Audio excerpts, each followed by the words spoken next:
So I never liked anybody who had me in charge. I don't care what your excuse is. Everybody said nobody did it. Like I told you, I think I met two guys in all of my time who actually admitted that they did some weirdo shit. You never really know who they're around. Today I'm going to get into a couple situations of when guys and everybody thought was solid, their papers came off. They got exposed. It's even worse when you're a part of an organization or a gang and they find out that you're not who you're. Not only have you lied to them, lied to everybody else, you made them look really bad. You made it appear that they're okay with the weird stuff you was doing that got you locked up. So that's what we're doing today. When the things are happening, God comes to light, being exposed, when the paperwork comes out, when the documents drop, weird ass dudes in this world. How could you find a child or someone that's not interested in you? How could you look at a person like that? I guess if you're not wired like that, it's not for us to do. But let's get into it. You know how to live it. So let's read it. Oh, here, take my little man out of school. Hey, So a lot of these guys, man, you don't, especially with blind guys, you don't know what pretty to good. How's your night? look at it. Man, it's like killer. Don't know what's killer. In Oregon, you do have a rare opportunity to experience a wide variety of recreational activities. 5 large lakes and river runs through both be enjoyed from power boating, water skiing, sailboating, rowing.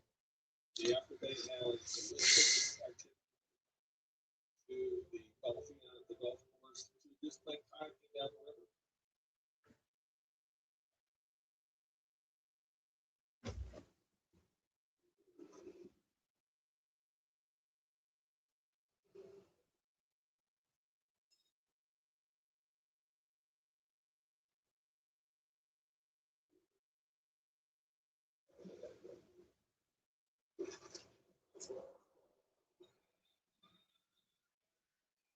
A place where life can't survive.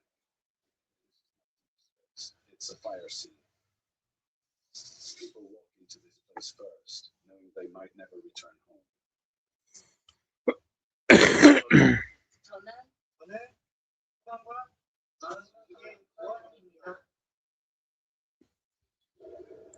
Tahanga wanga wanga wanga wanga wanga wanga.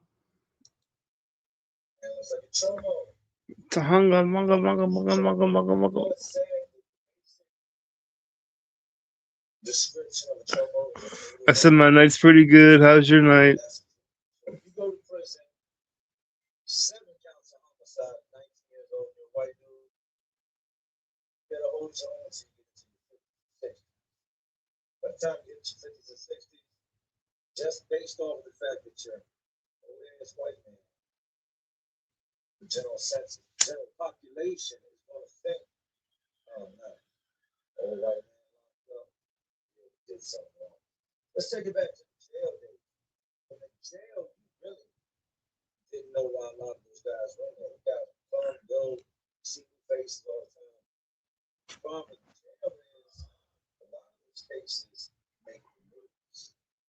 So you might be around somebody and not know why the person's locked up. When you watch the news one day, like, there he is. You got to be kidding me. That's the story I'm gonna start off with. This jail I was in at the time, you had to go up this little staircase. What's up, DB? GBZ and the Keezy. Then down at the bottom, you had 3 TVs. And they had these rubber chairs and sat in front of them. And some guys would go sit down there and get their meals, and some guys would go at the table. Sometimes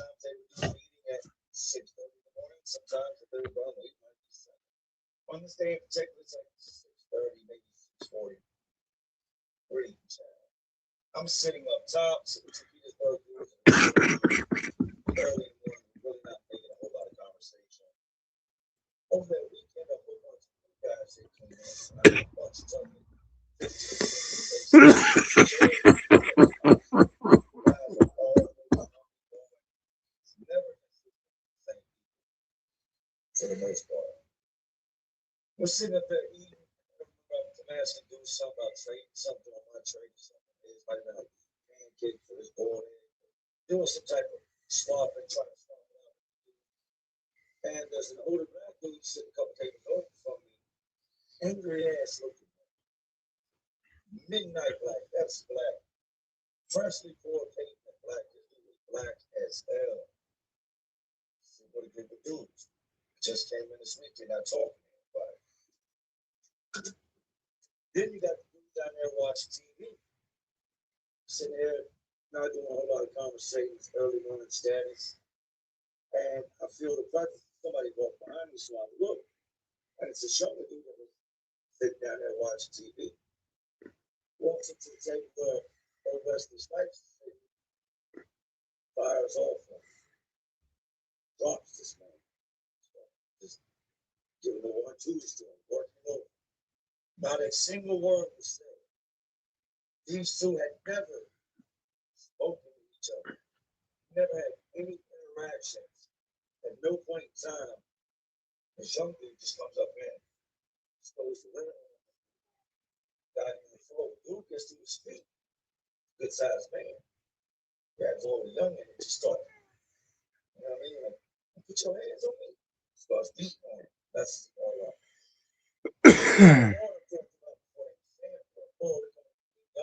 Big young dude, 22, 23, always bragging us about the clubs, the females, the cars he had. Come on, bitch. You're a guard at a jail. You ain't living like that. Maybe he was, maybe I'm just saying. Sam was working the shift. Sam didn't like doing paperwork. He didn't like having other officers in there. Things ran pretty smooth when he was in exit, but he didn't care. Great came on. Old head is now dusting his boy off, trying to pick up his table. Hurt. When the punches is doing damage. Sandler is 6'3", maybe 6'4", probably 260. Muscle body, big square head dude. Comes on over and grabs on it. Swings it. Doesn't stop there. Doesn't call him back up. Doesn't call him an officer. Doesn't write nothing up. Doesn't go.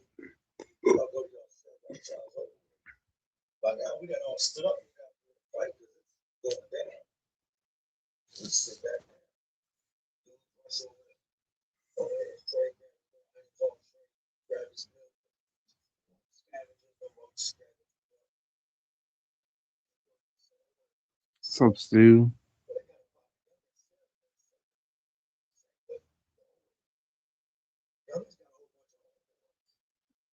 Sup, Vince?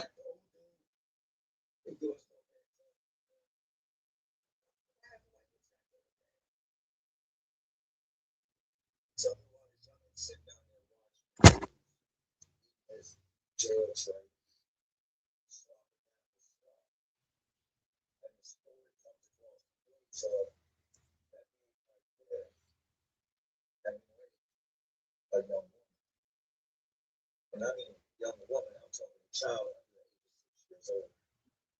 And talk about how this still goes from the hospital, still from rape, from the damage she had, from the assault from this grown man that was very good. I don't know much more. Just told y'all that young dude goes down there to that room. And as he sat there finding out what had happened to his family members, didn't know, he hadn't been on the phone, nobody would contact him. He found out from watching the news. And as he sat there in disbelief of what was taking place,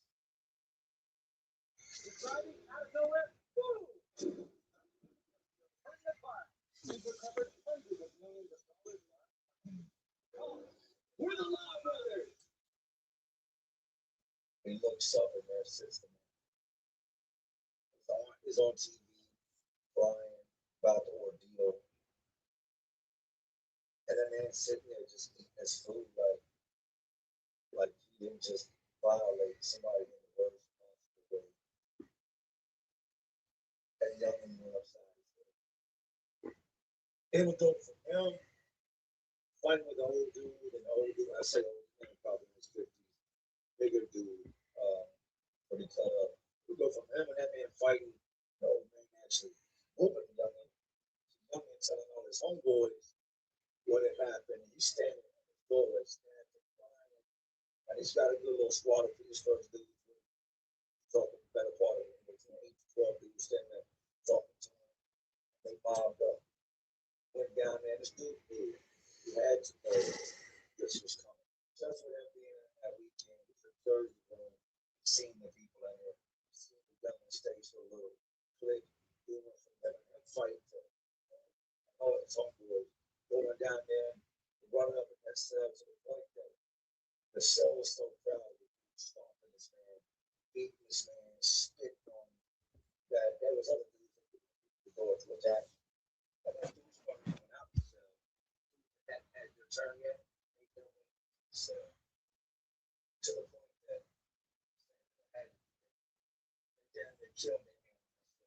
Blood everywhere. I'm talking about crime scene. This is the definition of a crime scene. Dudes coming out with their numbers, his teeth.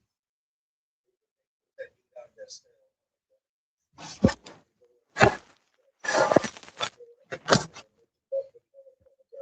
And pushed him out of there. This is no lie. As they were pushing this man out the car, they got their trail of blood. They locked him. A couple of them decided to use up and set him off to the hood. And to me, that was happening. They should kill that. I did not know what's going on. I never seen him again. I've never seen that one again. It was across to the jail. I'm sure that the way he was. But just like that, sitting there eating breakfast and you have no clue that you eat breakfast with the boss. They didn't say you look good. They didn't show what you were, but I guess by the aunt getting on the news channel and speaking up. My nephew sitting right there watching. I go, that's not all this. You're right. True story. Watch the ones you have around you, and more important, please watch the ones you have around you. That I wasn't even gonna tell that story. That popped into my head as I was thinking about the answer story, but felt that story. Let's get into the next story. These are stories I don't really like. I don't like thinking back on the predators and the guys that we had. Like I said, there's no special dog in Virginia for these guys. There was at one time a prison that they housed them in. Then they shut that prison down and they flooded all the other prisons. These weirdos, sickos from all throughout the state. So at one point, we knew the large majority of these guys were. They tried to put them in one building. One particular building just housed the sex offender. Their own canteen, like they cut them away from us. But over time, like anything else in prison, that fell apart. They started getting moved here, moved there, moved these guys, and everybody got integrated together. Now people will talk quick about, oh, I would never be around nobody. I would not. You haven't killed one, you haven't stabbed one, you haven't done any of that. You're missing all of what you would do. The average man is not going to go kill that man, crimes he committed, and throw the rest of it. They beat him up, but he's not going to go over there and just take his life from him. Because now he's going to spend the rest of his life again. It's not like the don't just get away. I've told you, somebody's always watching, always listening. Very seldom do something and nobody's. And if you get caught, they don't go, oh man, that man was weird. Anybody worried about that? No. The way they look at it is that a human being took his life and take yours, so you're gonna spend the rest of yours. So before you get started with the story, I don't want to hear what you would do because you do. I told you that school was right. School was a school that black dude got into it. Parents do tell him something.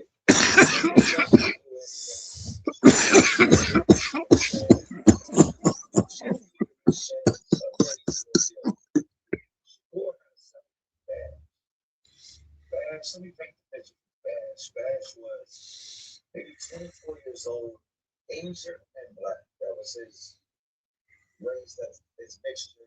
I don't know what type of Asian. You barely tell it, but I just mixed it over other guys that get Asian in it. Shakur took him into the hole behind that homeboy, out there on the side of the field. But some of the Spanish guys, they were ready to butcher him for messing with Pops, right? We get a blood. Blood dude has, right? Now, before we go any further, let me make this very clear. I get this question a lot. Do gang members do background checks on their gang? They will tell you yes. Some of them do. Not all. Do they know facts? Now I'm talking about over here. This me in Cali. I'm not out in Cali. Cali, those things are like Cali. Over here, do they check into these guys? No. Do they prove their entire history? Find out what they've done in life? No. They're more concerned with having food. They're more concerned with the war pops off than we have 20 guys because those are 20 guys that have the paperwork, or we'd rather have 400 guys and you know what? Not really worried about the paperwork, the easy solid. That's what it is. Guys will tell you, and everybody believes it. You can start a rumor about yourself, and in due time, you don't have to say it anymore. If I would have went to prison and right up against it, and I got 3 bodies in a life sentence. If I say that to people over a period of 4 or 5 months, 6 years from now, what's Jay locked up for? Like 12 bodies, 7 life sentences. The rumor carries itself. Guys will paint a picture of why they're locked up, and it's a lie. A whole lot of those guys that got bad charges, guys aren't just saying, yo, such how you doing? I got a rack of bad charges. No, they're not gonna say that. They're gonna lie, they're gonna spin it, they're gonna paint another picture. Because at the end of the day, they don't want to break it. They don't want whatever they did to happen to them. So they're gonna lie about the charges. Bash was a guy that lied about his charges. Bash said that a whole bunch of things they had. Bash supposedly stole a bunch of guns out of the house. Bash supposedly stole cars on the streets. These are the things other guys said about that. He was Fuck a dreams. not Feeling any better? right out the gate, Bash was more of a follower. He's not a leader. That's somebody who's gonna take charge. As soon as this dude moved to the cell, I see Bash like back up bodies from his own boys that single day in high school. Just got home. He's making food, he's doing all these things that got me messed up. I'm like, Martha Stewart, about to make her food. Bash is making all this dude's food. I knew, you know it, he ain't coming. Done time long enough. You know, a non-affiliated dude of that caliber, that's not gambling, is putting a cell with somebody that does what he does. It's like God is taking until you see them squatted up all day. Because you can't think of that. The gang is the perfect world for him. Him not being a leader, him not being a stand-up guy, him not being one to take charge. Fits right in the I'm going to join a gang criteria. Nothing against gangs, situation like these type of guys. A whole bunch of stuff transpires, right?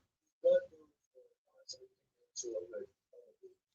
Because they would extort somebody that person saying, I ain't having this no more. Or what other gangs are. even amongst themselves, there was always something going on in their organization. Ship's same-day delivery is there for you when your leggings have seen better days. Get a fresh new pair hand delivered to your door by a shopper who gets you. Oh, try today at ship.com. Oh, hey, we're going to the observatory to look at the stars. You want to join us? Hey, you sure do like reading, don't you? Yeah, I do. Hit it, Billy. That's my favorite book.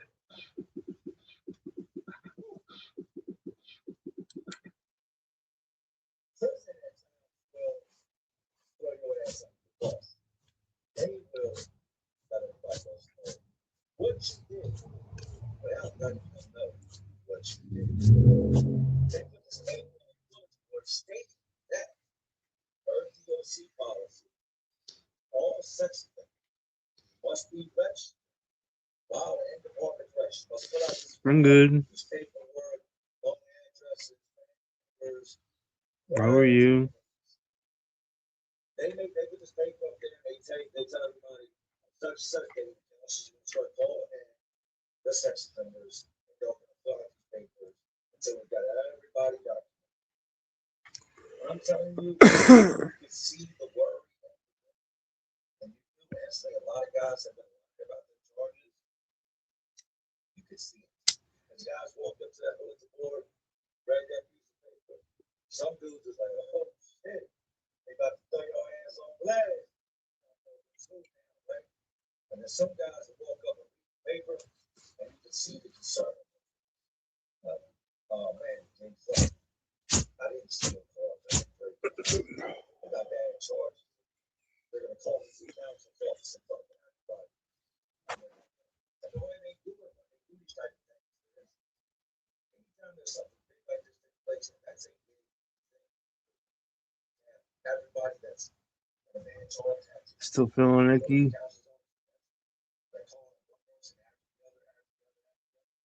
That sucks.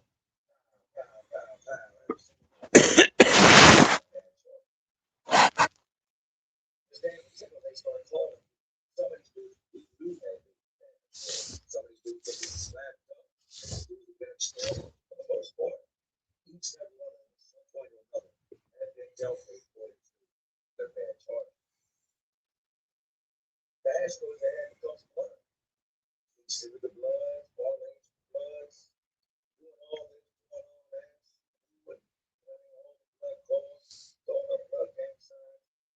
6 months passed since the cell was blood, dude, that was no blood. And now these memos come out. The day comes around and they start calling me dudes, maybe that council's office, fill out all these papers, define details of who they were, where they were living when they got locked up. You ate some food today?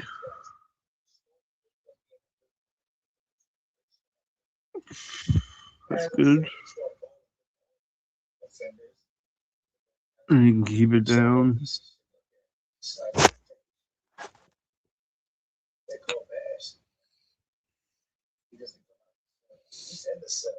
I got some Taco Bell earlier. DoorDash. They come over to the house, such, or to the council's office. You see everybody in the room that thought was solid. Everybody in the room that thought, Bash broke a bunch of houses, no bars, no bars. He's a straight dude with y'all mean Bash. They call his name 2, 3 times. He's still on the cell. Read that first one. Somebody goes up there, just say, council wants you in the council's office. For what? He knows what, but he's got to. He's got to. Although they was calling Gas station burrito. I get those all the time.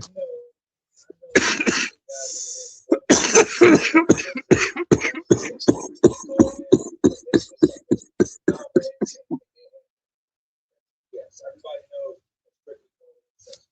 Ain't got going makes his way, and as he's walking, I don't know what's going on. I don't know why they call it. Yeah, I'm always getting microwave burritos.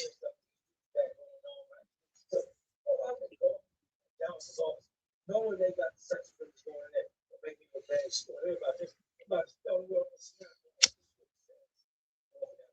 Next door to open, and this counts as all another home is everything washed clothes, makes his way out the door. That you make New York or something. Wash his clothes. He pays this inmate, and he will wash the clothes. Because don't have to get sent off and washed with all the rest of these nasty ass clothes. Their clothes can be individually washed and dried by themselves. He hears, eavesdrop, constantly knows what's going on. Working right outside.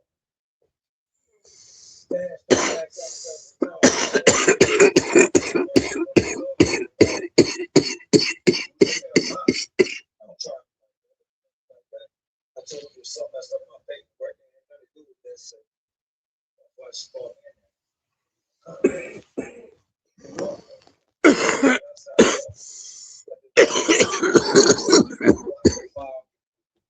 every single last one of them fill out the same form, get asked the same questions. You'll watch fast, go in there and fill out the same form and get asked the same questions. It's a section. And before Ash come out and tell us Saturday what was going on, New York came along and went down to where the world was. So look, and New York was a more quiet move, but there was no one to push that lane. Kept one hit nail going there, give you the business that you wanted. So we can pretty much say we wanted to stay on game. Went down to the president and said, hey, look, I'm gonna let you know before the girls out of there, try to spin the bullshit on me. What is such? Straight up in the office right now, fill out the same paperwork that everybody else is doing every day. Is filled out. That's what it's going on. I'll holler at you, see what's up with it. Dude calls back, man. She goes back and tell her, oh yeah, that's blah, blah, blah, blah. Somebody's going to do something at the dash, going to sell it away. Somebody's going to go watch it, dash, and the way goes on her, and you push the button. For the button, the door opens. For all of us sitting down watching this take place, we know when you just shut that door, two things are going on. One, he's about to hurt. Nobody else. You don't know nobody there to see what he's up there doing. Or two, some privacy. The network will support the business next door. He really cares about your success. It's so great. You just have Hope you get to feeling better soon, Sims. Me too.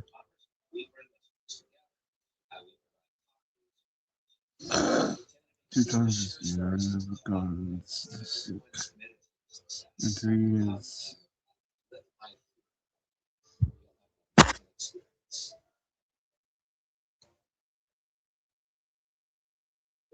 Don't compromise quality insurance or your time with that. Or don't watch me skip.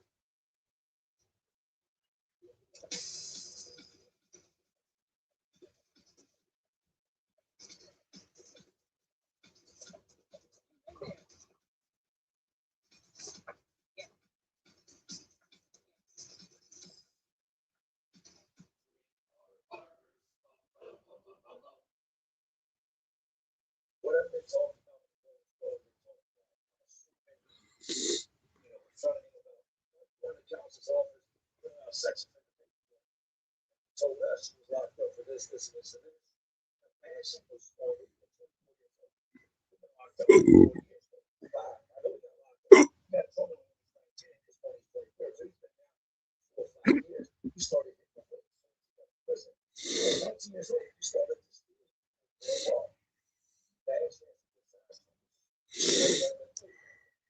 Shuts the door. That's about 5 minutes. The fight takes place. There's no gun, there's no motion. Flash don't run out the cell. For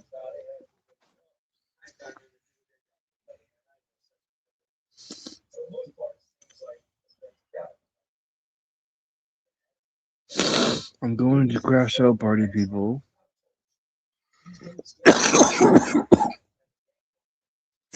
All right, have a good night. Like they find out that you got hands on, that's when they act on.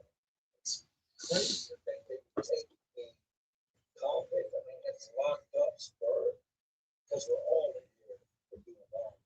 So you're gonna just believe whatever this guy says? They take his word. Believe it, just like anybody else. It's self-made. It's self-made. Call somebody, gets them a check in their bad shit. And it comes back to real bad. It comes back to Bash's sister actually babysitting a whole bunch of kids. Only things that they do there and watch kids outside the house. Those unlicensed. I run a babysitting company that has no CPR certification, no nothing. Just drop the kid off at my house, $40 a day. Got a day to stay. One of those type of people. There was a big deal about this. Like this stuff made the media, made the news. Known about it. Bash's sister watched a whole bunch of kids for different people. Calls herself babysitting. One of these little kids comes out and says that he's been touching, talking about that. The parents get involved, the niece get involved. So then they say, well, to talk to the other kids and come to find out. Quite a while now, this dude has been tampering, molesting, touching people. I know it sucks. They've been doing this for a while. So you're taking your child, you're dropping them off with this girl, and your kid's supposed to run around, play, eat over, do arts and crafts. She's got a brother that lives in the house. And I don't know if he was younger when it started, got caught, when it just started. I just know that the brother lived there and everything came out. They were molesting all these little kids. Now, I'm not going to say all, but I know there's like 5 or 6 different kids that he was touching. Dude gets off the phone with them. They would usually once a week call a week on the day. Mandatory weekends had every week, at least once a week. It was like Sundays, the blood's down there. You see the blood squatting up. He was like, damn, is everybody in there? Because it's so many of them that when they click up, you see it. Like, they're talking to hundreds of guys all gathering in the room. And somebody standing there talking. We're on the ball. I don't know if Bash had any intuition, any gut feel, but he went out there like Sounds like you're catching a cold, customer. That's allergies. Yeah, I got allergies. I got a runny nose.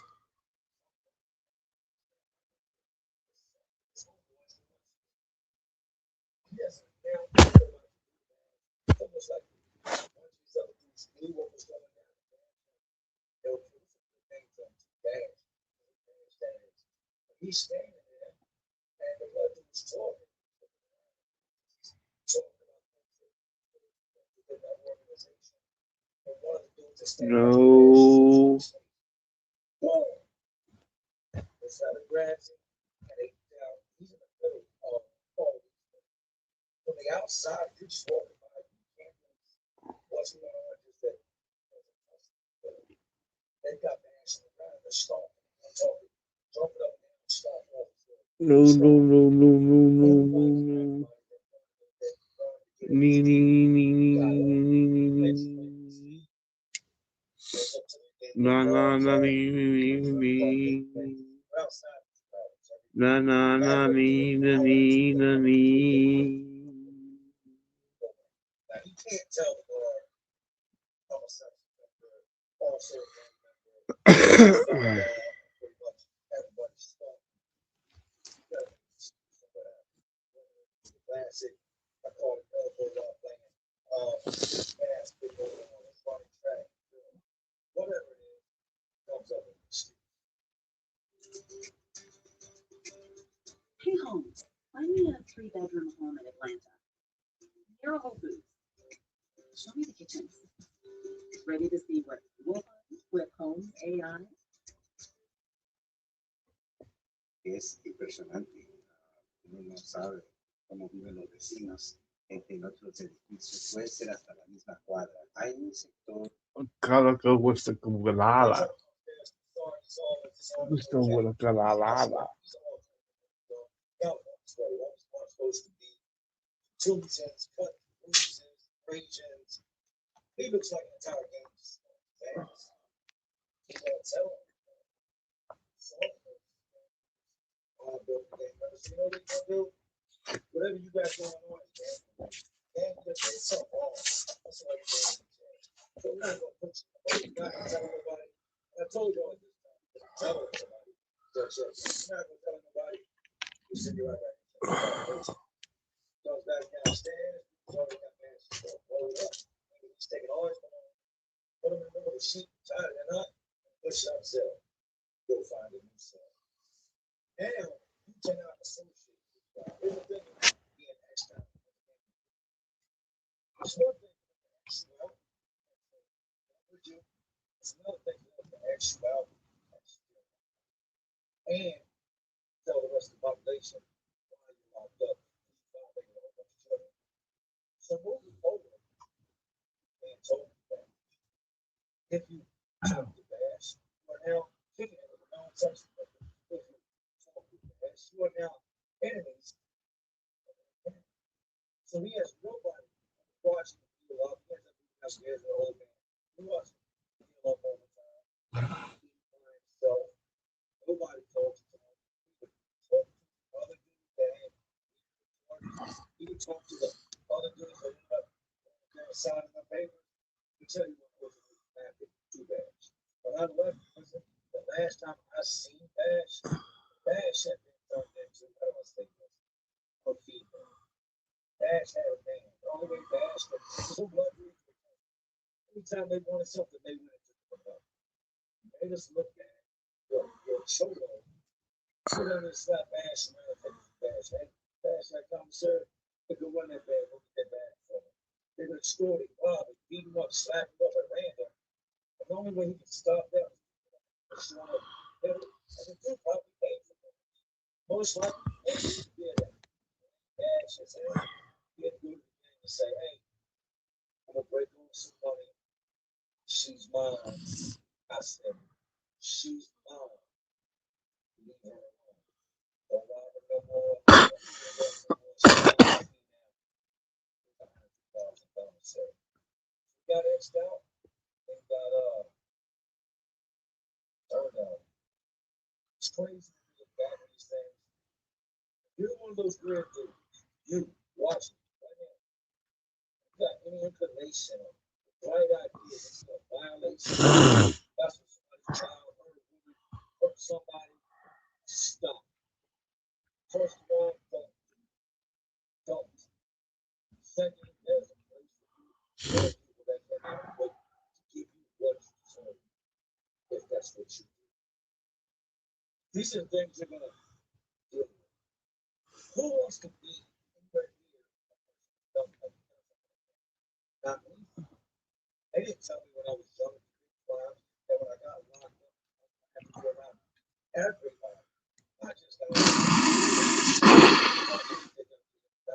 I guess it's fair to say with those the same thing that got Bash locked up, but ultimately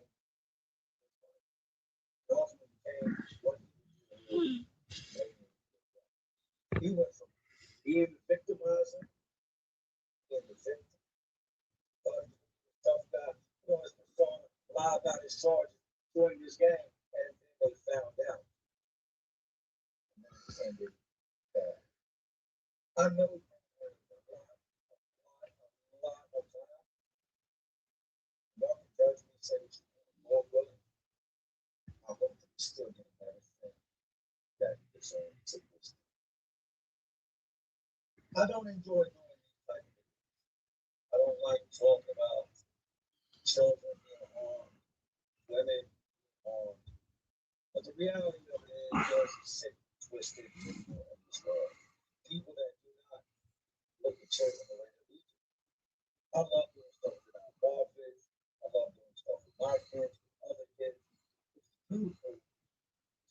children just grow up and just be kids. Like I miss so much of my childhood that I live my childhood through my kids and through other kids. It's a beautiful thing to see them be kids, but to think that there's somebody out there that looks at kids differently than I do, it's beyond the story. And it's warning to anybody watching, whoever has had that thought or thinks they're going to do something like that, you've got something coming to you when you get caught, and you will get caught. And I hope that everything that Dash got, Dash is going to you as well. They say only God can judge me, right? Maybe you ain't never heard of a judge or a jury, because they judge as well. And they ultimately will decide what happens. Anybody's watching this and knows Dash, but it's an amazing Dash, you're a piece of shit and you're where you belong. People watching children. Don't just take the kids off and it's $20 cheap. That's what you can afford.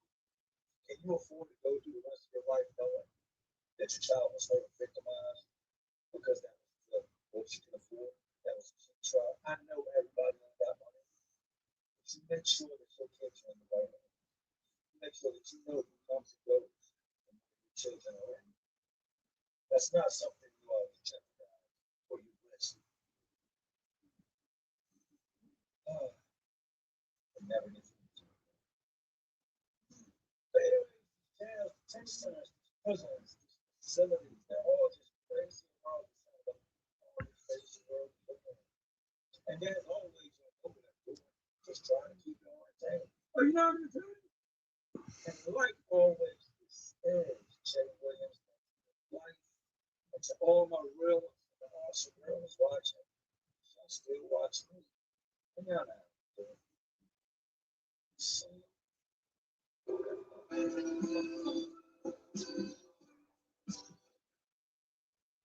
Harold has metastatic prostate cancer, but like you, Harold has stuff to do. He takes you back. Prescription spreads other parts of the body to a medical or surgical treatment.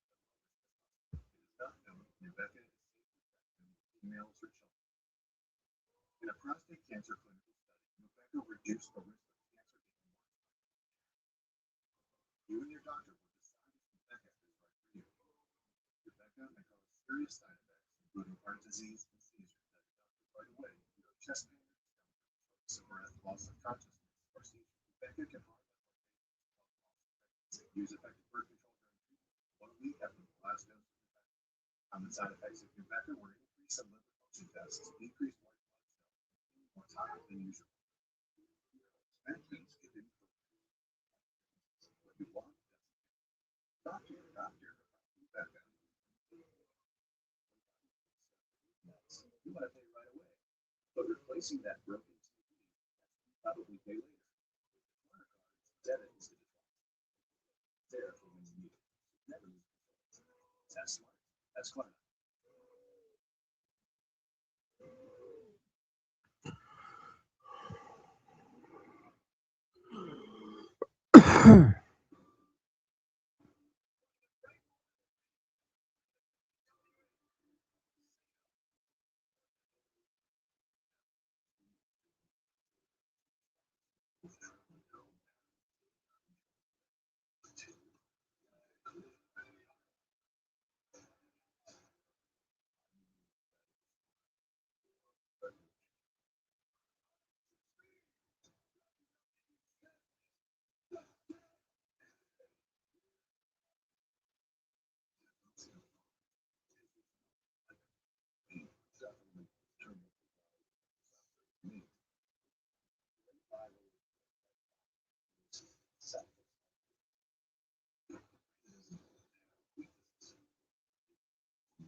stories behind the greatest rivalries of all time.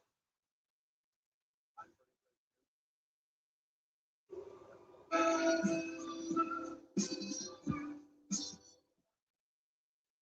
I need to take a second to say thank you to one of my name is Sarah, usually Easy Like Sun More, for reaching out to me on a comment about a woman named Dawn that I spoke on a while back.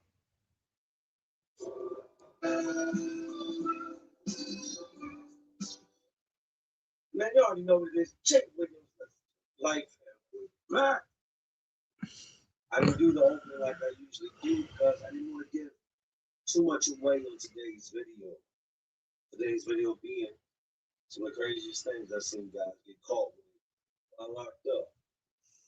Now, a couple different things happened to make me actually think about doing this thing. We got these Ring doorbell cameras, right?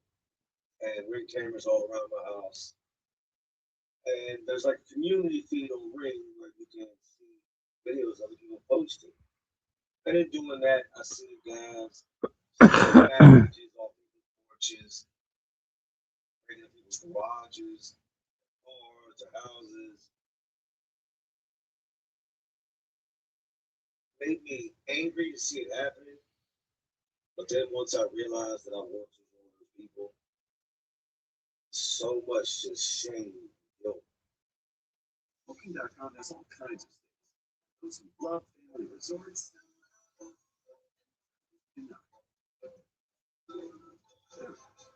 Find exactly what you're booking for. Booking.com. Yeah. Ship same day delivery knows that when the batteries are drained, you need backups. Don't miss your chance to capture the moment. Get top tech. Being called for me, it's a really weird feeling. I truly am ashamed of a lot of the stuff that I did. I don't look forward to explaining myself. You know, his dad was in prison. I wasn't always the man he now knows. So that got me thinking about it because these guys caught right here. See the UPS man take a big box, put it on somebody's porch, Loads of take a fun. picture of it, put there, took a picture of the package, and when nobody was looking, Yeah, loads of fun. reached down, picked the package up, took it back to his truck. Nobody's joining. Nobody's talking in the chat besides Stu. The amounts of drones they're catching bringing things to the news, and not just the drones itself, and how much other stuff has been caught. Some of the items that they catch these drones with, and he's trying to see, doesn't surprise me. And some of it's like, wow, what was he going to do with that? But I have seen guys get caught with things you would never think somebody in prison would have access to. Things you would think that somebody in prison wouldn't really even know about. But indeed, we do. So that's that. Without further ado, you know how to sing it, you know how to live it. So, let's read it. People have been arrested now after investigators of the state corrections department said they were caught flying drones over the Lee Correctional Facility to deliver more than 100 pounds of contraband. 5 people were arrested during 2 separate unrelated incidents of people trying to fly drones carrying that contraband. The 24 arrests came after an 8-month-long investigation. Investigators said they confiscated about 100 pounds of tobacco, 13 pounds of marijuana, numerous cell phones, knives, guns, drones, charging cords, candy, and over $6,400. Okay, so to me, that's just mind blowing. Mind you, now, I came home 2014. Drones were not a big thing. When I heard of drones, it was like, all right, the military used the drone to drop a bomb on somebody. Things of that nature. Drones were real new at when the period, came that I got out. And just watching that, listening to that, 3 guns. Dudes attempted to have 3 different pistols dropped off into the prison. Candy. Really? Candy? It's probably edibles would be my guess, but candy nonetheless. Talking to one of my guys this morning, he said, why would you need a gun in prison? Why wouldn't you need a gun in prison? What are you talking about? Guys need guns out here in the streets where they're not surrounded by criminals and killers. Prison would definitely be a great place to have a gun. But it also is going to end really, really bad because you're going to kill somebody. You also use that gun to try to escape. That would be my best thought for the use of the firearm. But once they catch you with that gun in prison, oh no. Oh no, no, no. You might as well go up there to the phone, don't even call nobody, and just delete every single number you got on there and stop wasting everybody else's time.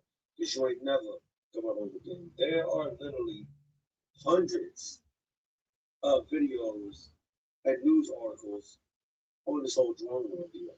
A lot of it taking place in the UK. People going to jail. I had somebody I knew not long ago run that off for Bobby. My words were, "Are you stupid or something? Well, I'm not about to get no drone and send you nothing. Like, but you got me messed up, man." And then it made me question, this dude's not really my friend. He knows I'm out here doing good. He knows I live a normal life, a good life. I'm not with all that craziness. Maybe I can help you make special money. I don't need no extra money. You can make more money than what you're making now. I'm not making it legitly. I don't want it. But just hear me out.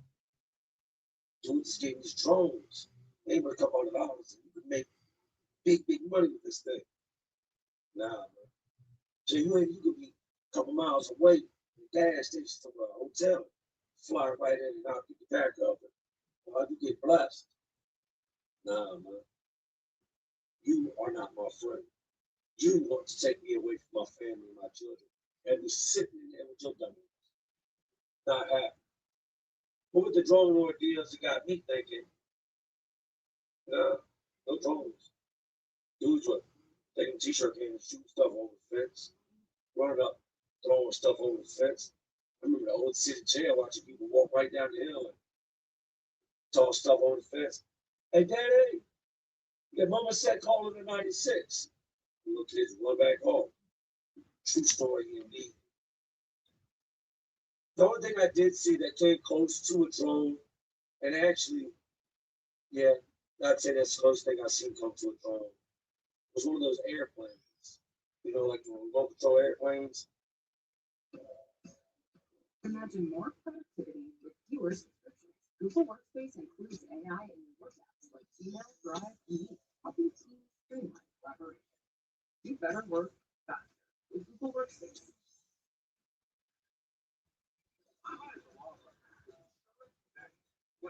They got me over $900,000 for my Go, baby.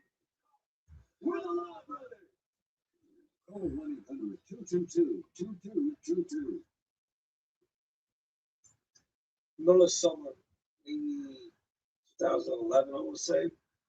Yeah, 2011, we were just walking, middle of summer, ordinary day, prison life, bored, sweating, dusty, dirty, locked up. As I walk, I keep hearing this beep, like humming noise. What's that humming noise? And I look out through the three fences, through the three different sections of clusters of razor wire, past the tower, and I see this remote control airplane just flying back and forth across the field. And way off in the woods, you make out that there's somebody standing there. Can't tell if it's a man or woman, you can just tell. The person over there standing maybe half a mile, quarter mile away in the wood lines is operating that plane. They come running out of the yard. I guess the guard of the tower must have seen it. The guards come running out of the yard. Oh, Lieutenant, get in the building now. Screaming at all of us to get in the building. We take our time. Yeah, you going to the hole. Oh, knock down now. We got playing in this building in 30 seconds. 2 minutes across the yard. So we put some pepper on the stuff, right? Like cat. Turn into the we go ahead and get in the building. I'm looking out the window. I can't see this no plane no more. I can see all these permanent vehicles and state police and guards outside the fence. And maybe, I don't know, a minute and a half after we get in the building, I hear a couple shots. Oh. I don't know what's going on. We would find out later that evening that the guards out there shot it down. That's why all the state police and they were all out there. Actual guards working in the prison went out there with the shotgun and shot the little plane down. State police located the man in the woods. This plane thing didn't have anything on it. What we figured it was doing was it was a test run to see how the guards were going to react and how close you get to the fence without them messing with it. Would they come mess with it? Yeah, you're in the woods standing outside of a prison.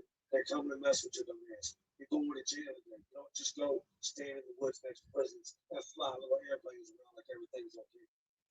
That was the closest thing I've seen to control. It's a known fact. You know, snitching was. Everything we had in there that was on a large scale at that time was making its way to the visiting room, but you can only bring so much to a visitation room. There's a lot of things you can't bring to a visitation room, like some of the things we'll talk about today. Most of that stuff is making its way into the guard. It's all locked, and they do major shakedowns every year. At this point in time, we were doing 2 major shakedowns, institutional lockdowns. Well, they lock down compounds all across the state. They come in and the whole prison is locked down. There's no movements, no inmates coming out of their cells. The guards are feeding, the guards are cleaning up the trash. The nurses are around going 7 cell passing hotels. You are not coming out of that cell to that prison shit. I cannot explain, but get it clear enough to you how stressful those shakedowns are.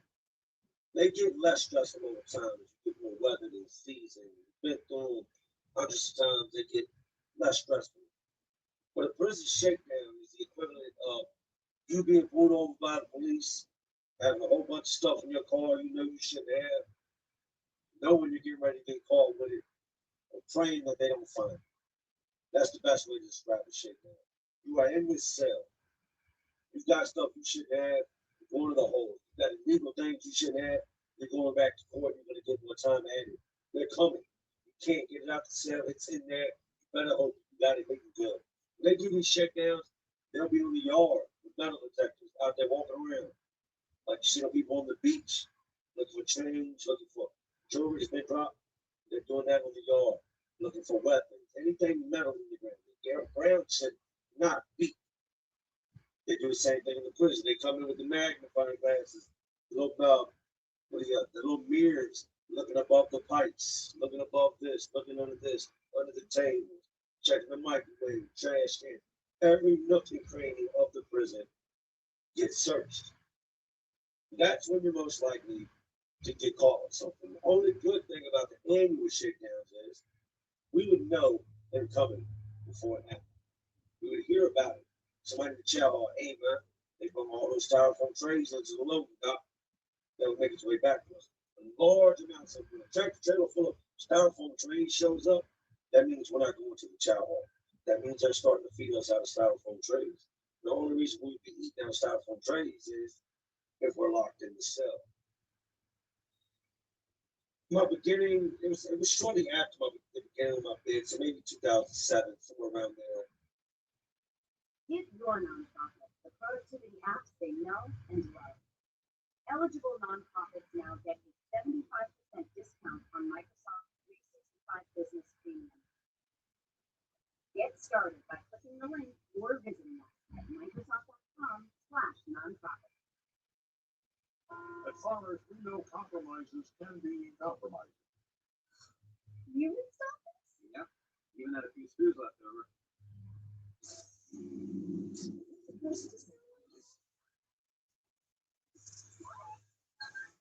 Cutting corners can leave you drowning in regret. If it's important, it's not worth compromising. That's why with Farmers, you can get quality and savings. Pay for every dollar. Hey, honest baby. We are farmers. Bum, bum, bum, bum, bum, bum. We go to this major shakedown. At the time, pretty much my whole bid, I'm not even saying at the time, pretty much my whole bid, alcohol was a big thing. Alcohol is a big money maker, really easy to make, cheap to make, and you can turn a good profit off of it and you get your drink on. So everybody, for the most part, drinks. A lot of the older guys would leave it alone and let the young dudes do it because they know it led to problems. But a lot of us will make, every time they would do these big shakedowns, guys for the most part would get everything cleaned out of this cell. Man, they can get caught in the run, like sell it all when somebody else finishes cooking it or dump it, drink it before it's ready, try to rush it, heat it up and get it ready, whatever they got to do is out to sell. This time particular we hear the trades in here, man, they come with a shakedown. 2 weeks goes by, we got rid of all the wine, got rid of this, all the things we're not supposed to have, we got put up. 2 weeks have passed when they hit us with the okey doke. There's no shakedown coming. We go back to regular convict inmate conduct. Everybody gets all their stuff out the hiding spot. Guys go back to making wine. Wake up bright and early one morning. I got a job, so I got to get up every morning, get dressed, go to chow, come back and eat out the first move, bring to work maintenance. I get up, same routine every morning. I throw my earbuds in to the CD player, throw whatever I'm listening to at the time. I go to sleep, stand there, wash my face, brush my teeth, get dressed, and I wait for him. But I was calculated, say stand by for chat. Guys down there, such other hours. Now I'm waiting for them to say stand by for chat. They usually pop the door, come out and sit there until they say, you know, $7 bill, 100 baht extra chat. We don't call it chat. The day room lights on, lights go back. I wake my celly up, 8. You know what time it is, man. We in a lot. Get up, we gotta hide anything. We had the most amazing hiding spot you could ever have. And I'm not gonna tell them because I'm not going to. I'm sure guys still use it to this day. But our hiding spot had never, ever been torn. Years and years and years, my whole 10 years, I used the same hiding spot. And it never got tore off. So we get all our stuff put up. But I call it the bama. I am Jimmy called it the bama. The bama is the hiding spot. We get everything put in the bama, right? We're prepared now. We got to shook ourselves down, make sure we ain't got nothing. Now I'm gonna make sure I give them something so they'll leave me alone. So I'm gonna drop some extra sheets outside my door. I'm gonna drop a couple extra roll of toilet paper because when they come in and shake it down, they're looking for overflow of things, abundance. Oh, he's got too many shirts, too many socks. They don't want you. People become orders in prison as well. So you gotta watch dudes. You gotta limit it. If not, some of these dudes will just have a whole sound stack to the ceiling and stuff, right? So me and my cellmate, we can sit back and breathe easy now, right? We got everything hit. They don't come in that day. Throughout that day, they shake down other buildings, other bars. We can hear them. I see them out on the red dog, the middle of Texas. They got the drug dogs out there running around. They're shaking down the building slowly. They're making their way to us. Next morning, bright and early, as soon as town clears, I look out. It comes in all the calls. Got a bunch of rookies. You got vets, you got sergeants, lieutenants, you got investigators. You got everybody thank God standing in there. Some of these guards, their first 2 shakedowns, they never really done this before. So they're anxious to go tear somebody's shit up. They start off at cell 1. I'm in cell 20, so got a good little ways when they get to it. Right before they get to my cell, used to be a dude in my partner named T-Pain. And next to him was this old guy. They get to the old guy's cell and they're shaking down, and this will be the first time that I've ever seen what I'm about to tell you, which I went on to do. They start bringing out jugs, big clear plastic jugs. And I'm looking at these jugs, and I can tell that that's wine. It's pinkish red color. Telling me they got a lot of wine. They're bringing at least 5-gallon jugs, 5 different gallons they brought out. And then they start bringing out these big jugs of looks like water. Then they start bringing out electrical cords. They start bringing out copper tube and pipes. I'm looking like, damn, this man's stealing copper in prison. Where the hell did he get those copper pipes from? What is he doing with the copper pipes? I didn't know anything about what I was seeing. I'm just seeing. Investigator goes over there, they lock the old man and they sell it up, take him up out of there. We get through the shakedown, okay? I go over and talk to T-Pain, talk to some other people. What the hell did your neighbor have? Man, had a still in the cell. What? All those clear jugs were liquor. The process of turning wine, in Oregon, you do have a rare opportunity to experience a wide variety of recreational activities. Like I said, we have 5 large lakes, river rescue, hopefully enjoy outboarding, water skiing, snowboarding, rowing. The upper day has the windsurfing activity to the golf course to just play kayak in that river.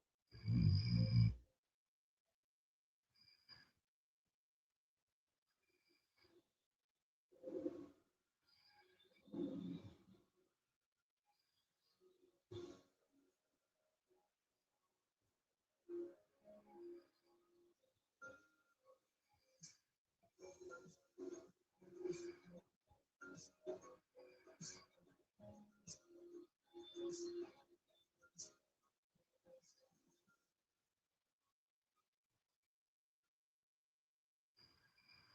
alcohol itself into liquor isn't hard.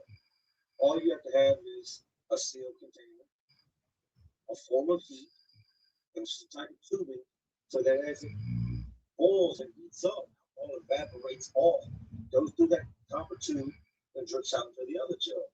You've got to boil a whole lot of wine to fill up a whole entire gallon jug. It takes a lot of wine. I'm talking off of 5 gallons of wine. I used to only get maybe a peanut butter jar full. That's it. This man had jugs. He'd been doing this for a while. Man got caught with still in his cell. At the time, we got this the VCE building across from our buildings where they do school. It's where they have the trade. It's where the visitor room is, the gym is. All these different, sections of the building are across from us. Well, they're redoing the HVAC. We don't have air conditioning ourselves.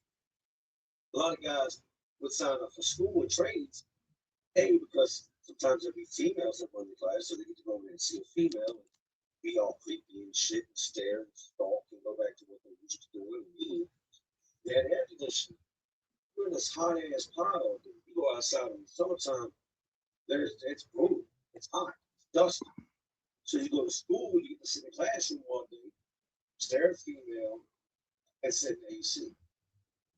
They upgrade the units on the building. When they do, they tear these units down. They tear all the copper coils off of them. And they got a big scrap pile they're throwing the stuff in. They're throwing it on the outside of the fence off the roof. But every now and then, like take a side of the shower.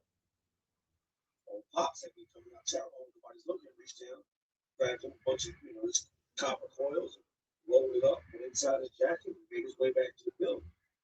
And the man set up a whole entire still with his super curious. I would actually go on later down the line and met a dude named Lightning Jack that ultimately got shipped off to a higher level. But I learned from Lightning Jack how to make liquor while in prison. Very, very lucrative trade. But if you get caught, you might as well do what we say. Lay it down. It's gonna be in the hole for a very, very long time. We're gonna hold your ass back there so long you forget how to make liquor. Let's get into the next story. Yeah, it's way too bright for all that. So there are a lot of different things. Okay, I won't say a lot. There are select things in prison that kind of transport you from where you're at in that moment mentally to another time or another place. The phone. You get on there and start talking about the good old days, reminiscing, or talking about this and that, and that can momentarily distract you, take you away from the environment. No matter. Scent. One of the biggest things for me that I felt removed me from prison, just mentally, was the music. I think we all can agree that certain songs remind us of certain points in our life, certain stages where we were at, who we were with, what was going on. We've all got that one song, like, damn, that was me and old girl song. I remember when this came out, I was living in such and such, I was doing this. Or music can transport you. It's a blessing to have it while locked up. From the time I got to prison till the time I got out, only music we could get was clean. Couldn't get the explicit stuff. And all of our music came through a company called Music by Mail. We had to fill out a slip, pay all this crazy money for the CD, and we show up. I actually got locked up and still had tapes. And the dudes would come in after me, come to my cell, go to borrow a CD, and I'm like, I got it on tape. They're like, damn, man, I'm only even locked up. Got a tape player? Yeah, and I got a whole bunch of oatmeal boxes full of tapes. Where did you get that? North Commissary. How long have you been in prison? True story, right? But we can only order the edited music. With the teachers, they have what's called a teacher's aid. It's like the teacher's pet. And this is the best of the best when it comes to the lyrics. To have this job, you have got to pretty much, just be like the biggest brown nose. You've got to be smart. You've got to be trusted by the guards. You you're trusted by the staff, the teachers, everybody looks at you like you are the poster boy for model inmate. You should get a plaque on the wall. But these guys are still inmates. Everywhere I've ever been, one thing in common.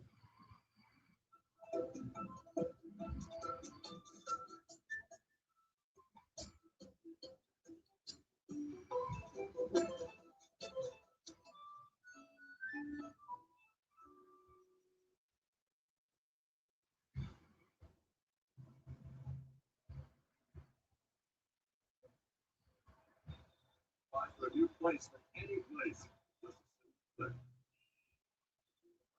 .com will place you find a place.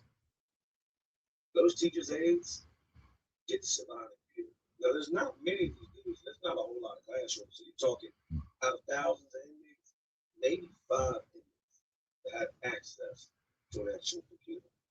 But helping the teacher, doing the courses, and helping her schedule everything, get everything ready for the inmates each day to come into class. You can get online. Sometimes she'll say, hey, I want you to download this video and run it onto a disk that will get shown in class tomorrow. This guy is great to have. You go to him, hey, you get music, right? 9 times out of 10, somebody else will just tell you, hey, I know somebody can get it, but if you know him, cut the middleman out because he's going to try to make some money off of it. Go straight to the dude, hey, I know you can download music, right? Yeah. Then you get your hands on like this. Yeah. Hey, this new CD came out, but how much more for it? $25. It's going to be dirty. Yeah. Earn it for me, I got you. That guy made a killing. Anybody that had that job made a killing. And we're willing to pay for it because we ain't never heard the song before. We ain't never heard the album before. You get to a section where it's just bleaked out and it's just bass and music and there's no words. You know there's supposed to be words. So you want the explicit version. They catch you with a little shakedown. They take it from you. So what we would do is we would wax the top of the CD, a full wax on it, and then stick it to the page of the magazine that had like a picture on it. And then cut around that CD perfectly, and then wax the top of that, and it would make it look like an actual CD. It would cover up, the print part on the top of the CD with an image. It always is, man. I'm sorry. Somebody always messes it up. This CD thing has been going on for years without, again, no problems, right? Except for taking a question of the guys, and that's about as far as it goes. They come in one time later in the evening after chow, we're getting locked down, so it's upwards around 5 o'clock. We had a warden at the time called Warden Henry. He comes in, got a couple other people with him, investigator. The investigator says, hey, everybody listen up. That's gonna stop everything that's going on inside that pod, that team, that door. And everybody's gonna get the why the hell is he warning me? They're gonna get everybody's attention. I go to my door and I'm standing there looking, I'm like, what is this man doing for? What are these dudes done did? What is going on? Whoever's got it, turn it into a big stink about it. You know what I'm talking about. Wait till anybody looking, bring it out, put it on the table, or sit inside the microwave, inside the control booth. Okay, put it in the pillowcase, how you do it, you need to give it back. Now they talking about get what back? Look at my son, he's like, I don't know, man. Talking about neighbor willing them. I don't know, man. Nobody knows what they're talking about. Next day rolls around, they come in again. Hey, pod to pod, we ain't saying nobody has got it, but somebody's got what we're looking for, and we're going to get what we're looking for. You need to give it back when we come in and tear this bitch up. Y'all don't want to see y'all's house destroying everything, taking all the little stuff y'all got, y'all ain't supposed to have. It needs to be returned ASAP. So by now, all the rumors are started. I hate gossiping. Anybody that knows me on a personal level will tell you I hate drama, hate when people talk behind each other's backs, but all the rumors. First thing I remember hearing was somebody has stolen a walkie-talkie. Everybody, they've got a walkie-talkie. That's means to escape. They are gonna flip this bitch upside down with that walkie-talkie. Then the next rumor is somebody stole the guard's keys. Yeah, man, the guard laid the keys down in the chow hall. The workers back there must have snatched the keys up. They're gonna tear this bitch and flip it upside down looking for these keys. Those keys unlock doors. walk out the prison, you got the keys, right? 7 building 100 pod at that time was a worker pod. Not everybody in there was a worker, but most of us in there had jobs. So we knew we were going to get hit hard. Everything we were hearing, I even remember hearing a rumor that there was a gold pin somebody stole off the warden's desk, and that it was like engraved to him, and somebody had stolen his pin. So we know, with us being the workers pod, that the majority of the workers on this side of the prison are in this pod. We're going to get hit hard. The inmates do what they always start threatening, doing the guards' jobs for them. The guards come in there and threaten us, and then the inmates don't know how to do their time. They can't take the pressure of a shakedown, don't know how to hide their stuff right. They start panicking. Hey man, whoever took the people's shit, y'all need to give it back. We find out y'all stole it, y'all get our stuff tore, we're gonna have problems. Okay, dudes are making an announcement. We're gonna start going cell to cell until we find whatever they're looking for. We don't want them in here. So now we've got chaos amongst us. So dudes, you gonna do what? You come to my cell and say what? Guys are fighting behind us. They continue to come in day after day, a couple days in a row now. They came in, they made this announcement, they told us, y'all got to the end of the week. We don't get it back by the end of the week. We're coming in, we're gonna tell y'all's happy little home, all this shit. Make y'all's like a living hell. Whoever's got it, give it back. Friday rolls around all night. We come out, stand by for child, wait to go to breakfast. When the dude comes out of the cell says, they locked my celly up last night. What? Came in, your celly don't bother nobody. Came in and locked him up. The cellmate works in a library. Why they locking the librarian? I've dealt with this dude a million times. You don't bother nobody. Quiet ass dude. You don't really do nothing wrong. I ain't never seen partaking in that. A lot of dudes take, like, why they lock him up? Man, they ain't said it. They come in and told me it's underneath investigation. Going to the hole. Here we go. We go to child, we come back. There's a brief period we lock down and then we go to work. Sitting there waiting to go to work. Ain't nothing happening. Then open doors back there. And they come, they start with our pod. Start to sell one like they always do. They flip the whole pod. They tear this bitch up. They dump the trash cans out. They are searching everywhere for whatever it is they're looking for. They've already locked one guy over there.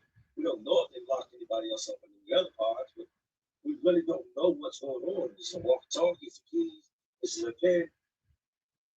They finish searching our pod. Several people get caught with stuff, get taken out of their handcuffs, taken off to the hole, and they roll on to the next pod. And they go upstairs, and they go to the other pod, and they go to the other building. The next few days, we're completely locked down. We come off lock. We all find out what really happened.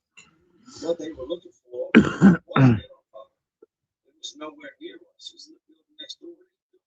With the library job, it's a good job. There's a lot to do in the library. I used to love the library. I could read the local paper. I could check out books. If you like PG-13 movies, and there wasn't many people in there, the librarian lady let you have the old school bubble TV and this little Apex DVD player. This thing was. Even had a few screws left over. It's important does not worth compromising. That's why the father is quality and safe. Hi, I'm Christina with Microsoft Tech for Social Impact. It has been amazing to see how nonprofits are already using AI to simplify their work and amplify their mission. Ready to begin your AI journey? Microsoft 365 is now 15% off for eligible nonprofits. Get started by clicking the link or visiting us at Microsoft.com/nonprofits. Small, tiny, like maybe 9-10 inches. And you can, check out a movie and sit there with the headphones on and watch the movie during your library. It might be Flubber, Big Daddy, Nutty Professor, things, movies like that, right? Tell me why somebody stole the damn DVD player. Stole the cord that goes to the back of it, shoved the DVD player down their pants. The small pair, we didn't have a metal detector in the hallway, it was messed up. The cord was unplugged, so I guess dude took the opportunity. Being the crackhead he is, guess he's used to stealing DVD players, that's his thing. shoves his DVD player down in front of his pants and nobody's looking. And like I said, the thing is, all it's an 8-pack, it's nothing. And makes his way up out of there. Gets in touch with the dude that makes the CDs for everybody. Ask him, can he make porn? Can he record CDs? Can he record videos? Yeah. Did you make it like a porn disc? Yeah. Makes him a disc, pays him. This dude's got a stolen DVD player with a burnt porn disc and is in his cell doing what he's doing. The entire side of the yard just completely locked down, shut down, all over a DVD. Never in my life could I imagine that people could be so stupid. You can't fix stupid. You can fix somebody's behavior, somebody's way of thinking. Stupid is unfixable. Once you're dumb, you're just dumb. You get smarter. You can't get unstupid. Then they find the disc that's got the porn on when they get the DVD player back. And the teachers bring these discs in themselves. So one might shop at Costco, one might got their disc from Best Buy, or one might got their disc from Walmart. So most of the teachers, they have different style discs. They take one look at the disc, go to the classrooms, figure out which teachers got these type of discs, the ones that have videos burnt onto them, find out who the teacher's name is, lock dude up, there's the end of the movie. I told you all this. I actually enjoyed this movie. Gotta do a couple more of these. Shakedowns are stressful, strenuous, and entertaining, to say the least. You stand at that door waiting on them to come in your cell and search people and stuff, and you know you're gonna find them if you're on top of the game. You know everything's put up. So it becomes entertaining. You just kind of stand there like looking around at the other cells like, what are they gonna find? What is that? Damn, that's a big ass night. And they just caught you with a phone.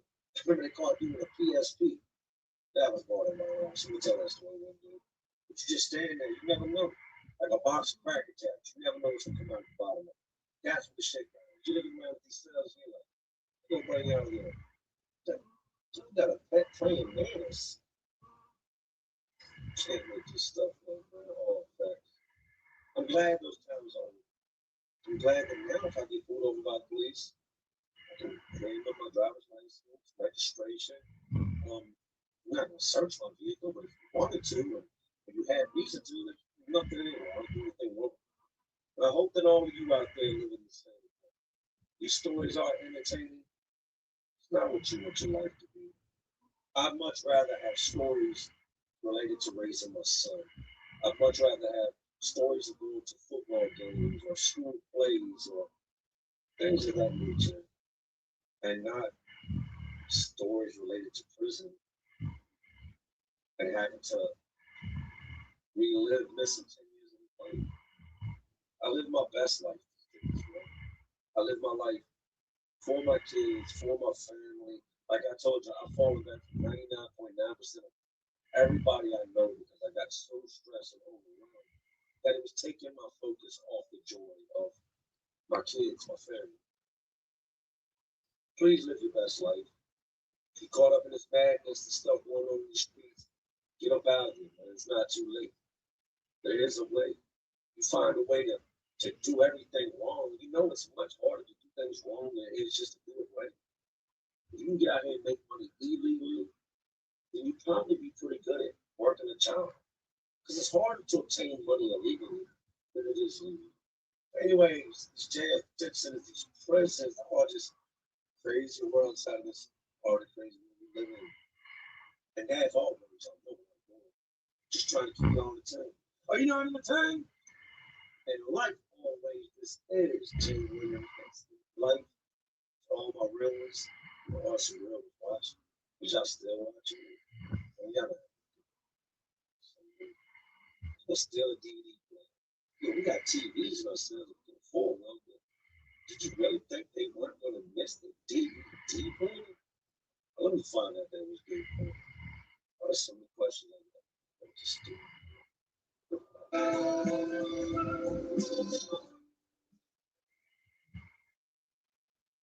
The network of support and affordability. Business next door really cares about your success. So what could it be?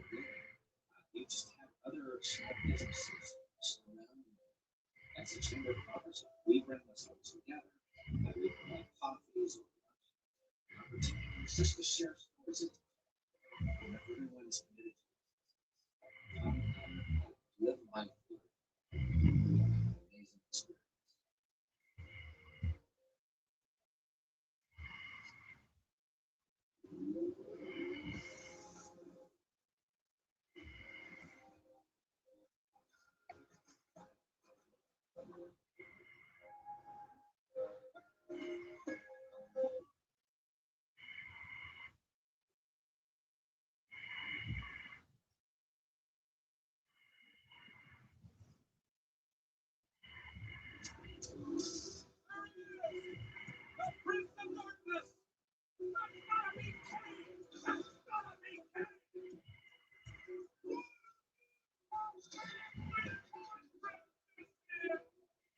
Kane Undertaker rivalry.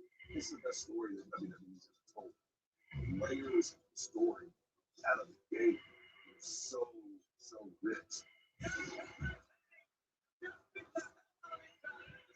Batman, you have the Joker, you have Undertaker, you have Kane. The characters are inextricably without Undertaker, they never would. What is the ultimate way? It's like wanting to see your favorite home. They didn't even have to say anything to get you so invested in the characters. You don't get much bigger than Undertaker in WWE. They have done incredible things, stories, characters evolving each other, crazy storytelling. The matches kind of went right along with it.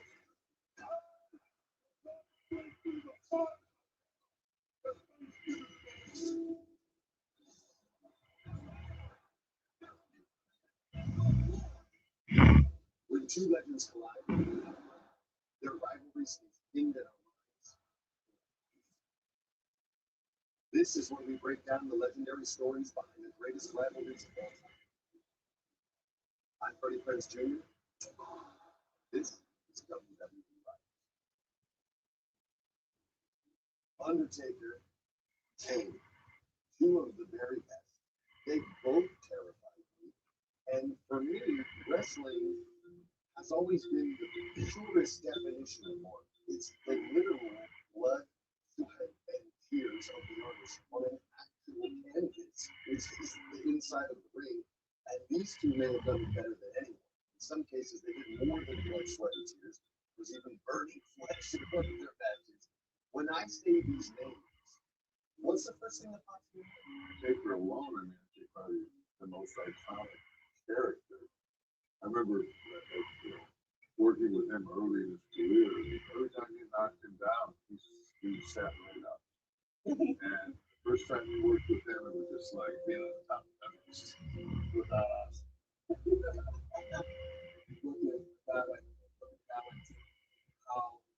Just how many boxes they check off.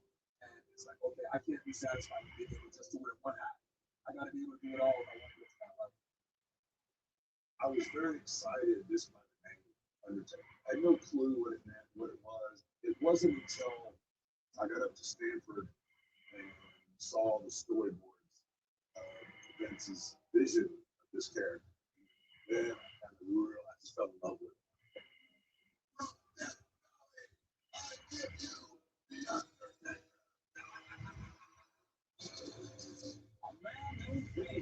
This is when the story starts. They introduced me as Kane the Undertaker. He ended up dropping. We didn't even know 1990 that was going to come back into play.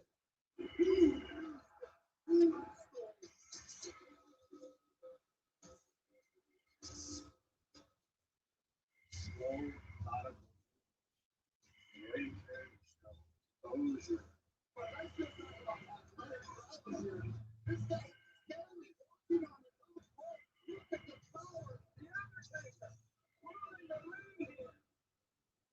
Everything was by design and with so much self-restraint. Truly a work of art. And I say for sure, there's nobody that can pull off that character like Mark Calloway at all.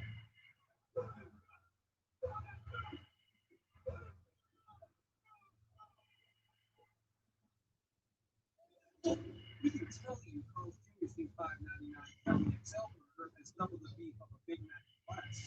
Or it's got the new County XL or meat without more expensive. Only Carl's Jr. We knew our last Virgo was going to be incredible. We didn't know the hot tub was perfect. But thanks to Virgo Care and 24/7 night support, they moved us to a better place, better hot tub. Got any room for that? Maybe good. Teenagers aren't full of surprises. Servo is not. If you know, you learn well. It began and stopped with Mark and just the way his personality is as a man. His person was totally perfect for that character. At a time.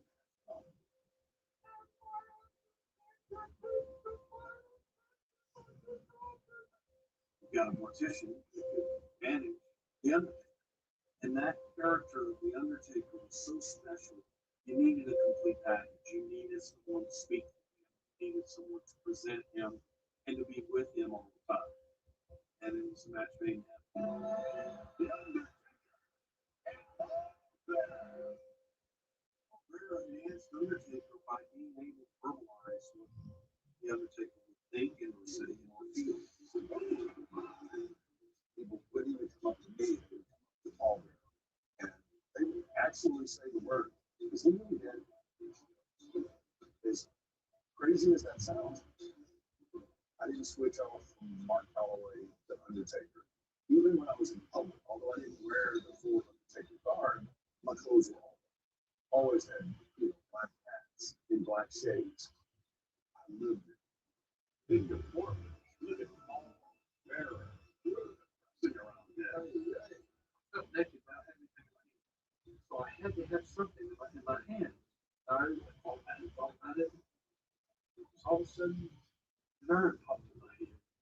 What about an urn?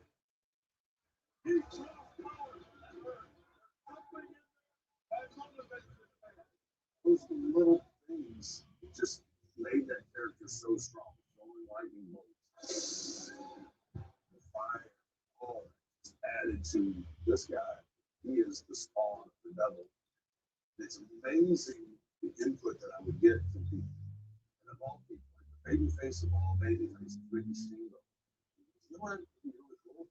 Like after you beat somebody, it's nothing on the body that carry them out. I'm like, yeah. On the one hand, it should have been cartoonish because it had this idea like he's a dead man who's out there wrestling, but he did it so well and so convincing that like, oh my gosh, this is cool creepy.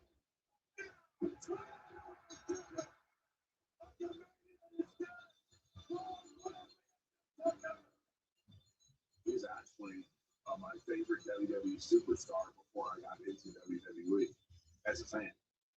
I'm in the live Raw with the Undertaker. The lights go down, the purple haze comes up, dong, dong, lighters go everywhere.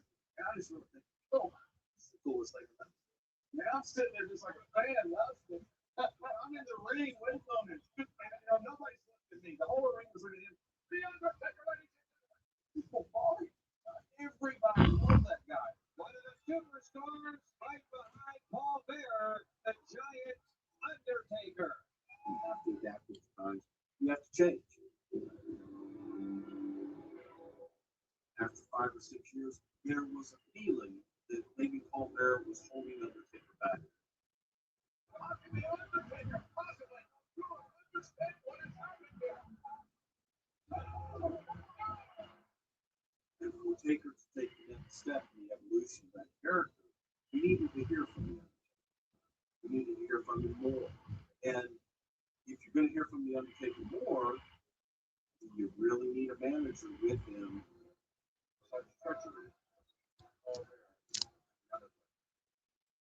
We needed an opponent for the Undertaker. And looking at the roster, there was nobody that was a threat. It wasn't a monster you could match up with the Undertaker. First man to ever commit murder in this game. Killed his brother Abel. Simple story, everyone knows it. What if the Undertaker had a brother? No one knew that. brother's name is King. We're going to have to go back a few years. We're talking about a little funeral home sitting up on a hill, beautiful trees all around, and a wonderful, wonderful family-owned funeral home. But there was this horrible fire that Cain was inside the house. Maybe Undertaker said his baby brother perished in the fire. So he thought. One person that knew that his brother was alive and had been taking care of his brother this entire time was Paul Bearer. So we told the story over here for 6 months. Why kept insisting Cain was alive?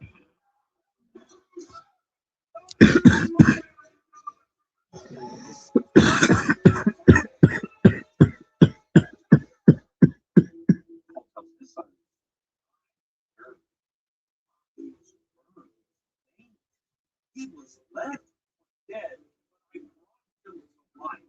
to life. Showed him the love and care that he was what ever.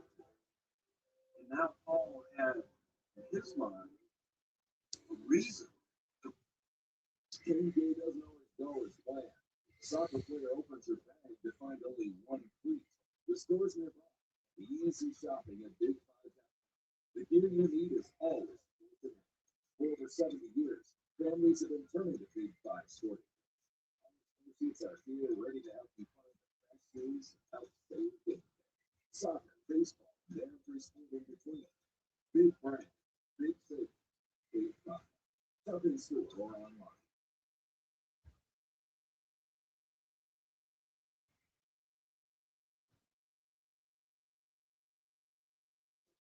When you have something to get done today, getting everything you need today is done. Order online at Ace or deliver same day or live at Ready for Pickup.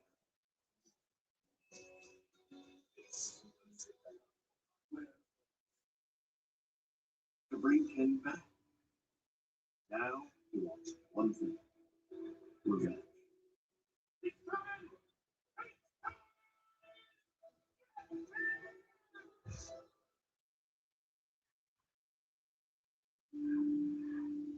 Who else is Undertaker going to wrestle? Who else can give him a legitimate fight? He's literally fought everyone.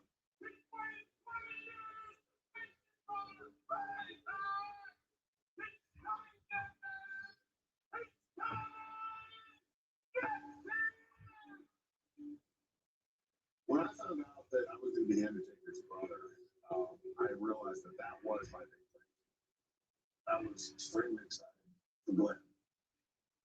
I knew this was going to be the one for him. The story was just so good. I saw a rendering, and initially I was like, this is not what I had in mind. I talked to Mark, and neither of us thought that this was what Kane would look like, because we thought that Kane would be kind of like a Jason Voorhees, or he's escaped from an institution and never that kind of look. And I talked to Vince about it. He was like, okay, Kane takes a lot of pride in his appearance because he's jealous of the Undertaker. He wants to look like a superhero because he wants to be better than the Undertaker. And I was like, man, okay, you're really, really smart about this stuff. WWE had a ring set up in the warehouse in Stamford, Connecticut. So I went up there. Vince wanted Kane to be the anti-Undertaker. So it was a lot of his same moves. I was able to incorporate some of mine as well. I even had practice doing sit-ups. I couldn't do the sit-up quite like Undertaker.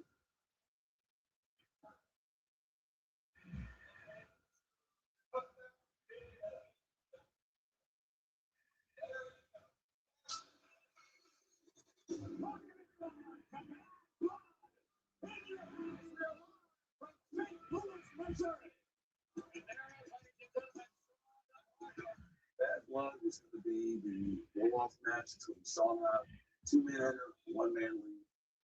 The cell itself just came as an idea of wanting to have something very much to regular cage match. We're just trying to get something that's different than the regular ones. Maybe it has a top, and then what the WWE always does is they just take something so small and they make it so much more grandiose.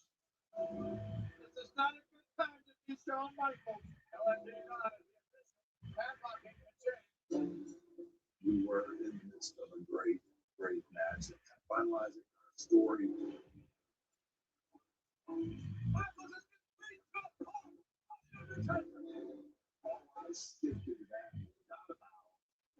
main thing, just a number of things that fell into place where you look back on it and think, oh, perfect for that situation. I've never seen anything like this in my life. At one point, my thought was, man, I just hope I don't mess this match up because it's so good.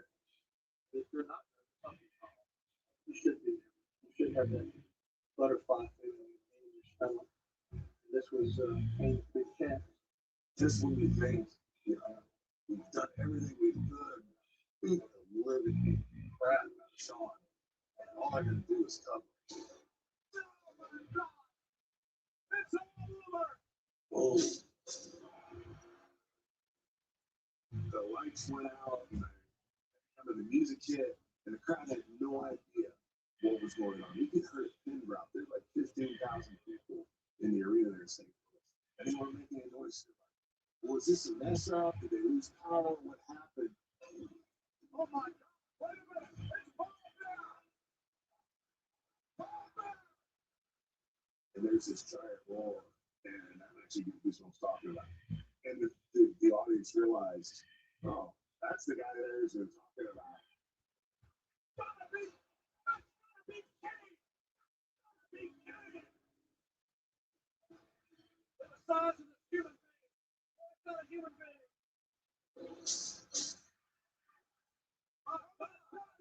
Look the door open.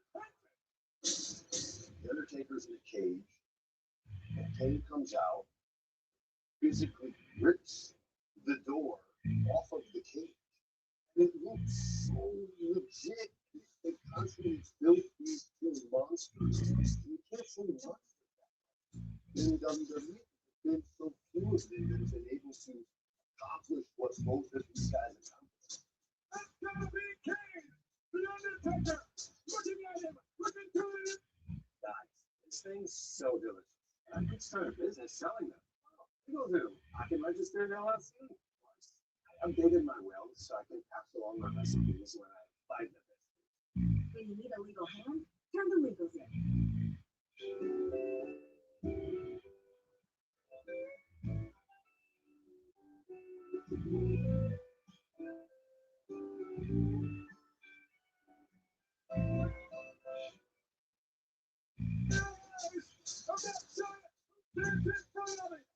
That's the thing about them is that they don't have to do very much. And you can do just a little bit that you do and that makes you make after it's just like staring. There's Kane who stands there. It's probably one of my best reactions ever. Because you can see a guy that doesn't sell anything, that doesn't, you know, you can cut his arm off and he's not going to win. But you can see it in my eyes, that you would never see that kind of confused, almost fear-like look in my eyes. It was, holy crap. This is my brother that I thought was dead. It was just so powerful a moment.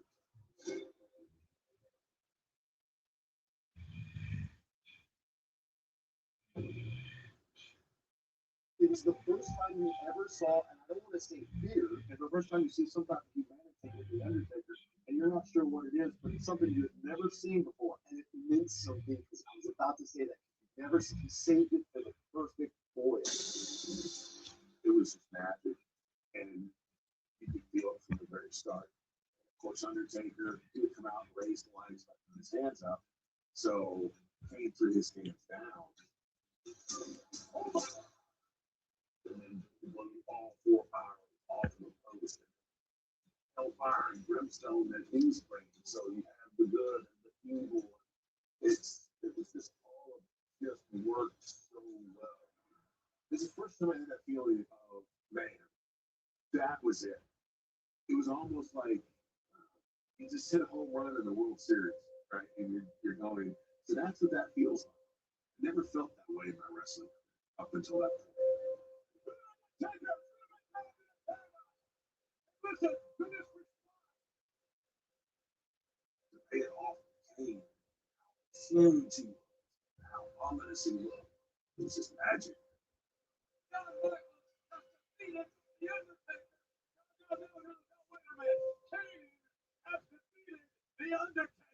The emotions of that night was just The first time I actually felt like I was a WWE superstar. It was so rich, so many levels to the story.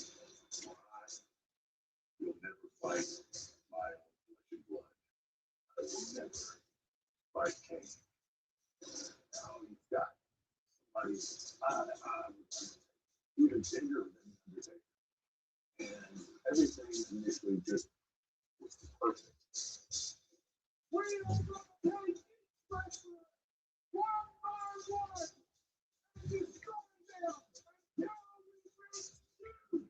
You go out there and you're destroying everybody in the roster. You know, and you're going to have Undertaker there at the end of the journey. You realize it's going to be a big deal.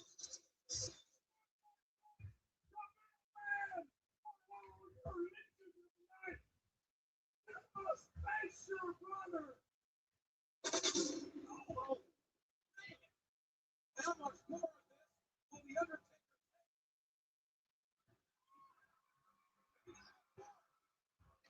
take? Was almost to a team just like him, and he wore a mask. So it's even more mysterious, and he's super jacked human being. Like, it's scary, but to see those two face off, just looking at each other, same eyes, same everything. It was a match that I couldn't wait to see.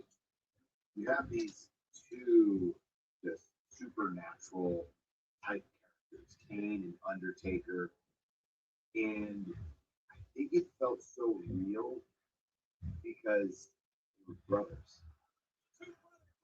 What must the Undertaker be thinking right now? Sibling rivalries. My daughters have it, and so does Undertaker and Kane. It was real life being displayed in an exaggerated way. It all started from day one, and just the levels of story that we put on it.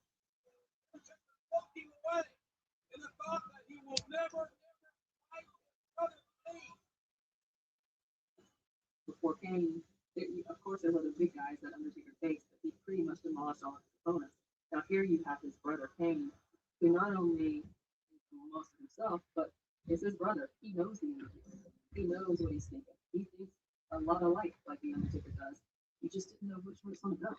There's an element of like, okay, there's a lot of different things why it should be. The reason why I do go work out is because I just like to work out. If a person was interested in coming to work out, I would tell them that topic is number one.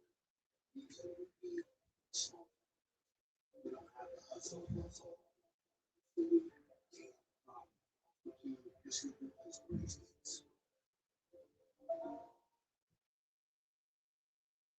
When I started my record label, the business side of things, taxes, finances, definitely felt like adulting. Just because you start your own thing doesn't mean you have to figure it out on your own. It's been amazing to have a civil tax expert to bounce ideas. Even if I'm in the studio alone at night, I have access to a civil tax expert. I handle the music, they handle the tax. Your taxes with confidence with TurboTax experts.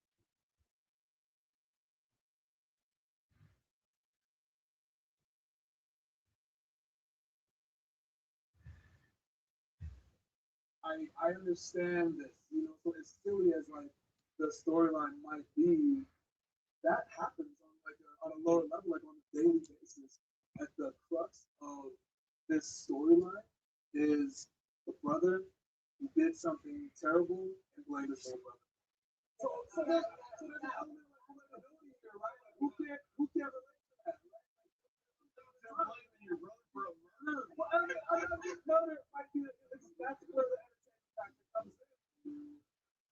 You can't relate to the fact that the Undertaker's a dead man and he's out there physically dominant. You can't relate to the fact that Kane is basically insane from years of being locked away and somehow controls fire. But what you can relate to is their brothers that have a sibling rivalry that's gone on and has festered for many, many years. That's a great story.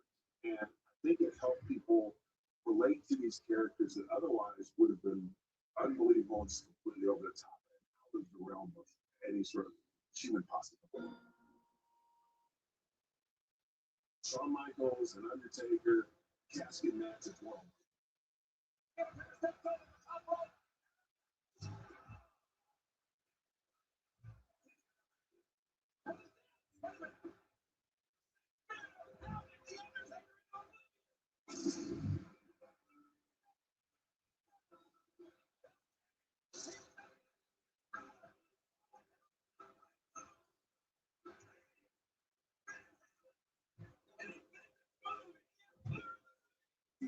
The world thought that Kane was an Undertaker's corner, and then it just completely pulled the rug out.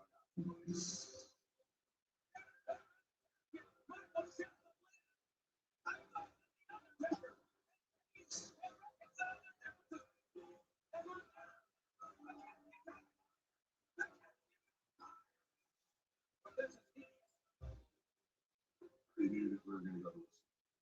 But for the most part, the storyline had been that Undertaker was avoiding Kane because he didn't want to hurt him. He was his little brother, right? And Kane had finally provoked him to the point the Undertaker's hot.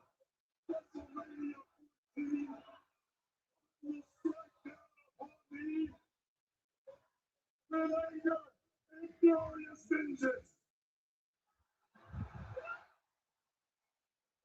To me, he's one of the greatest characters, if not the greatest character WWE has ever been. And now Kane has to come out and match that and be equal to Undertaker. There's no one that could do that except Undertaker.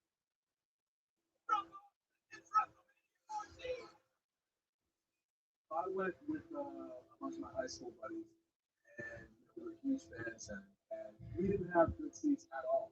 Our backs were literally up against the wall, like way in the back. I remember like come out the fire. You feel the heat all the way up in the back. You literally felt the heat almost like you were gonna get burned. It was so incredible. Watching the culmination of that feud, them finally getting the touch.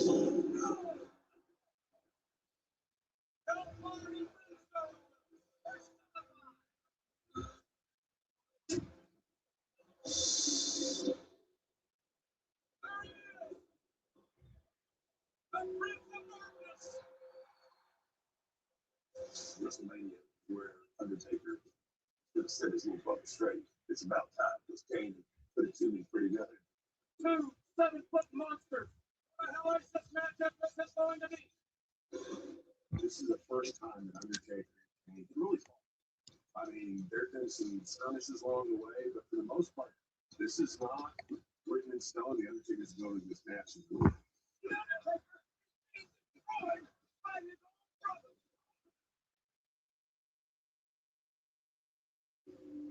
Kane added so much to Undertaker's career. And understand also, these are the two most liked guys in the history of the business. We're sitting back there at WrestleMania 14. I tagged with Jacobs in Europe before we both made it to the beat. I'm sitting there just wanting to do well. Everybody is. We're rooting for these guys. And they knock it out of the park. We're excited about it. We've got something that's going to draw for a long time. His brother has waited the last time. Revenge. They're fighting back.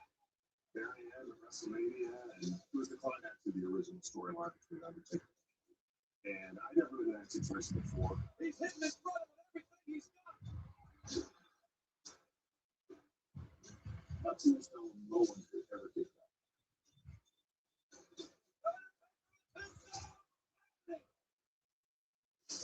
Nobody's ever done this. Not only did he get that at once,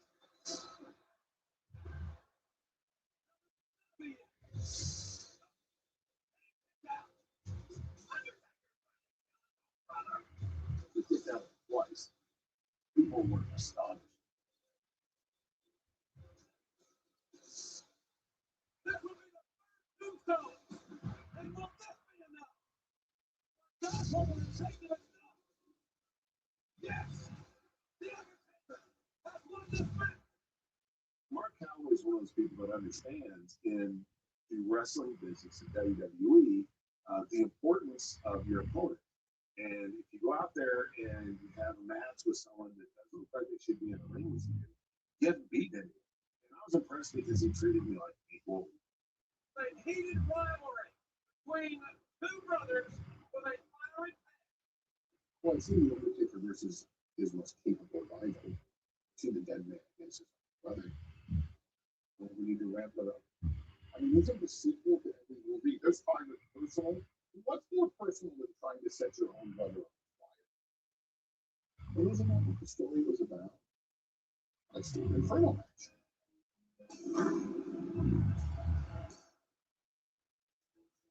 First person to set his opponent on fire. Wow.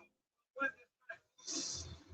If you take two guys that are 6'10" and 300 pounds, you get these great characters that are larger than life. Yes. Need it now? You can get it here. Search your way and see results tailored to you. Check what's available and choose how it's delivered. The parts you need, right where you can get them. On parts.cat.com.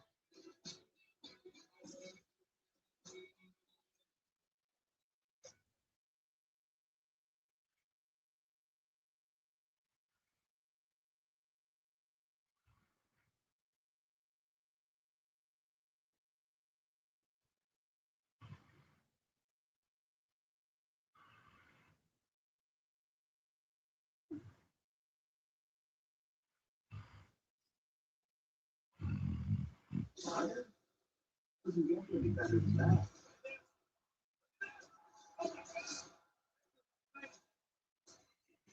Initially, you're like, okay, somebody's lost their freaking mind.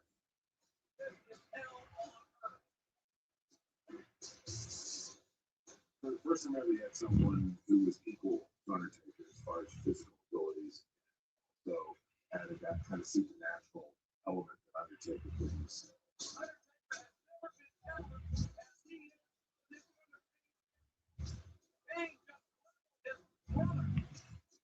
It was pretty hairy. What most people would realize is that all those flames going up is just sucking all the oxygen out of the ring. Why? We all eventually return.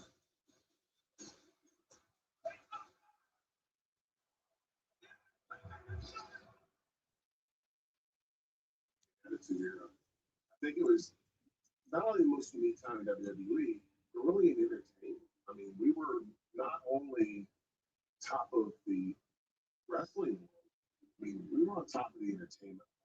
When you look at characters and individuals who have very successful long careers in WWE, they were reinventing themselves. Undertaker's a great example of that. As great as the Undertaker character is, there were a lot of parameters, a lot of things that I couldn't do because of the character.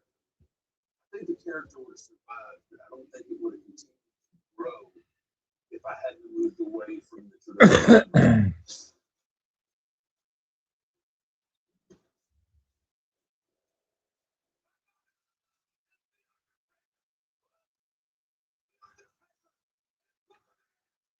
The American Badass, it freed me up. I was able to keep a few of the nuances of the old character, but I was able to move it to the mainstream.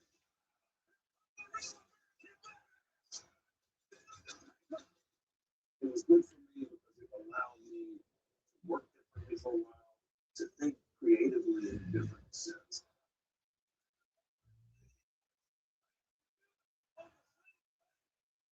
Instead of remaining enemies, get the most powerful tag team that's ever existed. I mean, their name is literally the Brothers of Destruction. They decided to start tagging together, the Brothers of Destruction. You see two guys, cool, coming down to the ring, nobody really affected the Brothers of Destruction.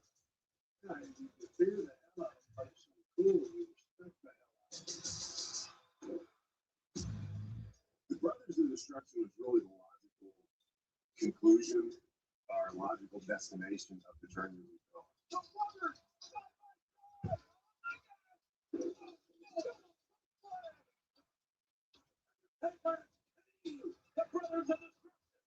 WWE audience always wanted us to get together.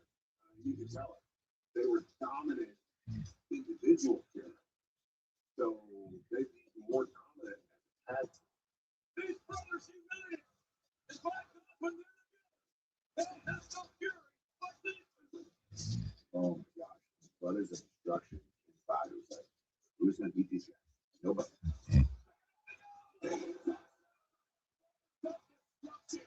Nobody's fucking. Are you kidding me? We can set up the Hardy Boys or Edmund Christian or please no. The Brothers of Destruction.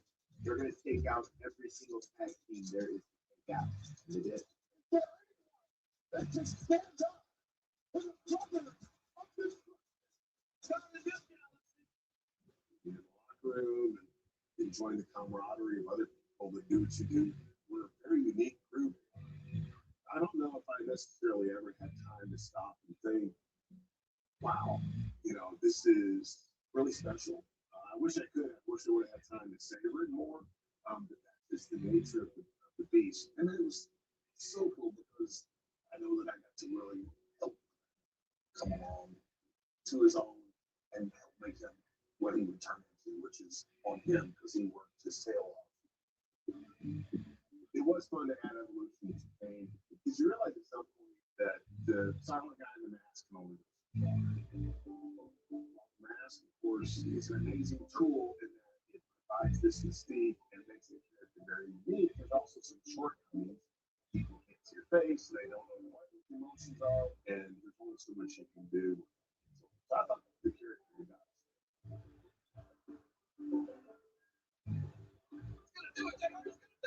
What is it gonna look like? I remember him taking off his mask for the first time. It was like, oh my God, everyone wanted to see that. I don't care if you were a wrestling fan or not, you knew who Kane was, and you wanted to be watching Monday Night Raw because you wanted to see what was going on.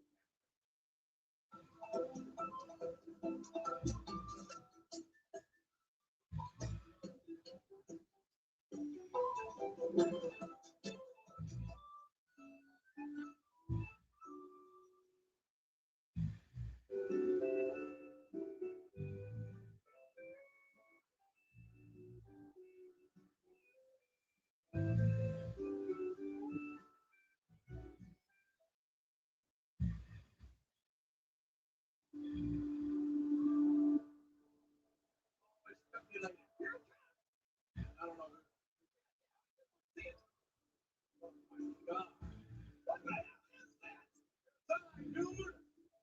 This Kane was actually the scariest of all because he's a psychological monster. You find out that the scars that he's covering up, they're actually on the inside, they're not on the outside. That made the character much more alluring to me because as much as the original Kane was about psychology, this one even more so. Tonight, I will once again feast on myself. There's no doubt a living, breathing monster. See, this is twisted. I'm not gonna do it. Dude, I want to make stop me. He was smart enough to reinvent this character when he needed to, and it didn't matter in which direction I went, which direction Kane went. We did not touch each other for a year. It's still just like that. Put those two back together, people were just like, oh yeah.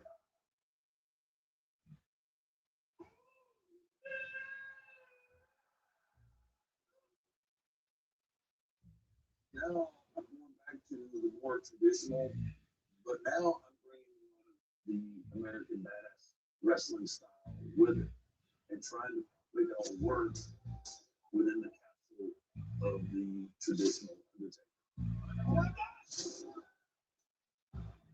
It was what's old is now new again, but there's more substance now to what you get in the ring. That just brings new life into both of us because even though they had the same history, the characters were different than the first time they met. And that made it really alluring, different. It wasn't just a rehash, it was literally something brand new. It was exciting. Lord knows Kane deserves what he got at WrestleMania 20. He went too far and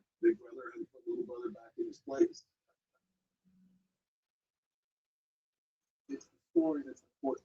You know, we're sitting here talking about the rivalry of Taker and how they were able to do that for so long. We don't talk about the win-loss percentage. Taker won, I think, 75% of the matches. Game 125. Like, by the numbers, you would think you would lose interest. But you were still interested and you wanted to see it every single time because of their ability to be able to tell that story. With Undertaker came and hit close to home with a lot of fans because brothers aren't always going to get along. They're going to have fights and quarrels. They're going to have mountains and valleys. And I think people relate. When you're with anybody, you know, plus days a year, you become family whether you like it or not. And they legitimately are like brothers. You know, they're that close. And it's actually funny, so many people in our extended family thought they were brothers. At our wedding, they're like, you know, your other four brothers are here, but where's King? Like, he's not really, you know, a real brother, but they're super close. They're great friends. Glenn is such a good person, intelligent person, well studied, you know, but you don't get all that. All you get is pain off the TV. Like, you have no idea. You have to be able to trust the character of the human being. Two, frees you up to do business in a grand way. He's always been there. And he's always wanted Kane to be the equal of the Undertaker. Kane has defeated his brother.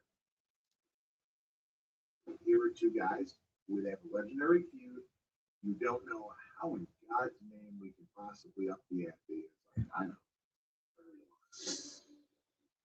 Ladies and gentlemen, this is the very match. Now, the only way to win this match is to put your opponent inside the ring, covering his body completely with dirt, burying him alive. He's Undertaker. He buries the opposition. It's not just a period at the end of the sentence, it's an exclamation point. For Kane, the opportunity to bury the years of living in his mother's shadow. And Undertaker wasted a little time starting this matchup. It just senses that these two literally want to destroy each other. I think both Undertaker and Kane knew they had the opportunity to do something special.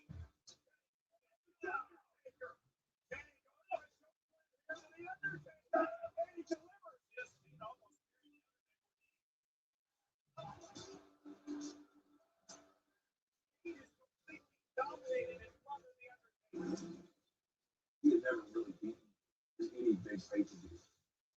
If he was going to be a legitimate champion, he had to beat his brother. The saga is over. My brother is never coming back. Booking.com has stays for absolutely anyone. For instance, imagine you're a vampire thirsting for a lively hotel. You find a Vegas resort with some great nightlife. Perfect. You may be undead, but you're the life of the party. Or also fun. At least there's free cancellation on most stays, so you can wait for the perfect weather.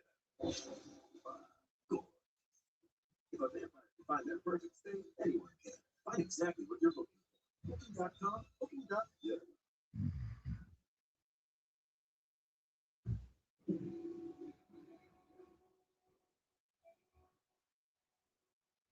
Mark and I did often talk in our later years about retirement. And it is difficult because you're used to a certain lifestyle where you're in the spotlight all the time.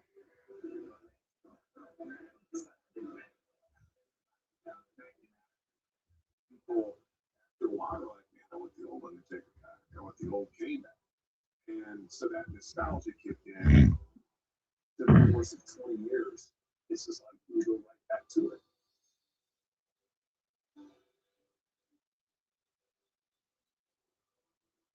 And that's special because there's so much content and there's so many different characters and there's so many different people that come and they go. But those are two constants. And that story of those two guys together, I would say that as far as storytelling, I don't think it'll ever be matched. You know, when you look at rivalries, like the earliest in my childhood was the Ali Frazier. And, you know, like nobody ever saw Ali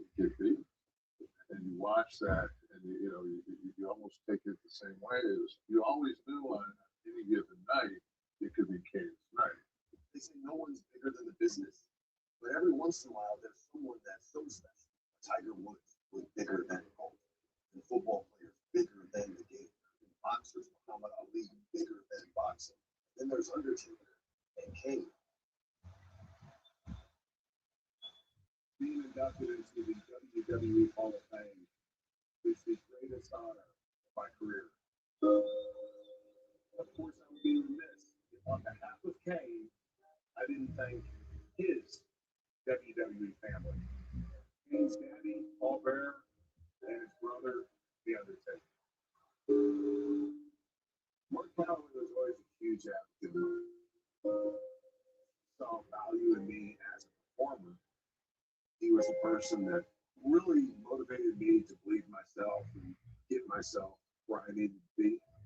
And that's really just a testament to him in that your real legacy, maybe in some cases, is the opponents that you helped create. Is that the one? That's the one. You think about it. Where would Batman be without Joker? But where would Joker be without Batman?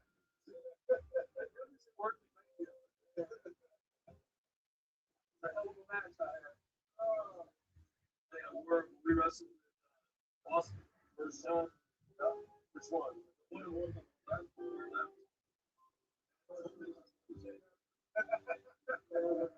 Those opposites actually come together and make the whole thing.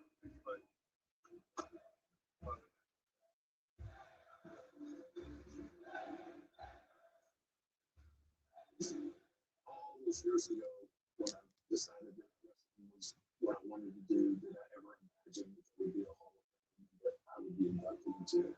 I wouldn't be where I am today without all the people, not only that helped me in the ring, but outside of it. Big Game story stretches over 2 decades as the Brothers of Destruction. The greatest wrestling story ever told.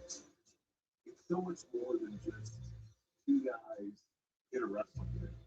It was things that all of us could relate to.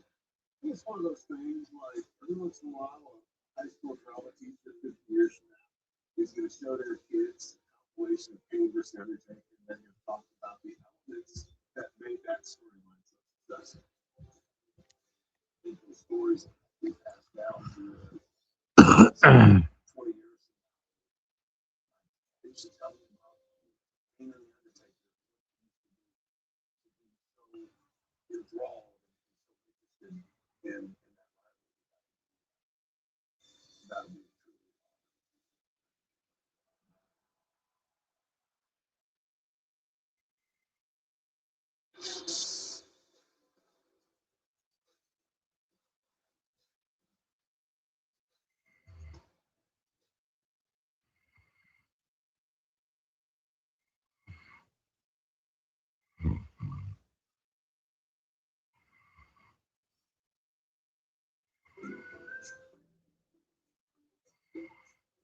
Walking meals into my weekly routine. Not only have I saved hours on that, I've actually been eating healthier and staying consistent with nutrition goals. Fill your body with in just 2 minutes, and they have no preservatives and no seed oils. Whole foods that actually feed.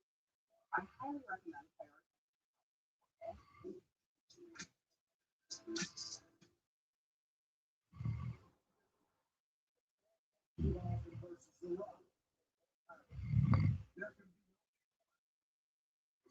Popularity so strong, and it was so infectious. It motivated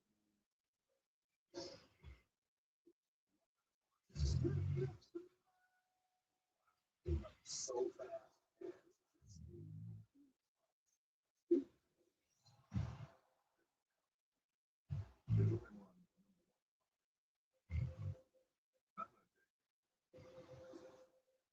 We're right, because we're trying to get the top.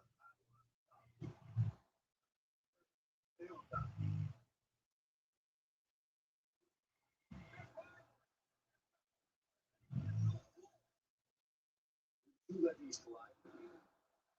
Rivalry sees king in our lives. This is where we break down the legendary story of the greatest rivalries of all time.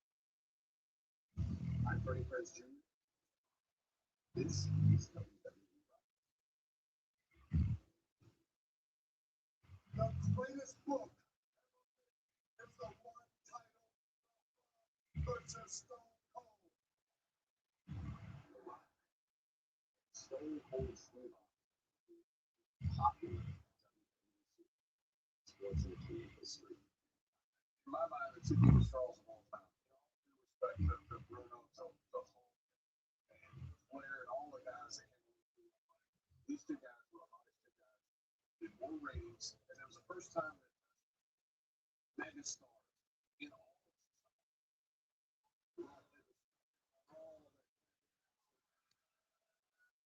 they were able to transcend into pop culture. They literally were making fun of wrestling.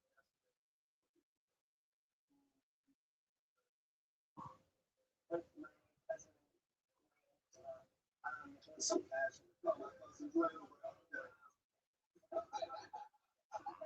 He speaks about Stone Cold, speaks about the man and the feeling of I mean, he has this bond in his it doesn't. It chokes him up. Talk about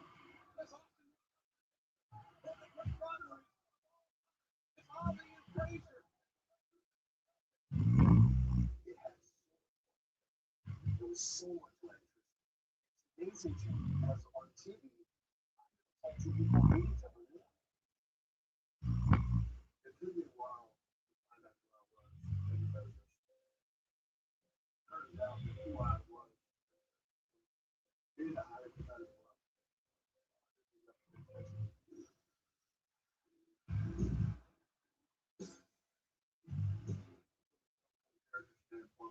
Nothing was handed to him.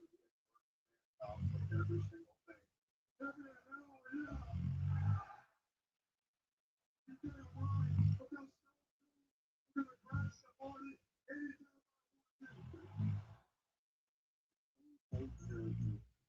Define the era, define the time. More rebellious attitude all over the world. Just find out.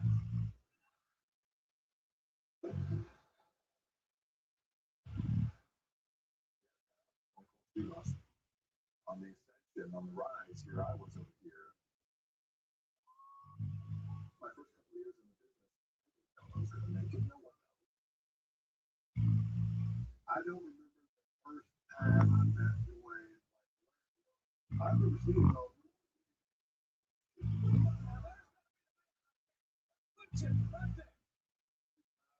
Whatever it is, why are you 275 back there? But you can see the gimmick was wrong. I don't know when the World Wrestling Federation, but the group before, those people in the World Wrestling Federation behind me, So stereotypical promos, content promos.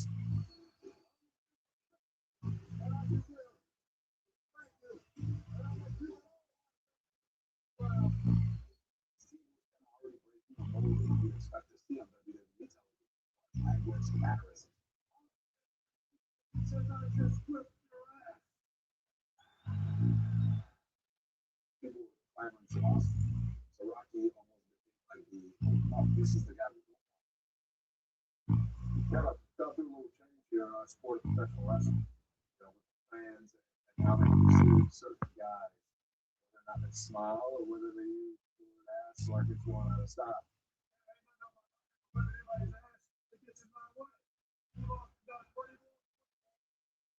Steve's impact, and the reason why he was so successful, because he was authentic. You can rest assured, bet your bottom dollar that Rocky Maivia will always give 110%. That's why I am the Intercontinental Champion. Here I was this guy who was happy to be there even when I lost. Fans can see through that. Not authentic and you're done. That's when they became visceral and basically you're full of them.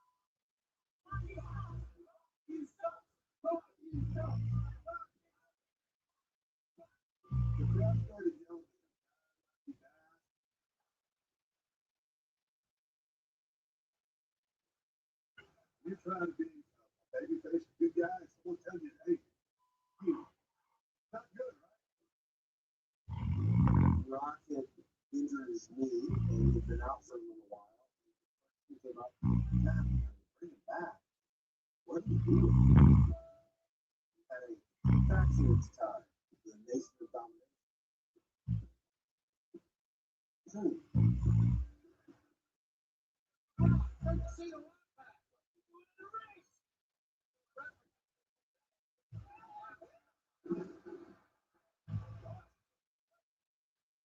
Remember getting a phone call from Jim Ross, and he said, "How do you feel about joining the Nation of Domination? We're going to turn you into a bad guy. You're going to become a heel. How do you feel about that?" I said, "I love it."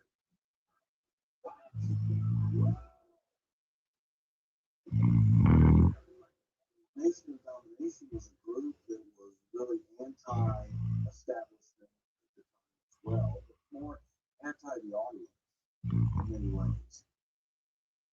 Audience is crapping on Rocky Maivia. When Rocky came back, he crapped on the audience. Sure.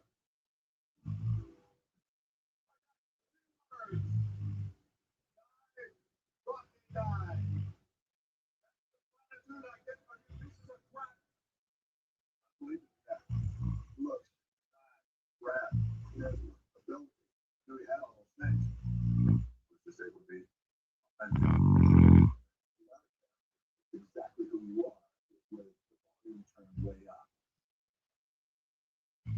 Rocky took it and ran with it. And people viewed him as a cocky, arrogant person. He's a human being, he wasn't. But he walked into a room and owned it. Interesting when you look at the two characters, because they were both rebellious, they were both anti. They come together and it's like, all right, this is beautiful music.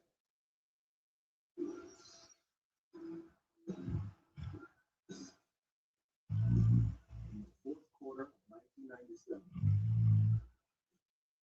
Really, really an exciting time.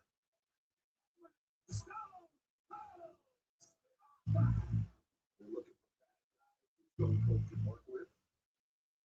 The Nation comes out. All of us are sitting at the top of the stage. Steve basically says, All you got to do is put your ass to the ring, or any one of them people out there. I'll stop them, I don't let you. everyone's arguing who's going to go. It's decided. Rock is going to run down.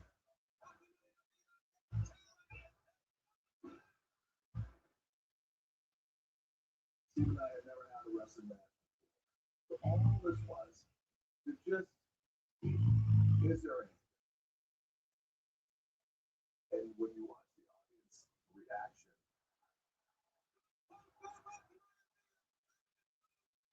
there's something there. palpable buzz in that arena.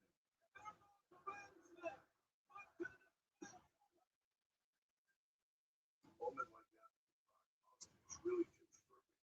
You put your time and effort into it, it tells you what's working. Rock Austin's life this is going to be special. If anybody wants to see Rocky Maivia get his ass whipped, give me a hell yeah.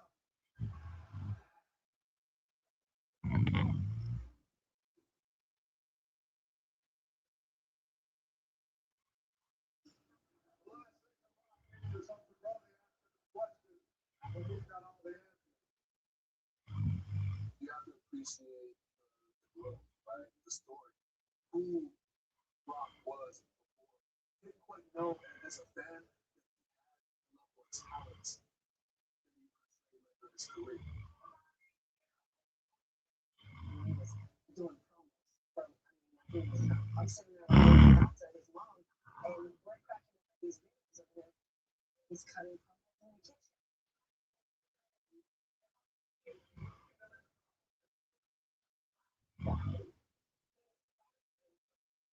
Before he even knew he was going to be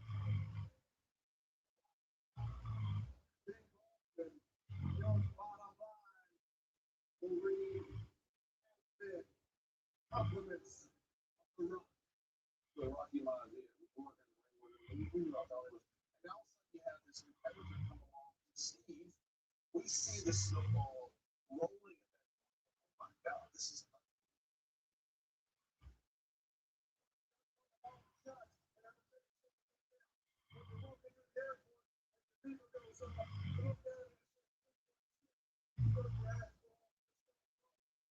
the beginning stages of Rock. I remember them going after the Intercontinental Championship.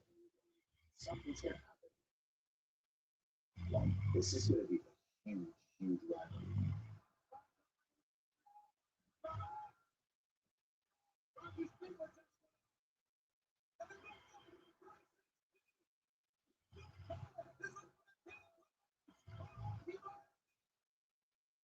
Pretty much immediately. We had chemistry, we clicked.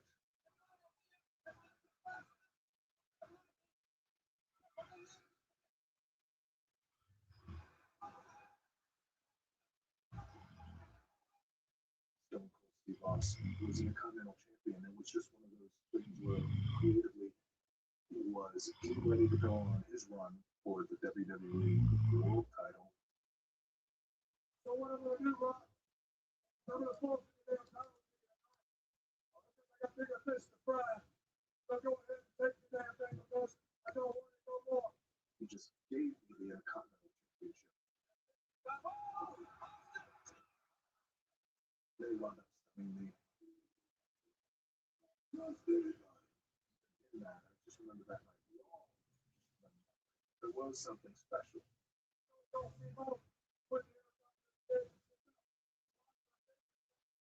Did you say you didn't have to earn a damn thing? So I'll see you a little bit later.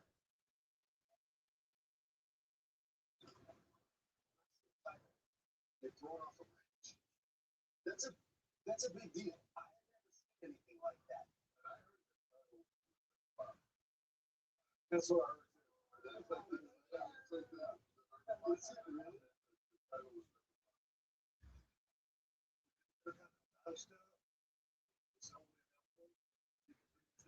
He's going down. Do what I'm doing. Come back around.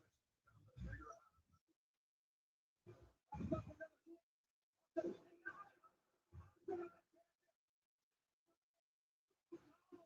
You guys go. I hunger, my thirst to be the best. Get to the top.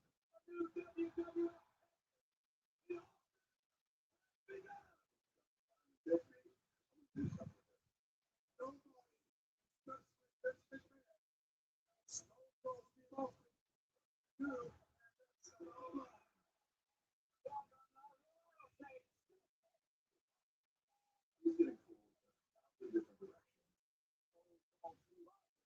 He's the man.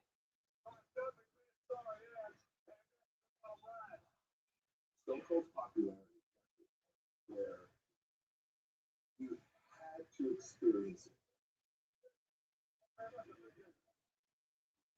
We were chatty, but at the same time, it was possible that there was competition. He had a stack of everybody. He signed away. So I remember he had joked when he signed the pictures. He might make it one day. Stone Cold Steve Austin. I thought, oh. But then I looked and I realized that's how he signed his autograph. Stone Cold Steve Austin. I was number one. You know was number one. I signed that number one on that picture. First, see that autograph. Who I was.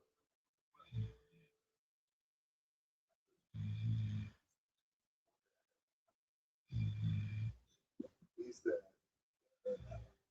I'm gonna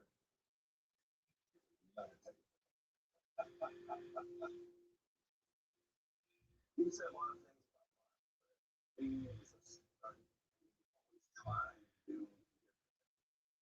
Why are you looking at the rock like that? It's true. Anybody grow so much week to week.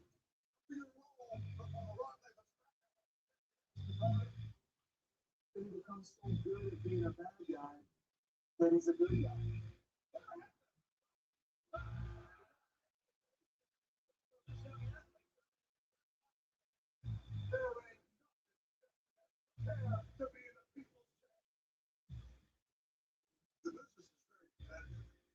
tall as I was getting, he was kind of coming up right behind me.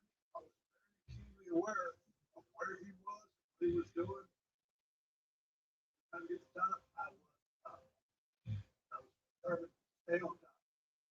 I'll take you this, you will always be in my eyes.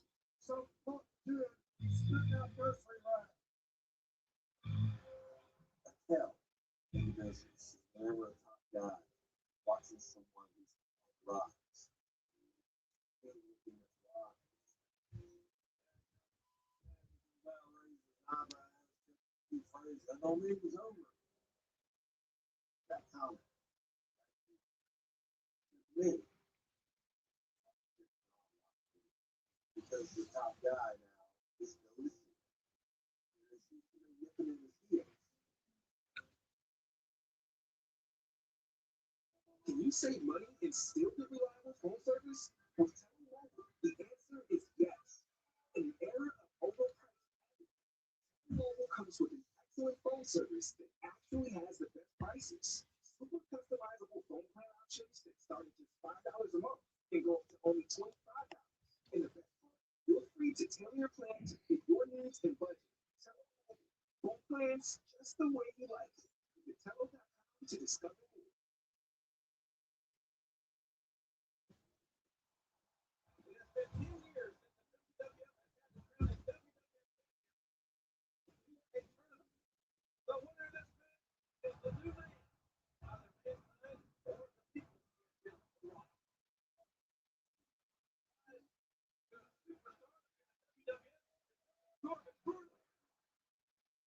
In the world of the WWE, life moves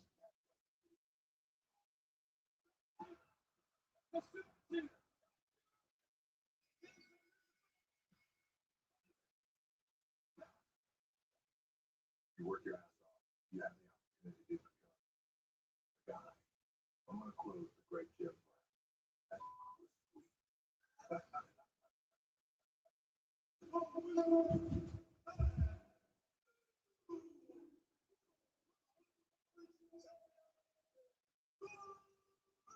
Not only do you become world champion, now you align yourself with the company's top heel, with and take the moniker of the people's champion, turn it corporate.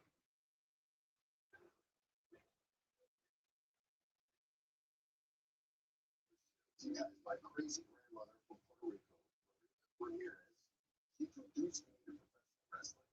And when the Rock turned corporate, my grandmother hated them to the point where when my wife did a movie with him, she stopped speaking to my wife. And when I asked her why, she said, because he chose corporate. This man was the energy that came into this.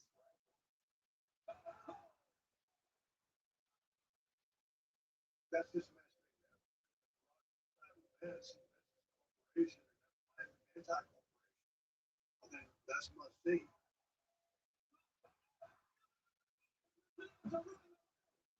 He now has solidified Rock as someone you want to hate because he is aligning himself with the man. The World Wrestling Federation champion. Great champion.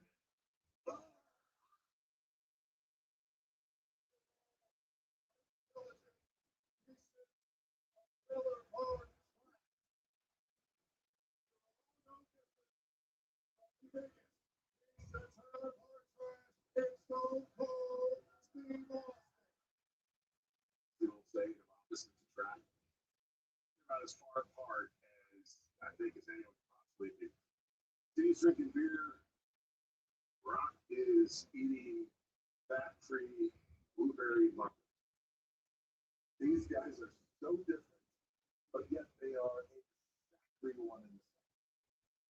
Just in terms of be the best. Nothing's gonna stop it.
Story at a time.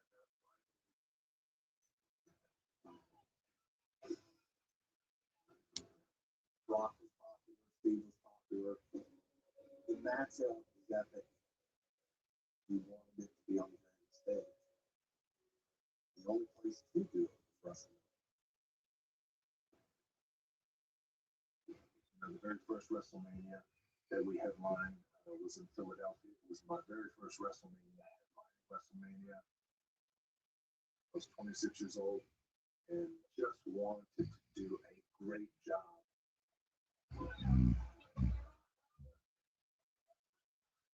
I'll never forget that match. From a standpoint, he was a motivating factor, very competitive. You know, from the last level, he delivered just great.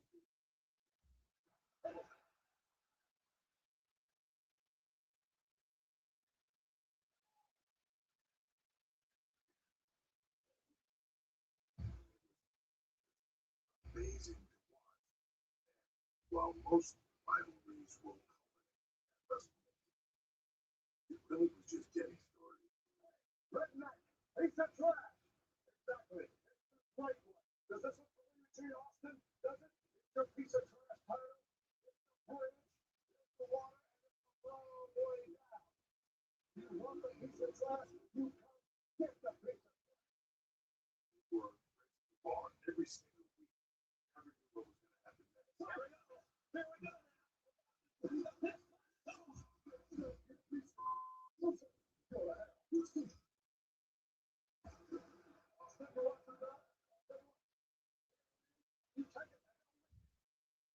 Water cooler talk. Every week was what happened on Monday night. I think that discussion was awesome.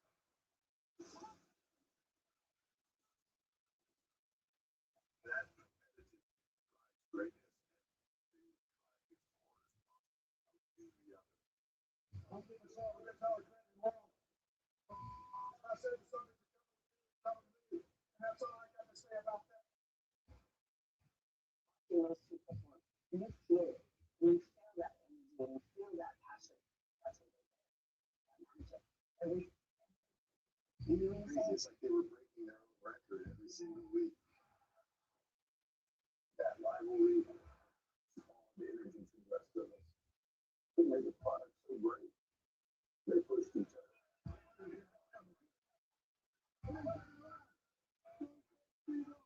Man, it does appear that way.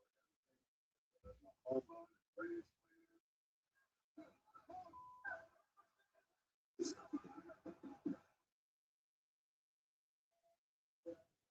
It's the best job in the world. I think we've had to go home and just not get that way. That's the schedule we got. As soon as you say, hey, no. If you do it, it's crazy. We're not doing it. Step into it.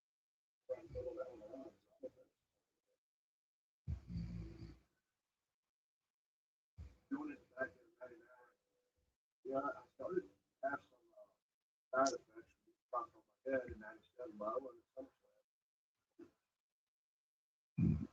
Everybody thought I bruised myself.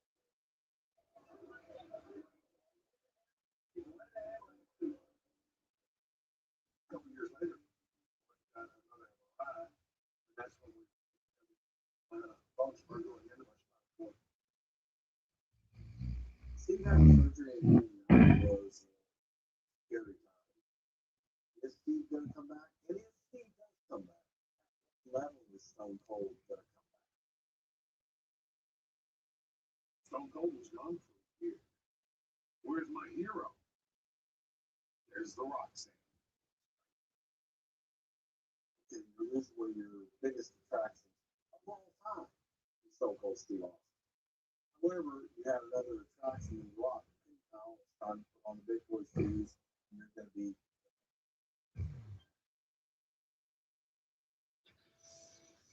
Ranger knows that your alignment is trying to keep you the lights on. You go to great lengths, and sometimes heights, to ensure the power is always flowing. Which is why you can count on Ranger for professional grade products and next day delivery. So you have everything you need to get the job done. Call 1-800-RANGER, click Ranger.com, stop by. Ranger, for the ones who get it done.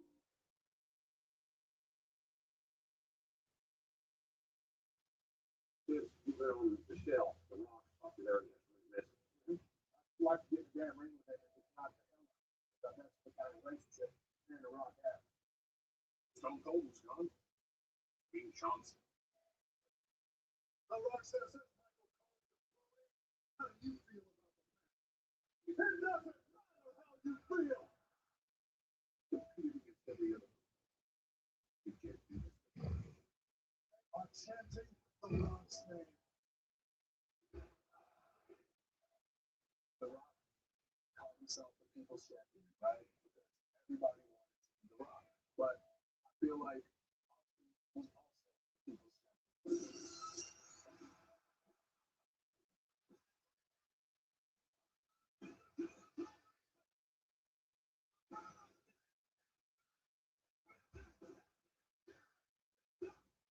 As Stone Cold back was released.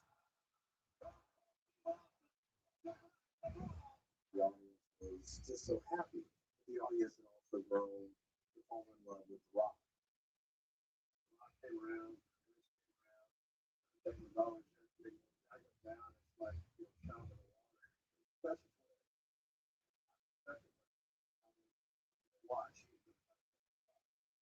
won the Royal Rumble, which gave it a shot at the champ at WrestleMania.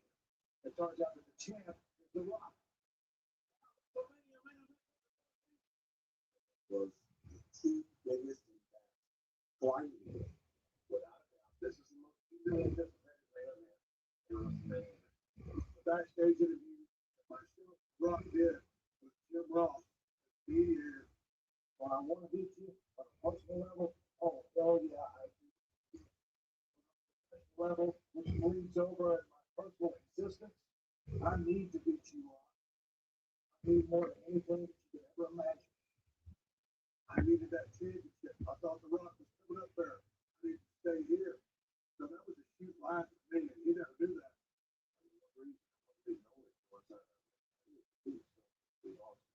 That's it. There was tension, great tension. It was important to me that I was the one leading the pack. Here's to you, Rock. I knew first was available. And Steve Austin sure as hell didn't want to be second. Here's last getting booked at WrestleMania.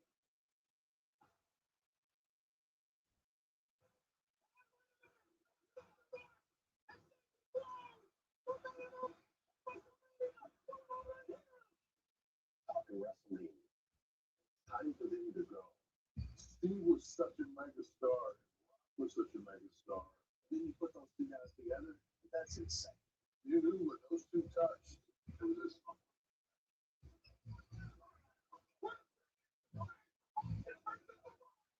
So the match was on so many levels work, but super personal for him, super personal for me.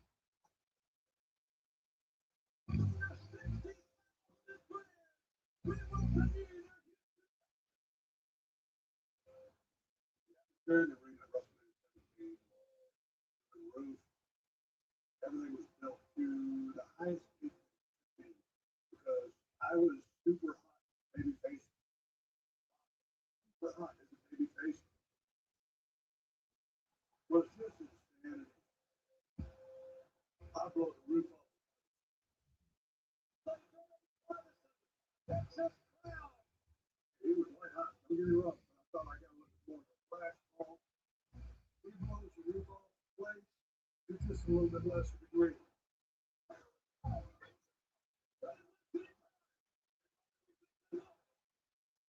WrestleMania is very special because we broke pay-per-view records.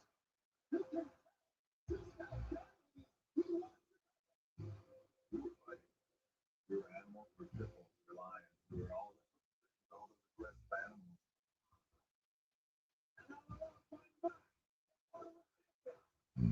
The people hanging on every single move. The same crews that were this match was near 50-50 throughout the whole thing.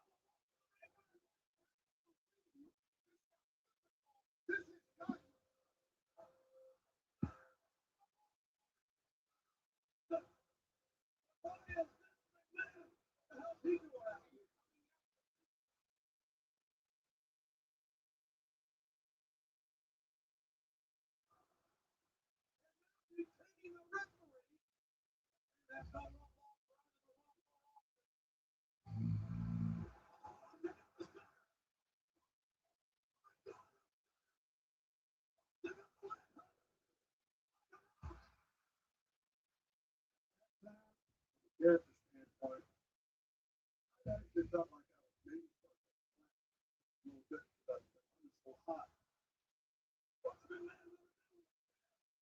I wanted to turn heel.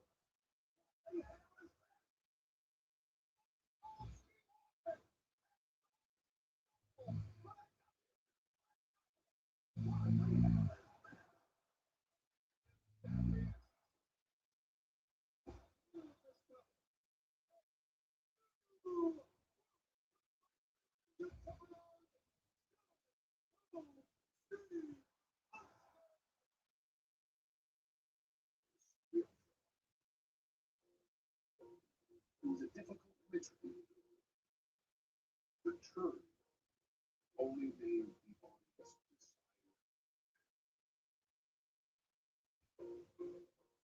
yes, I wanted it.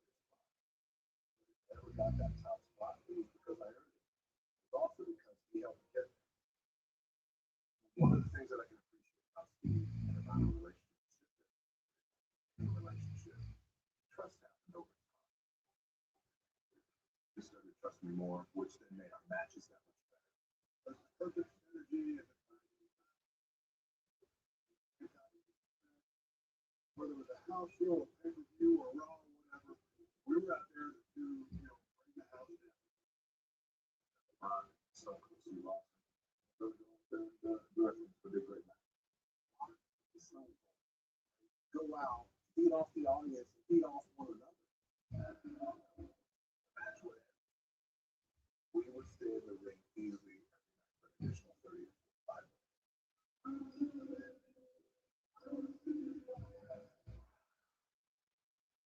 We would have these performances and these monologues. That's when the fun would begin.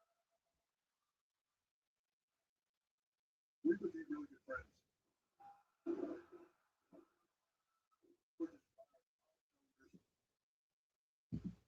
You can be great friends with somebody in this business, but you can be really great friends with this business.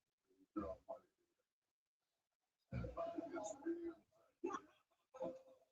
Rarely do you have two stars that are mega stars at the same time. Every building we put Steve's name on, he sold out. I guess another guy who's exactly the same.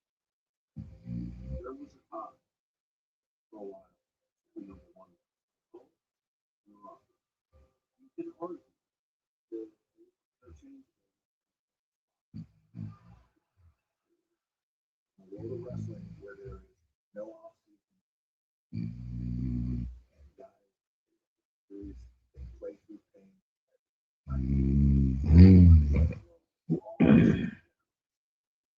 We play through multiple physical. Few things that are going on. I can pass, yes. I need to pass, but I can see what my life is turning into by the stress and the beast. I'm not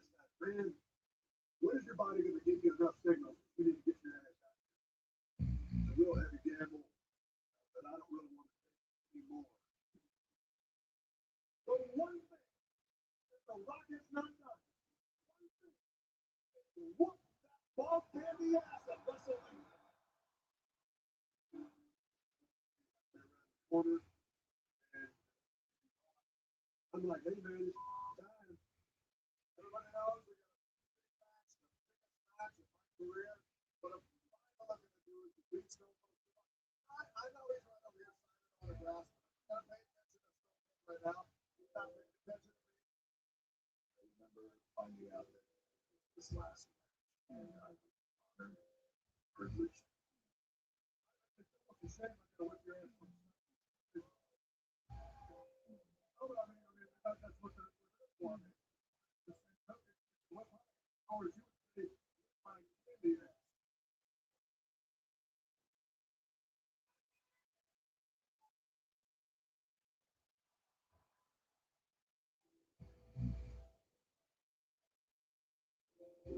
Very emotional in this match, this extraordinary journey between myself and Stone Cold Steve Austin.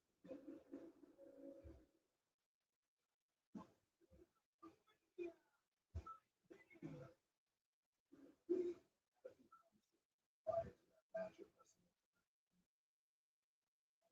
given the greatest performance I possibly could.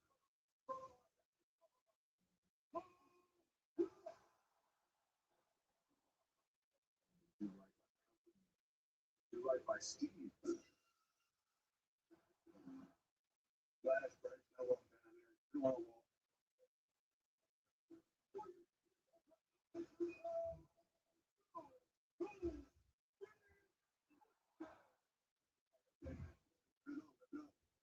Who is the greatest star?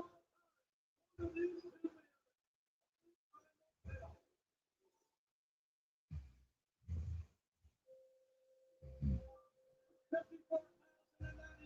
Year.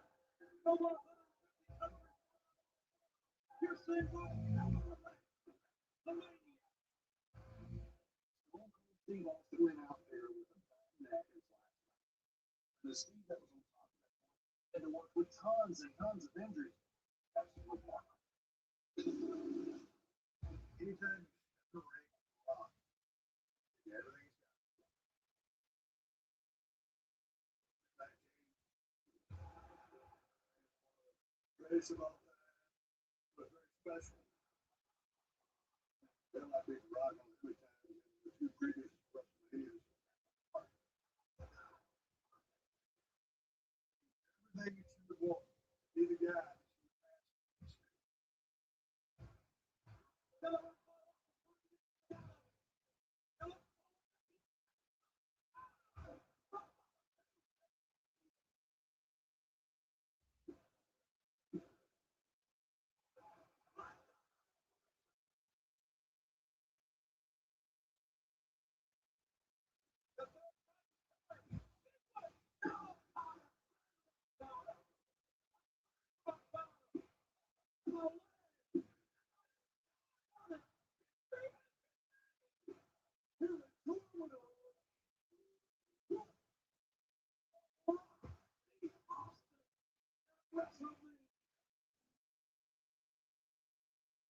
Now, I want to be the best at what I do. Because of guys like Austin, specifically Steve Austin, doing what he does for me, that I'm able to accomplish that. After the 1, 2, 3, push it up where you're laying. Yeah, my respected, proud to call my friend. You are looking at who the greatest. Let us do this one. I love The Rock. Loves me. The really, really cool moment. Two big ass, tough ass guys. Each other and they love the other one. When you see those two gentlemen in the ring, one of the best rivalries in the history of this business. When they get 3 WrestleMania, Yeah, they don't say it. One of the moments when I was a kid that I'll never forget is when the Beatles ran out of Chase Station. Rock and Stone Cold did it 3 times. face that just snuck up. That little smile is like, if you're looking at it, that the people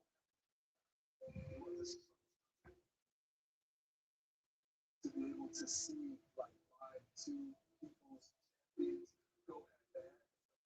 The booking scenario that we all the two guys who are the top of all the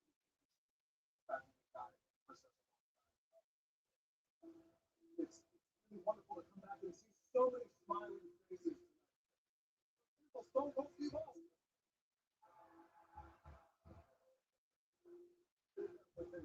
One more match. There will always be a bit of rivalry between Rock and Austin. I also think love and respect for one another. What each did for the other's career. That's not it. I respect the stories.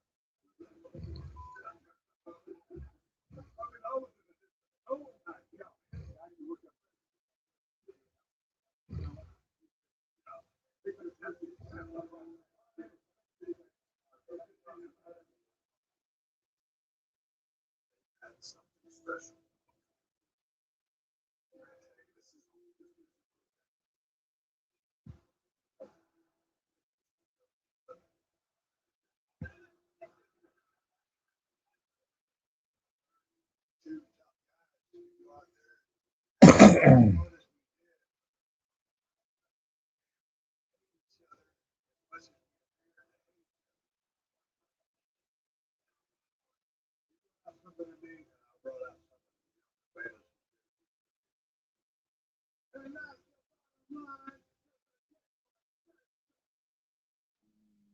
We're fighting for the exact same thing. That was the number one spot in the company at the time. The company was changing the way the game.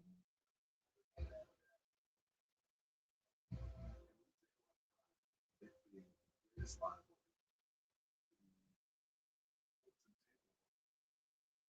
has everything.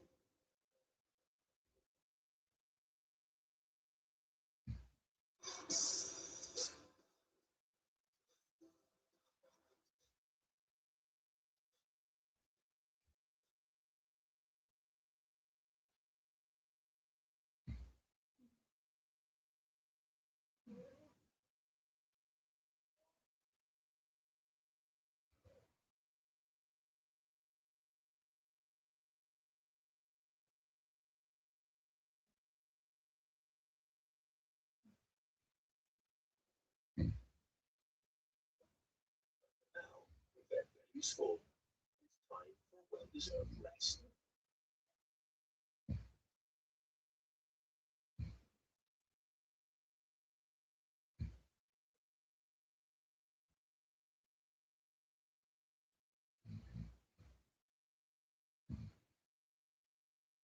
At the opposite end of the American continent, in Patagonia, you find some very special mothers and calves.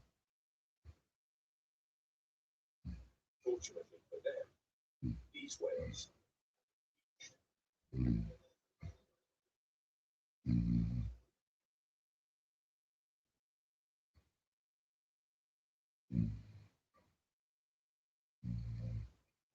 between May and December, 1/3 of all the southern right whales in the world congregate on the coast of Perth to watch their young grow.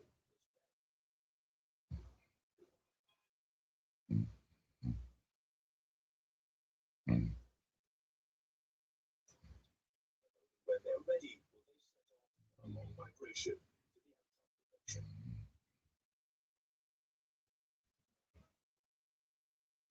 But before they do, it's time to review some key terms of body language. One, greeting others with an standard gesture of seduction.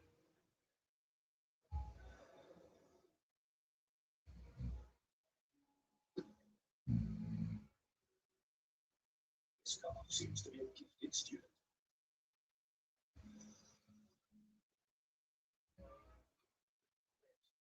Slapping the water with a tail fin. Very useful for warning other whales of danger.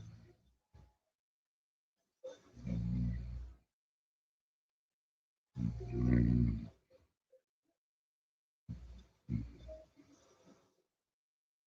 finally, the big jump. Reaching. As well as having the same meaning with the other two actions, it's also great fun.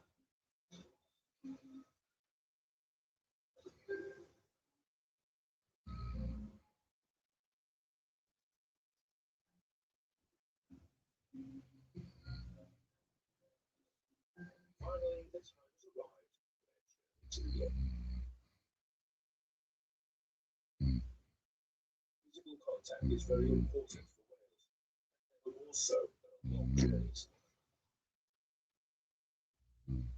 Mother and calf constantly caress and rub each other to reinforce their ties, saying something like, "Don't worry, I'm still here."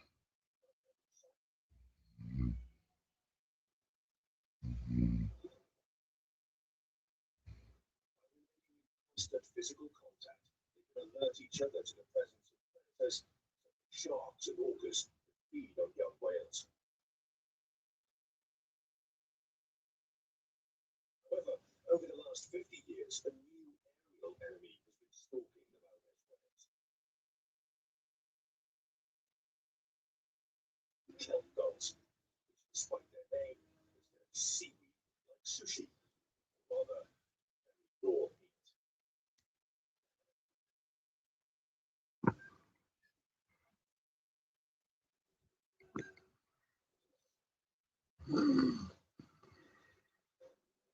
These birds wait for the surface to breathe and then add their skin.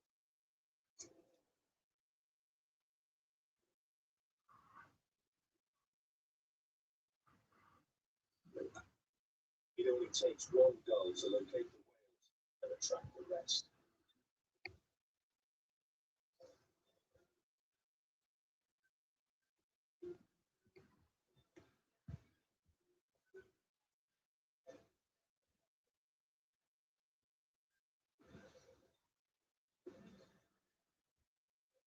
Way to avoid them is to stay submerged, breathe with only your head out of the water, get away from there as soon as possible. Whatever happens, whales always have one of the most incredible forms of communication on the planet at their disposal. Their unique and unmistakable song.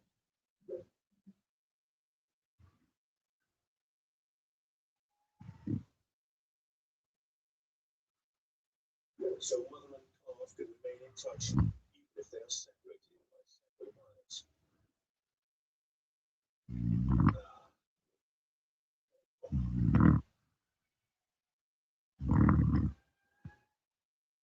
Finally, it's time to continue the journey to the far reaches of the underwater world. From hesitant first steps to sibling rivalry, from the safety and warmth of a mother's embrace to the cold, harsh reality of the world outside, these new kids on the block have only just started their amazing journeys through life. Soon, they'll start to make friends. And all will play their part in the rich and complex network of bonds and relationships that make up wild family ties.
You've got a friend, the ups and downs of life's adventures are much more bearable.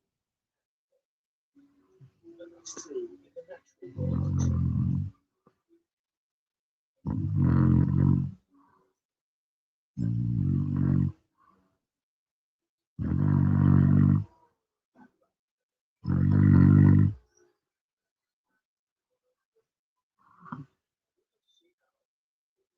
for survival. Almost everything. Parasites is pretty important.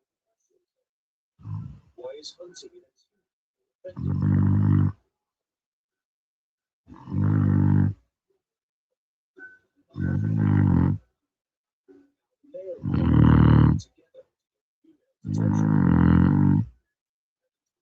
What language do animals use to strengthen the bond between each other? After all, everyone knows the best is one for one and one for all.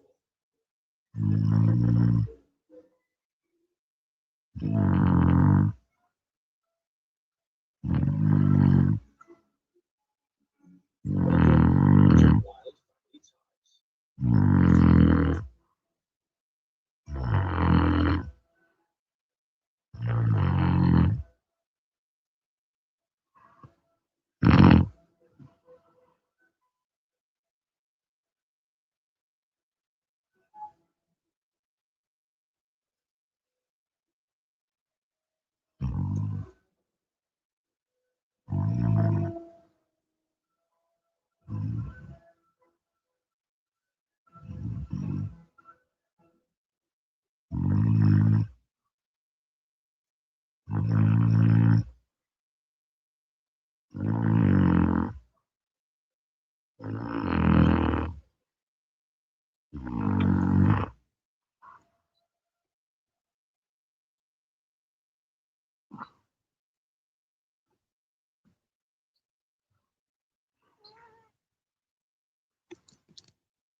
Our journey begins in the leafy jungles of Madagascar. There are some primates that are experts in strong personal bonds. One of the most important tools, communication. Indris howl to mark territory and to strengthen the ties within and beyond immediate.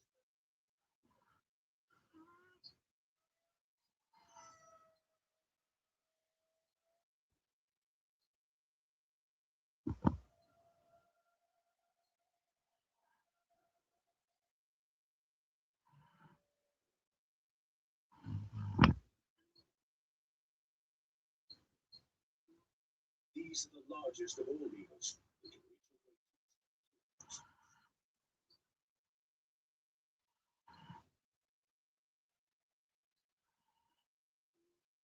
since they're vegetarians, they employ their impressive physique not to hunt other animals, but to get to the tendrils leaves of the laurel trees.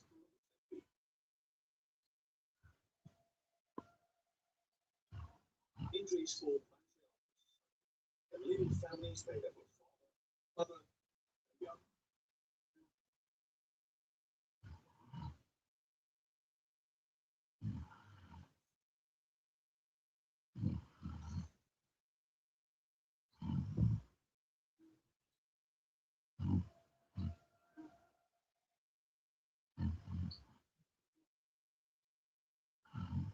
Sharing their territory with other families helps with security. That's when it's an advantage to be able to cooperate. Indris do through sound.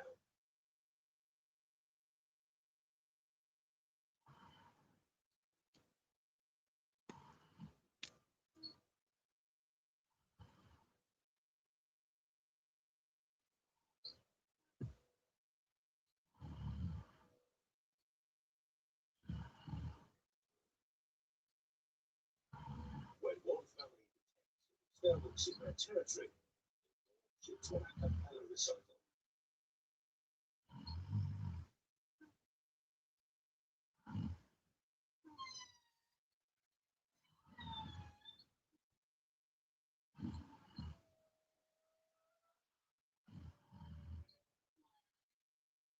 In fact, rather than a choir, they sound more like ambulance sirens.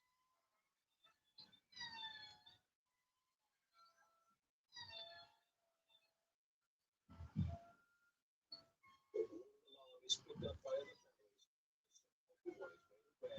potential danger.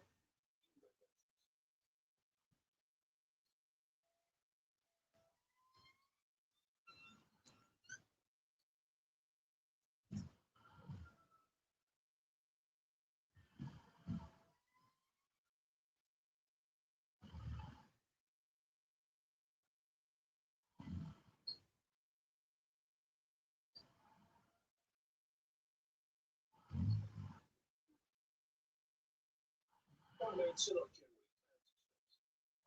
best to head off for now.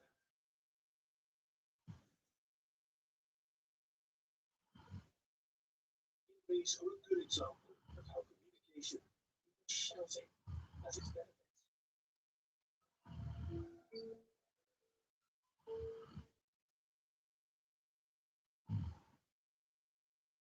Let's head to another island now, Australia.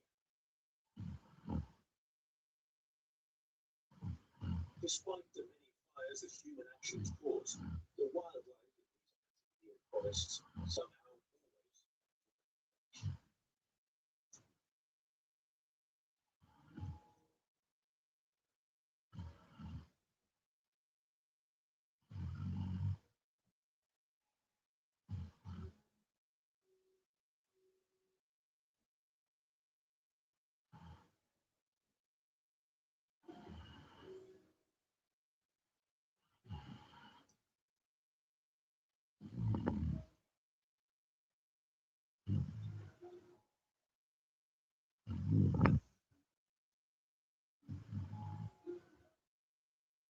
Life seems calm enough.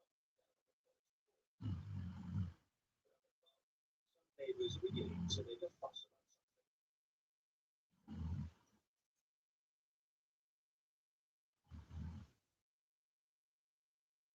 Metallic starlings live in groups in a kind of commune, like something from the 1960s and 70s.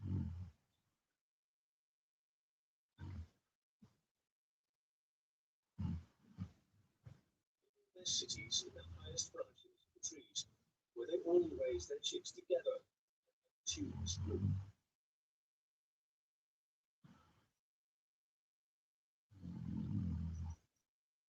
bit like late 20th century hippies, they like to use the natural materials that Mother Nature offers. They gather plant material to ensure their nests are strong Australian winds.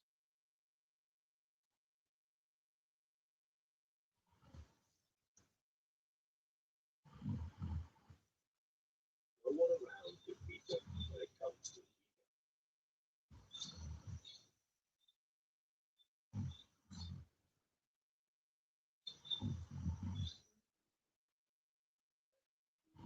these are the highest as in most kindergartens, the noise can become unbearable. Adult metallic starlings eventually.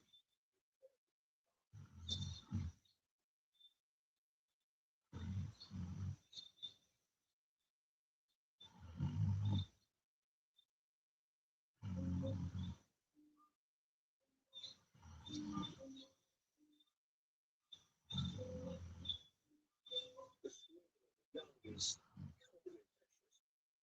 Soon the mothers turn on the males, demanding they look for food. It's hard to piece out man from the little dudes are making so much noise.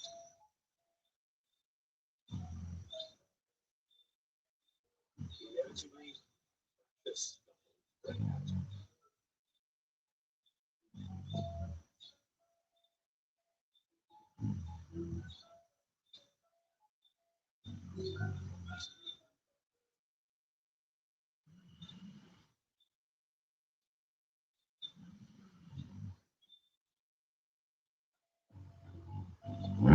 get their chicks to close their beaks for a moment by feeding them the ripest, tastiest fruit.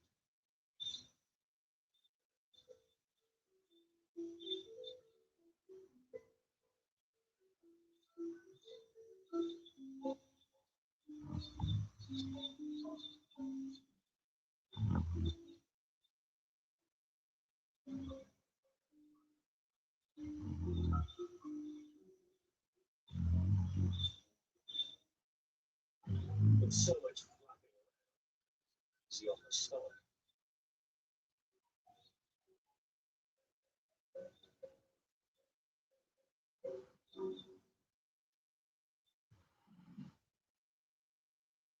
Working and living as a team improves the metallic starling's reproductive capabilities.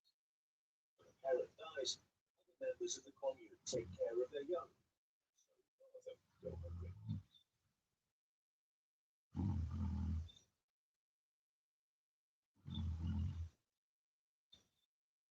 By growing up together, these chicks form bonds that are a great advantage in adult life, where they migrate in massive flocks to new villages in search of warmth.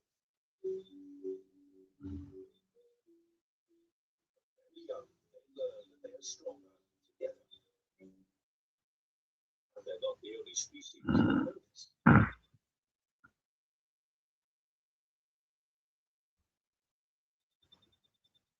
The network is business next door. It's about resources. It's other as a chamber of commerce, we bring those folks together. I would provide coffees, lunches, just to share stories and to collaborate.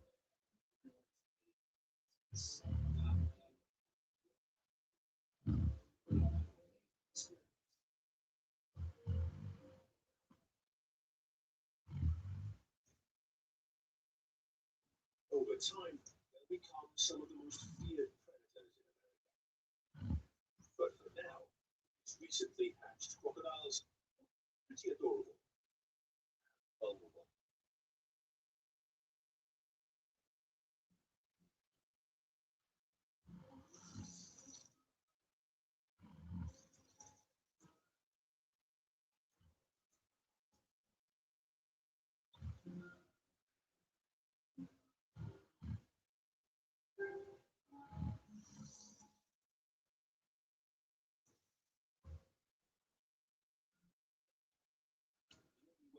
Defend themselves against larger, more powerful rivals by sticking together.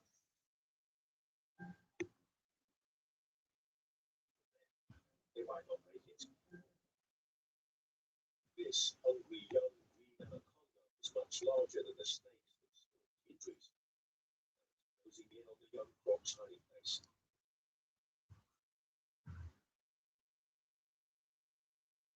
Smelling the air with its tongue, leads the snake to find the reptile siblings.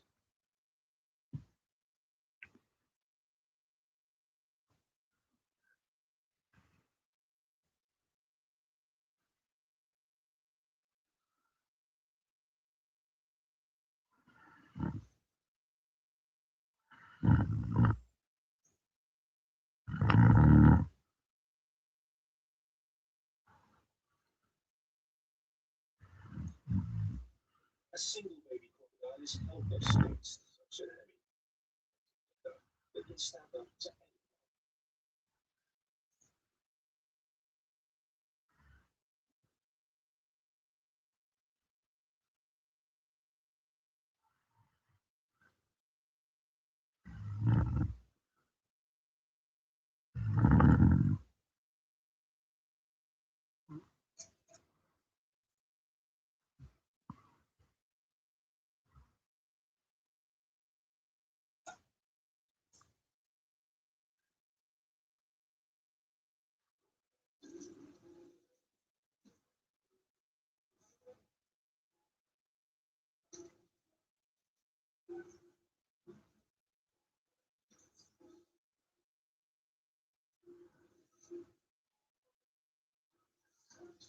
No matter how young or defenseless it might seem, a crocodile will let itself become someone else's. That's a fight.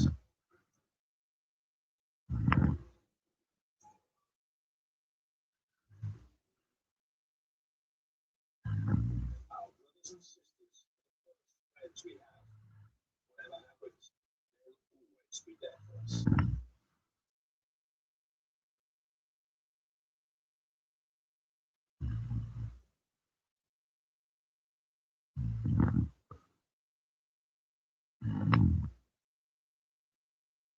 Much further south on the American continent, desert landscapes of Argentina and Patagonia for the homes of the Tyler brothers. Juan Atlas.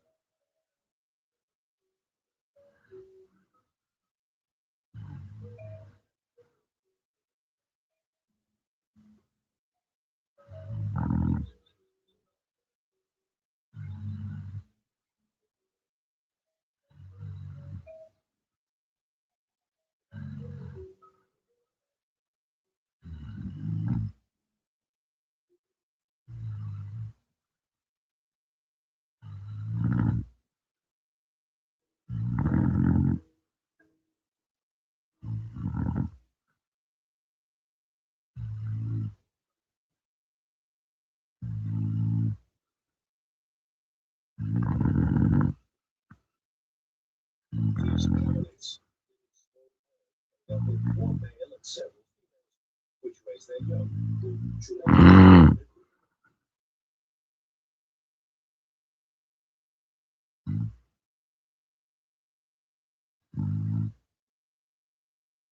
Metallic starlings, arrival of the new monsters, the family gathering turns into a nursery service.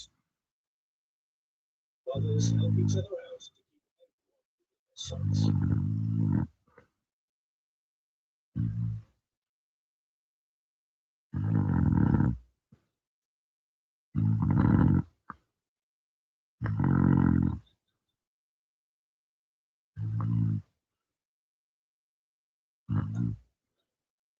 You know what they say? You scratch my back, I'll scratch yours.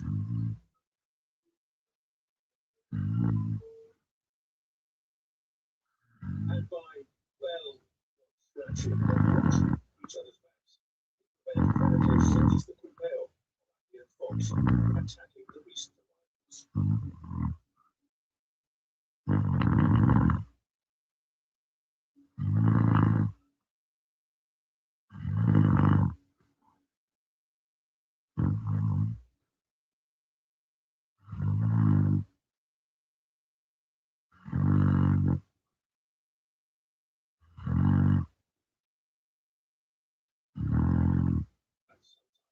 Even unexpected friends help out in the nursery. These Neanderthals, or rares, share the neighborhood with the Guanaco family.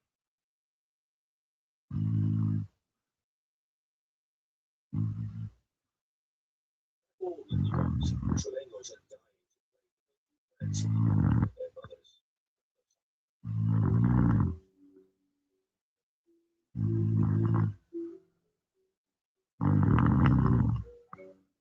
Cholengos will have to resist the urge to play. Others know that sometimes the best way to get along with others is to keep your distance.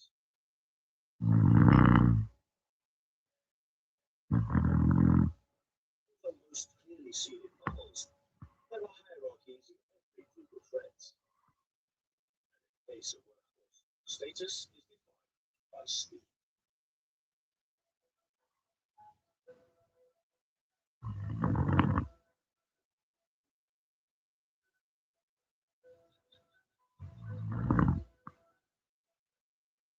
When Guanaco reach adolescence, to race each other.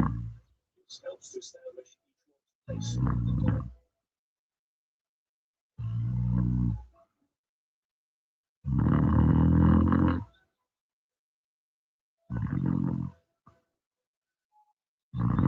The fastest can reach speeds of 60 kilometers per hour or more.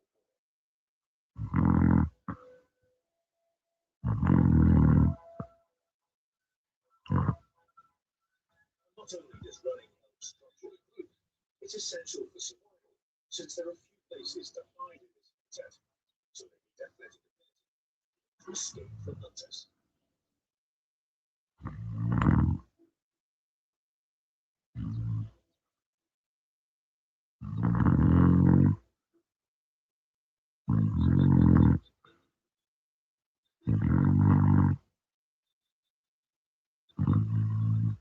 The fastest male in the group eventually become the alpha.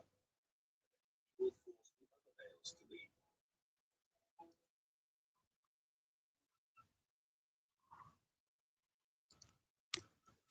It's the same old story.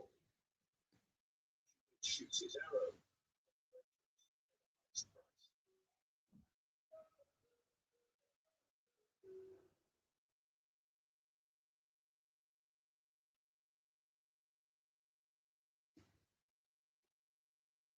All over the world, friendship is a way for species to care for their descendants more effectively. Benefits of teamwork.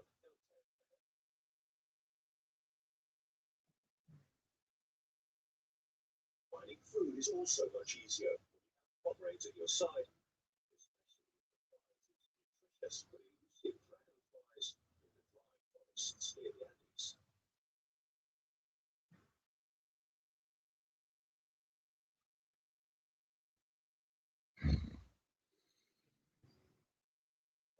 Shortage of water forces dragonflies to gather on the few rivers that are still there.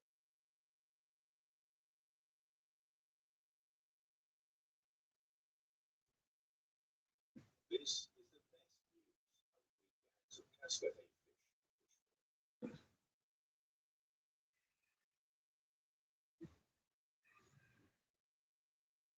Cascade swimming groups throughout the Andean River basins that crisscross the mountains in Peru and Ecuador. Excellent eyesight allows them to locate dragonflies and other insects who are allowed to watch a spectacle fit for a circus.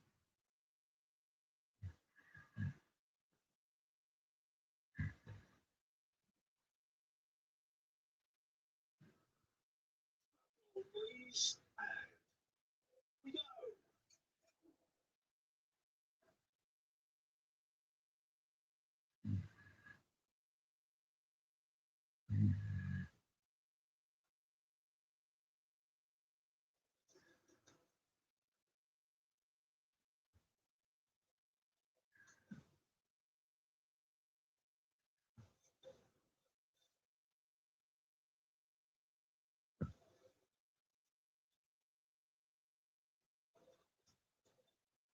Faced with an attack on all fronts, it's almost impossible for the dragonflies to escape. All of the great trapeze artists, cascades work in pairs and even in groups. If you don't get the prize, your high-flying friend will. Individuals haven't yet developed the skill levels adults have, but no one can fault their effort. Alguien que viene, que puede tratar en la mesa. Los días que vamos a hacer así, continuamos compartimos una vida. Minutos contra la vida. With friends, it tastes twice as good.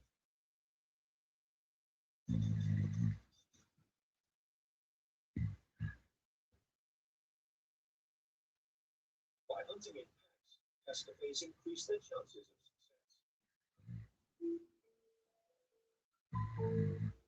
But the hunting strategies of some packs, particularly those of social mammals, are even more spectacular.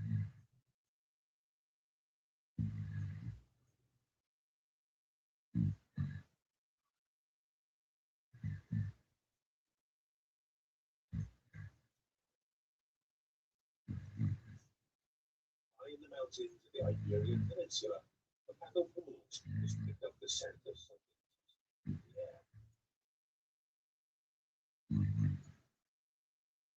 Large boars are wolves' favorite prey. The boars are not defenseless. A well-aimed blow from a fearsome tusk can be fatal to a wolf.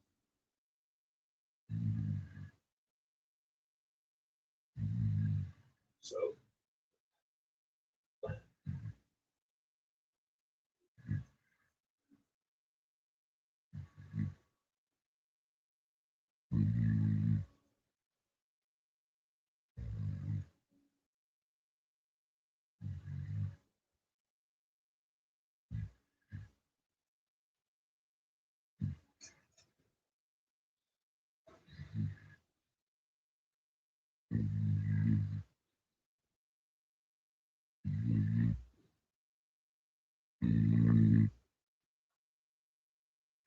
alpha male approaches the ball first, but for now it's not attempting to bring it down, just to time it out.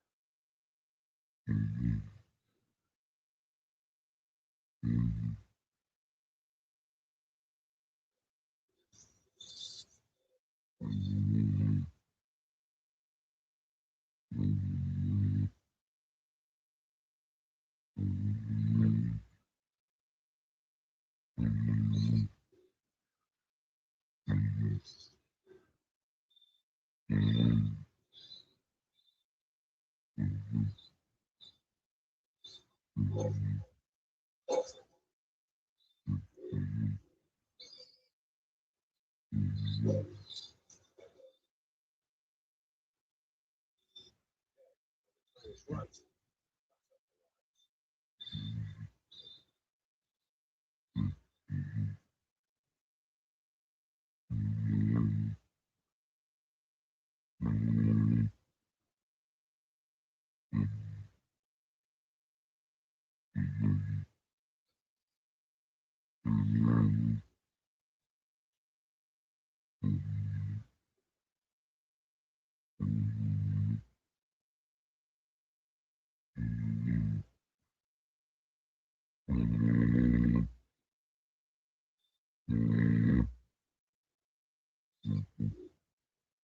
The pack surrounds the ball.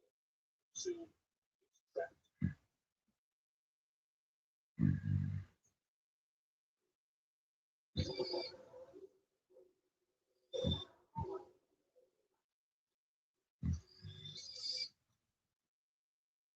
Everyone feels better.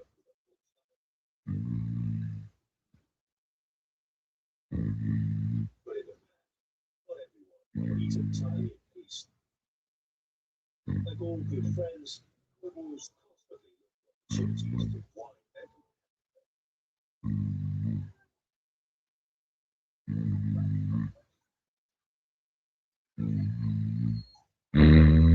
There's always a joker.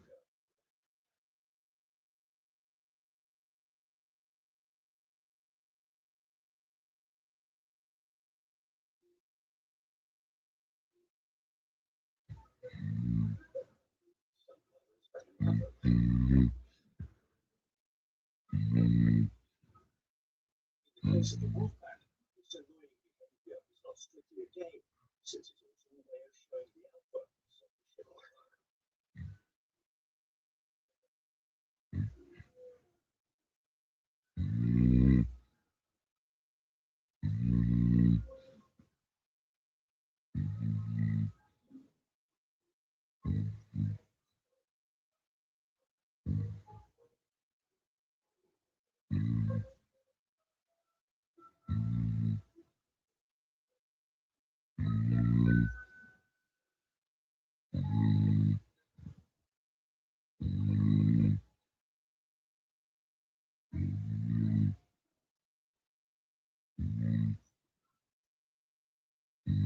With friends like these, it's enemies.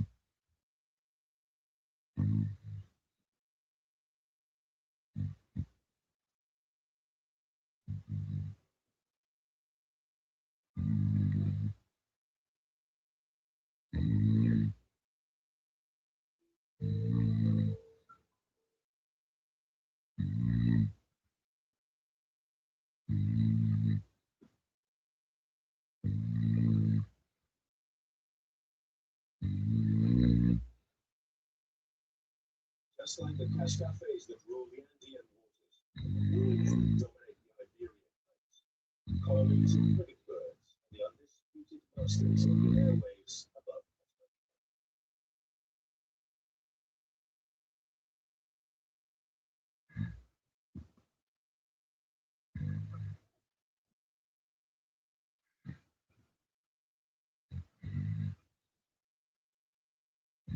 With their angular bodies and sleeping wings, they navigate on the wind like nimble kites.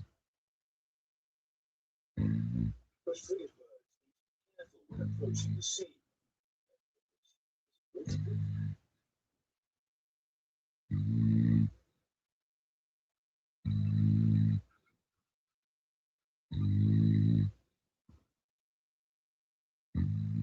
have satisfied their hunger, it's time to head back on land and make friends, or at least to try to.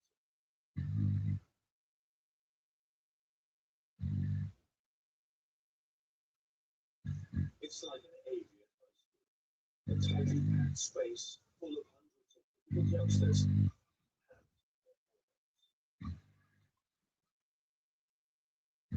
No one escapes the sideways glances and not so subtle gossip.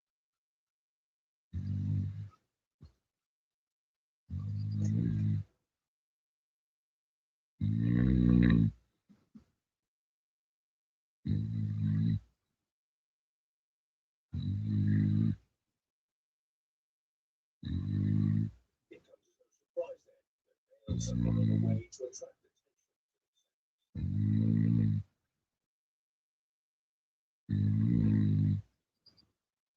Inflates their huge red throat or hula sacks.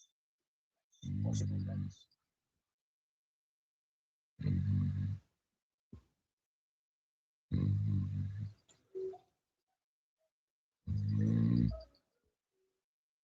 And the females find it hard to resist.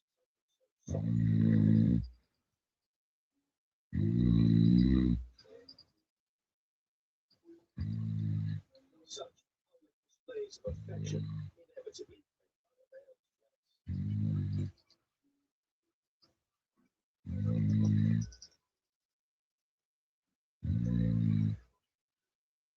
Sadly, there's always a bully who spoils everything.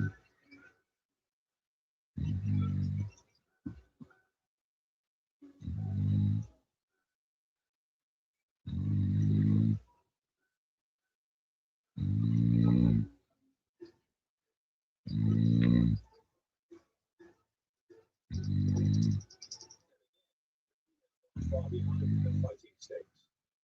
It's chosen their male and won't allow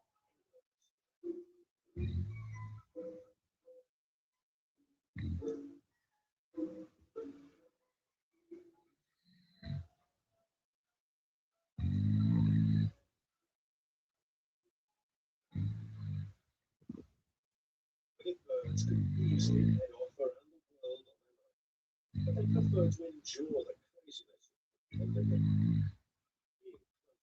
Being close to their kind is a very compelling motivation.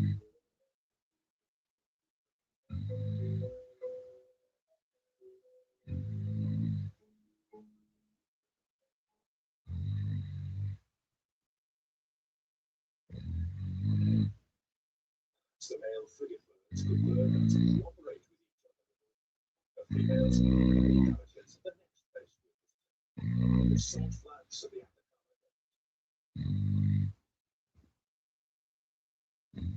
Despite their arid appearance, they are very dry.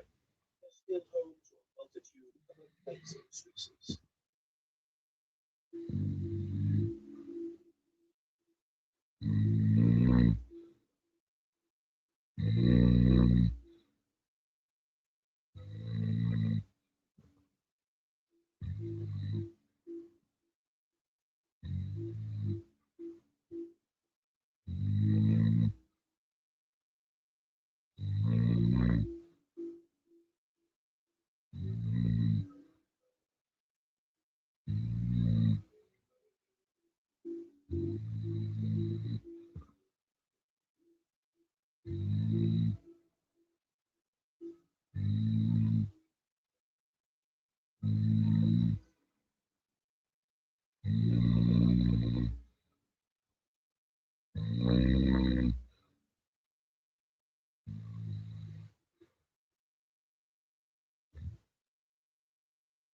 The most impressive of all the neighbors in this world are a group of slender birds that have almost reflecting one of the most striking rituals in the animal world.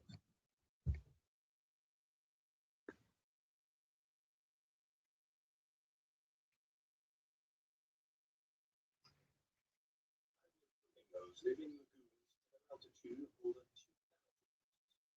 They spend most of their All right, here we go. Look at that focus.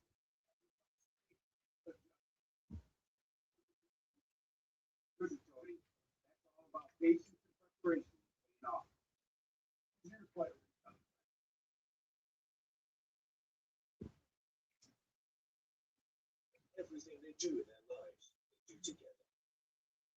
Reproducing is done in the community. A given but entirely unconscious moment, hormones kick in and the flamingos begin to move their necks in time.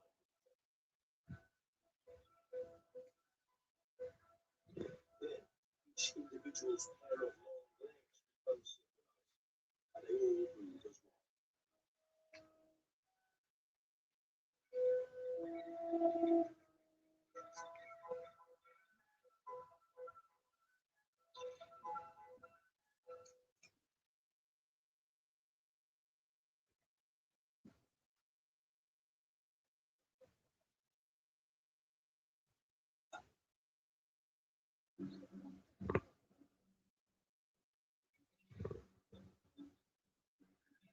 Within barely a few seconds, the driest desert in Latin America is alive with a wild but perfectly synchronized and beautifully choreographed.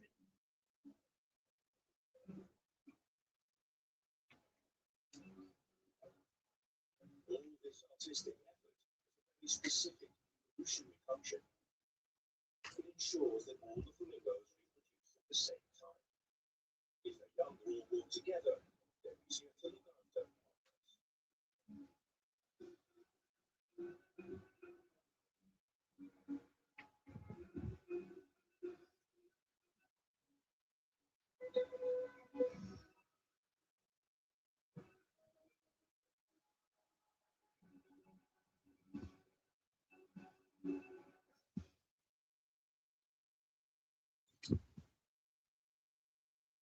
Then, as suddenly as it started, it's over. The rhythmic explosion ends, and the leggy birds go back to filtering for food, as if nothing has happened. So flamingos are experts when it comes to group courtship, but they're not the only species that is.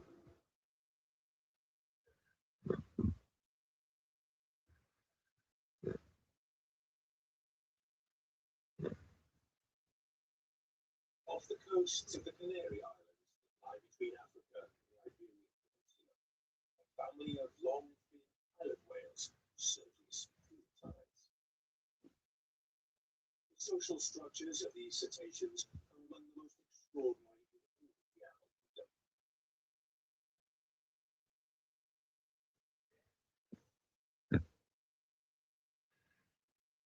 Pilot whales navigate the oceans in matriarchal groups, and the young are never far from the or they were adults. Humans, pilot whales are one of the few mammal species that live with mothers.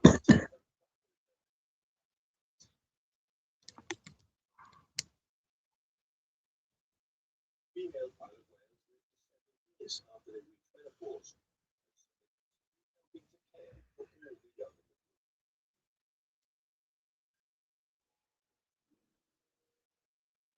Sometimes, when pilot whales' families cross paths, they come together to form a temporary larger group.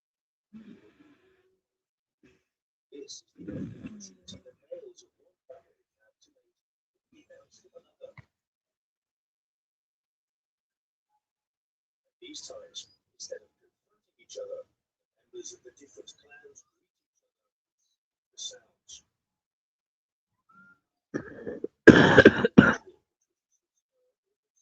Unique vocalization.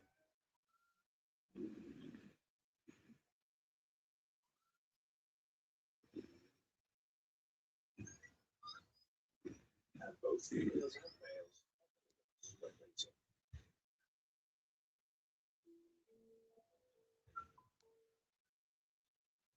There are many brief encounters after which each whale returns to the bosom of their respective matriarch. The Atlantic Ocean, we head now to an extraordinary jungle, sometimes looks like a sea.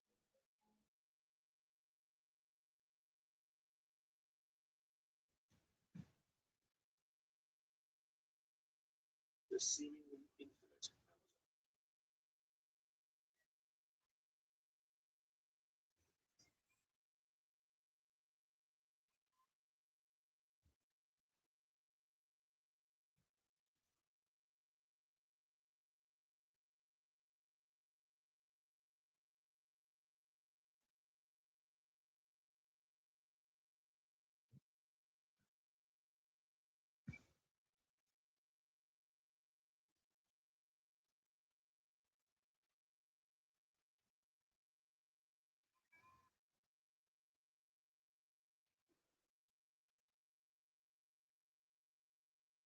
After the rainy season, much of the land around the Rio Negro floods. Most animals have to find some kind of refuge, so they head into the treetops.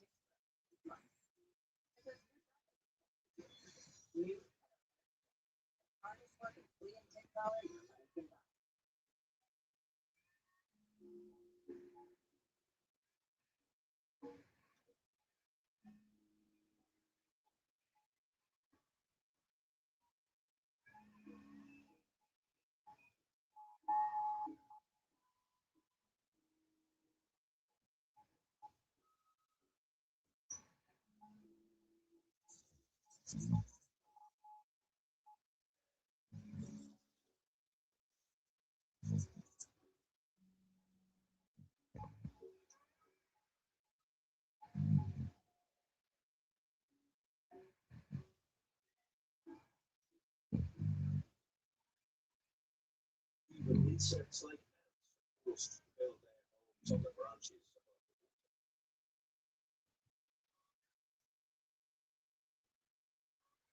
Using the mud that is now everywhere, they work tirelessly as a team to build a home for the roots of the elements.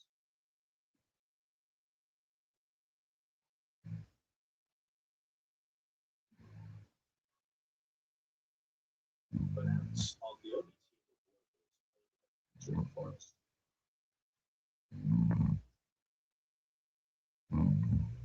Tropical bees have discovered their insect cousins and they plan to lay siege to it.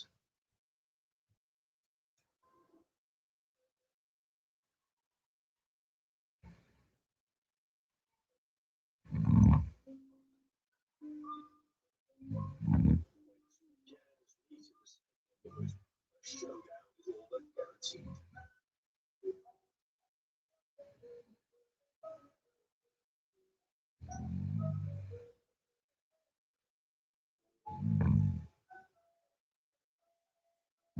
So,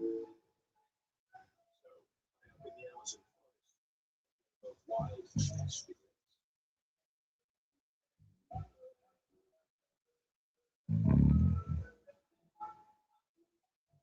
Bees and ants are the most social insects.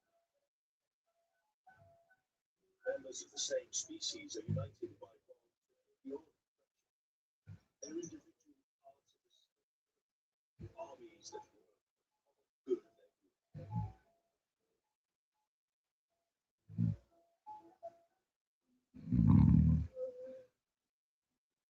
And each group has the same aim to protect their own queen and defeat enemies.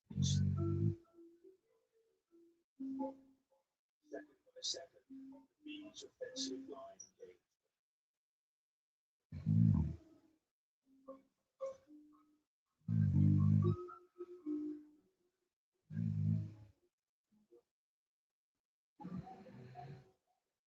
So despite their exhausting team effort, seek refuge in another part.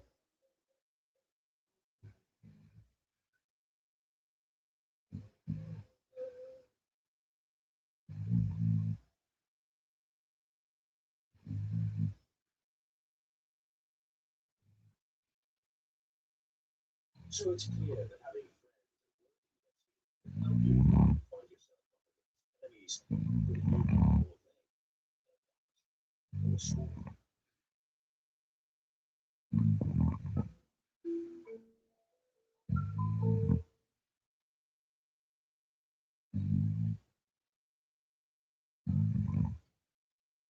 Sometimes, when we have presence of companions,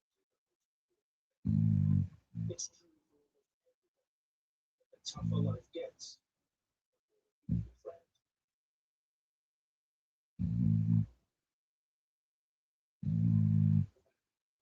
American bison know this all too well.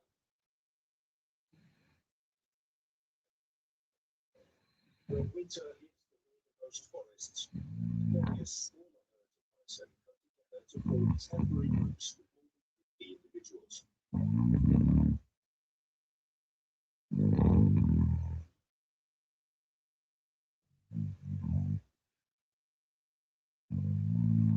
each other, both physical and emotional warmth, and hope to survive the worst of the freezing temperatures.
Stanley Valley, the coldest months of the year, some grasses in the snow.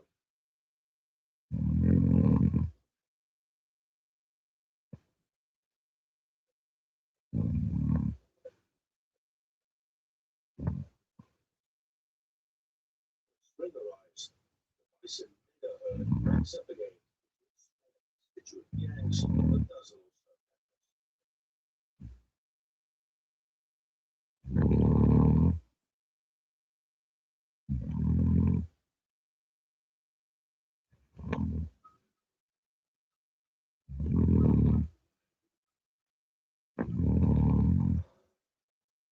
Now the food is plenty. It's time to see.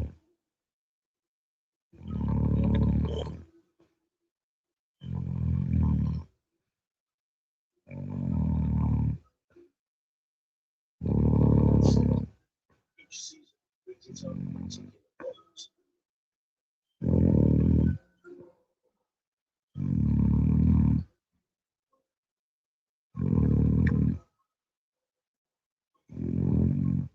It's hard to tell which is worse. Freezing cold in winter, or some fly in spring.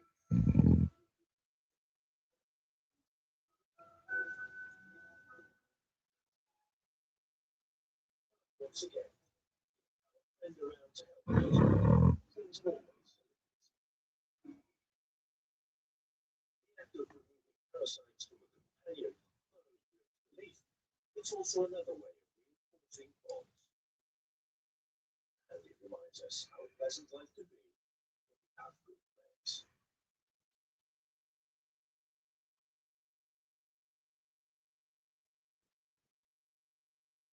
Friendship, camaraderie, companionship, these words express the empathy and loyalty we feel towards members of our own and even other species.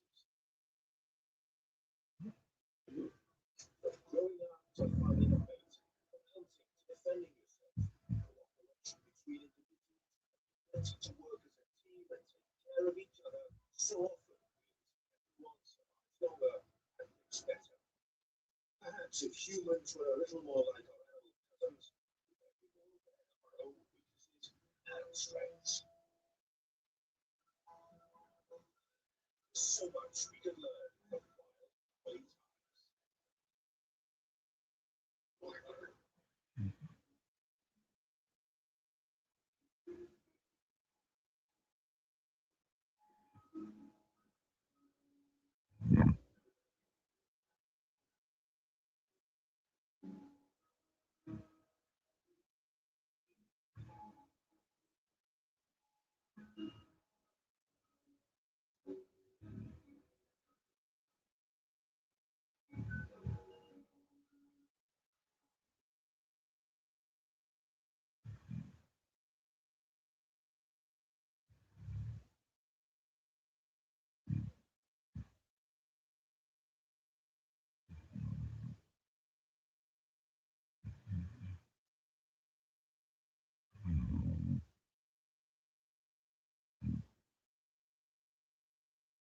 Human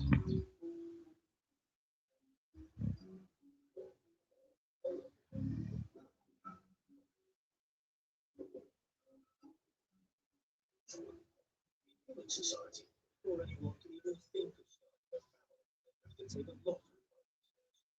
That's true in the natural world. We're going to look at how health happens.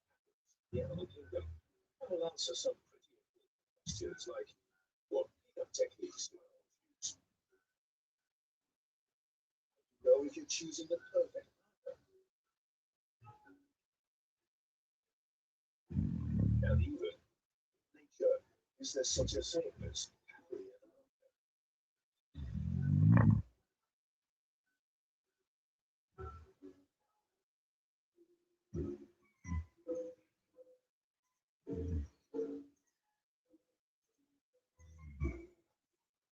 Welcome to Wild Family Times.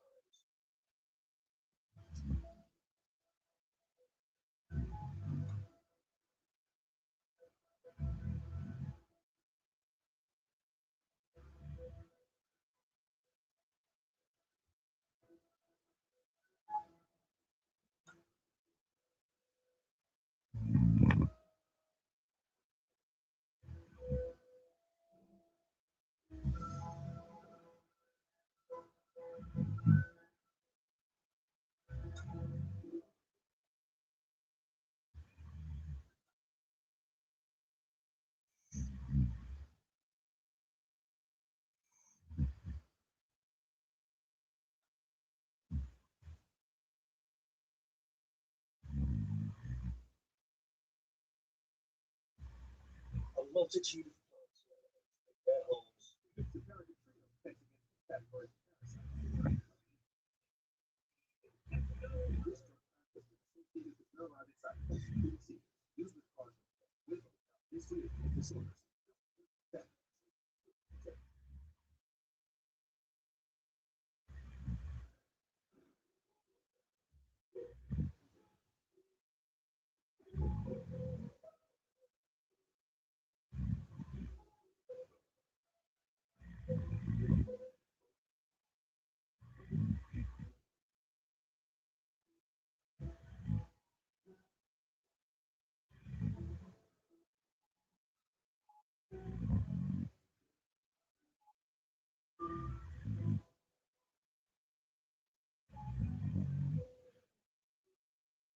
All these rainforest inhabitants are most numerous insects, along with other arthropods that are found in every last corner of the forest.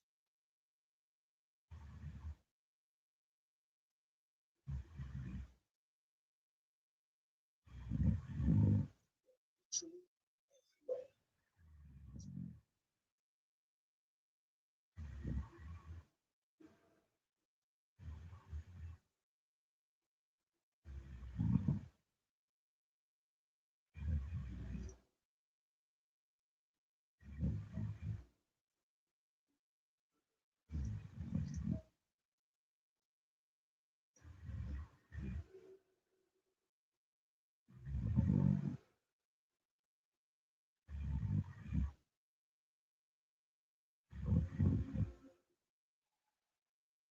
Although for some, insects are undeniably a nuisance, for others, they're a tasty delicacy.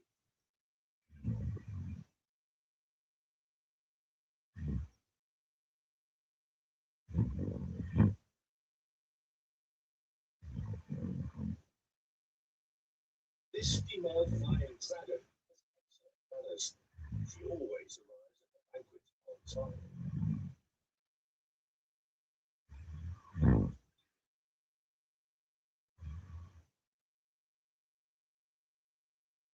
Because she knows that if you're the first to the dining table, or if you're drunk, your dinner serves itself.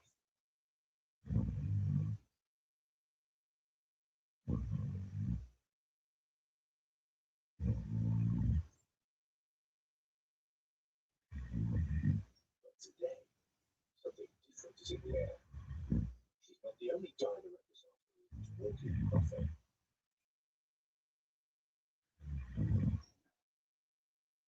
Coincidence?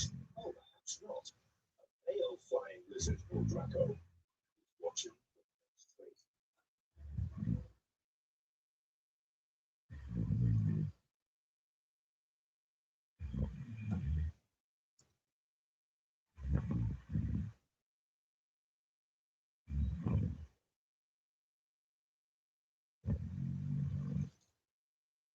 Tall, with an ace up his sleeve, or rather under his chin, he's come prepared to attract her attention. He deploys his dewlap, a brightly coloured flap of skin he can extend and retract, not only to mark territory, but also for something even more important, perhaps, to conquer females, or at least try to.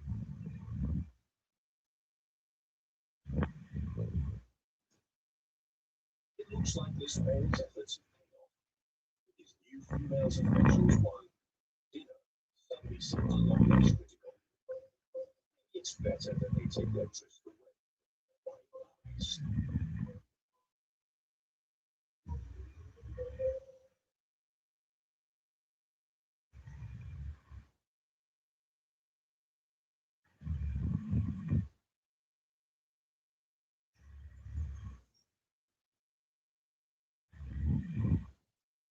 Calm coves and peaceful estuaries along the shores of the island of Borneo, you find one of nature's most peculiar habitats, mangroves.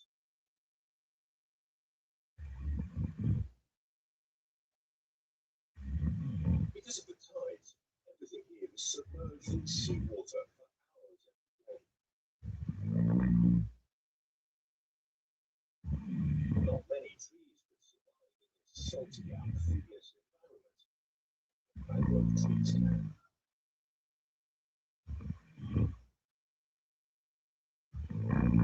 Their roots, are extraordinary and perfectly rounded.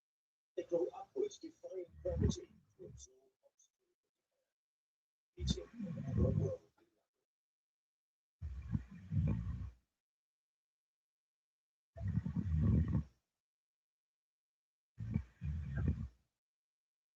Every time the seawater floods the shoreline, the local animals flee to the treetops, where they must wait and come down again.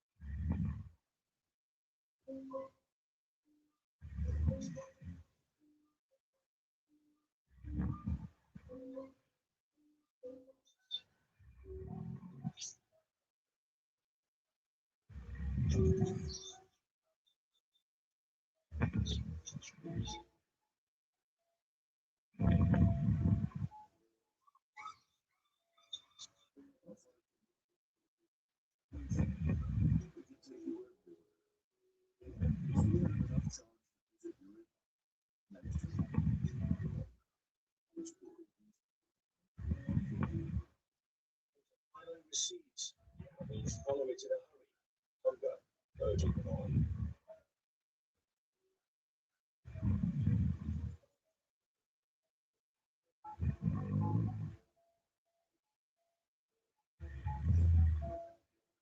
Eating macaques scrutinize every inch of the newly exposed shores of the food. Mudskippers keep a bulging eye on everything.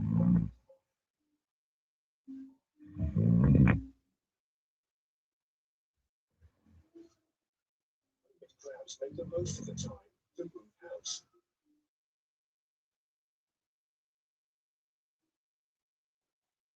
Even Bornean bearded pigs come out of the jungle to check out the suddenly available real estate.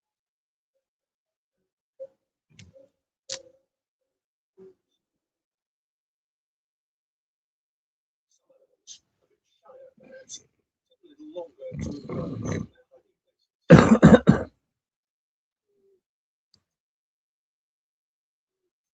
Fiddler crabs.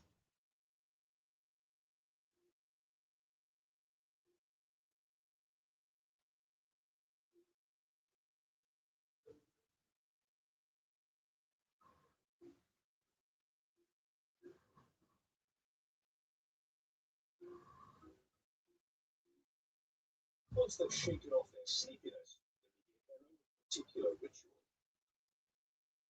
The claw dance.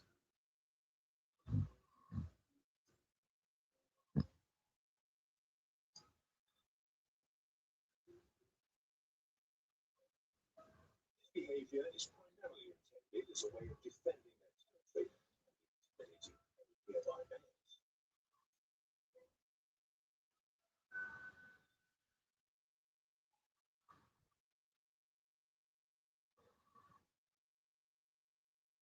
But of course, it's also quite useful for impressing potential partners.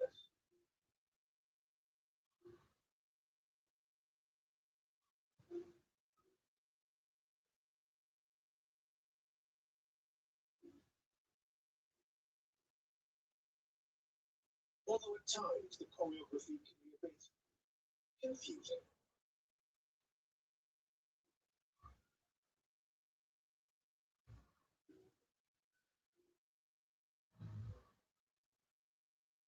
Clearly, some of them have yet to refine their technique.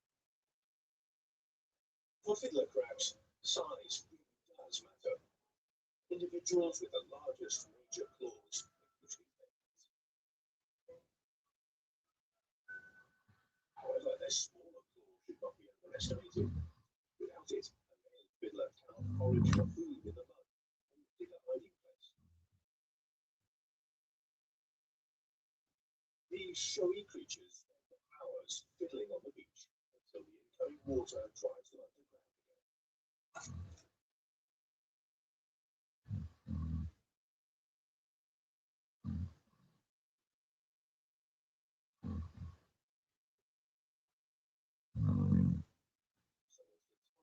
Continues its incessant cycle, forming crustaceans, a well-deserved intermission.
The east coast of Africa, we find the exuberant island of Madagascar. Because of its geographic isolation, this island has evolved to have amongst the highest numbers of endemic species on the planet. That's to say, animals here and nowhere else.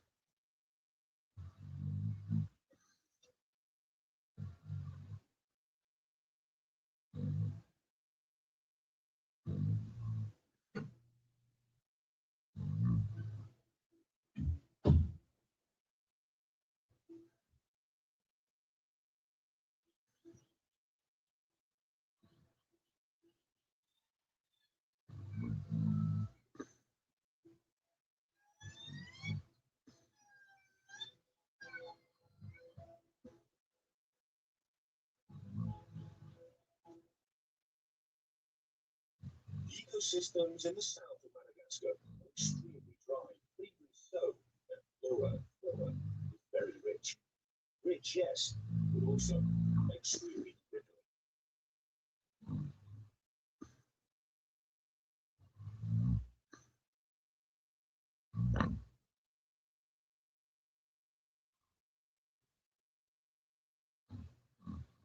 Two endemic species of tortoise inhabit the undergrowth of this maze of swamps. This minor tortoise doesn't seem to mind walking among pointy branches and leaves. And although this radiated tortoise is much larger and heavier than its cousin, the two species have very similar experiences over the course of a year.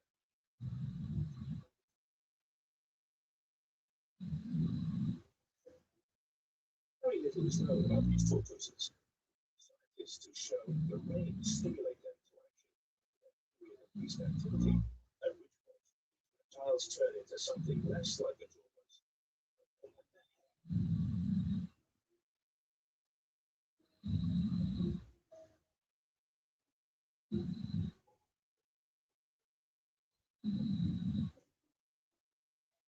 And they have a good reason to run. This is the start of the mating season, and they must rush there to find their soulmate. It's a full tilt race against the clock in which they reach speeds of about half a kilometre an hour. So it's important to get it right. Much as they try, tortoises will never go particularly fast. Why do they go so slowly? Researchers show that it's an energy-saving strategy. And thanks to their hard shells, they don't have to run to escape danger. When faced with a threat, they simply hide inside their indestructibles.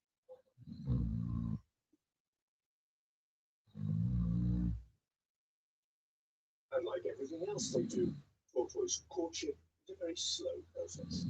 And so for this reason, possible partner, they won't let the opportunity pass.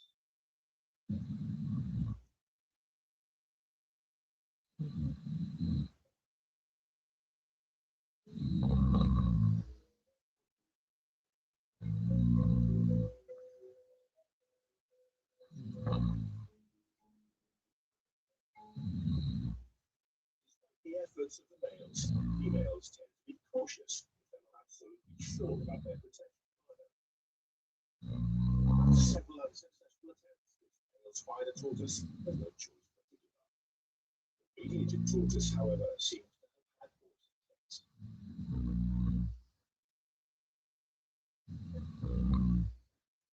Sometimes males will hit the female shell so hard during competition that they break them.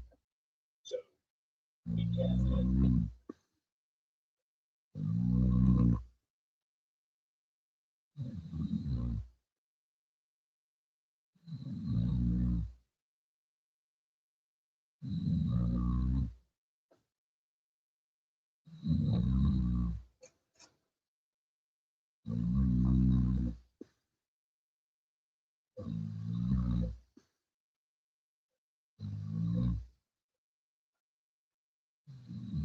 And while some males have found the love of their life, others must, without any reward for their gross efforts, take refuge in the mating season.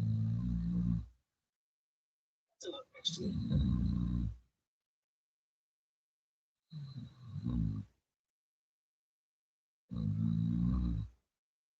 Now let's head to Kenya. Night is falling, but the chances of getting any shut eye there is full of songs, screeches, and howls are pretty slim. Some elements of this cacophony are caused by individuals calling their mate, while other noises are a bit more threatening.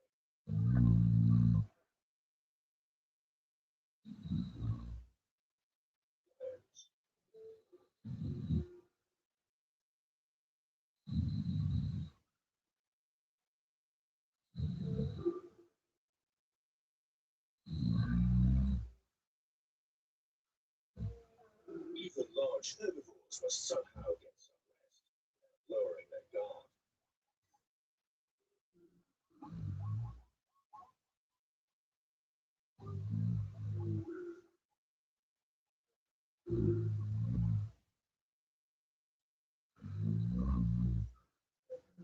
Herds of lions roar to make sure that the boundaries of their territories are clear to neighboring families.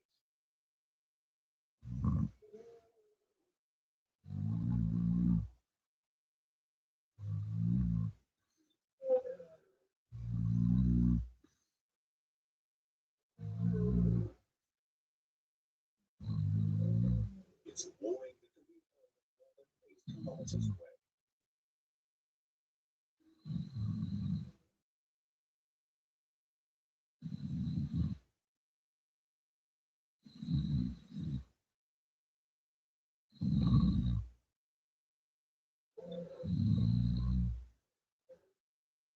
If this white dog truly dares enter someone else's territory, tension rises, alarms are sounded.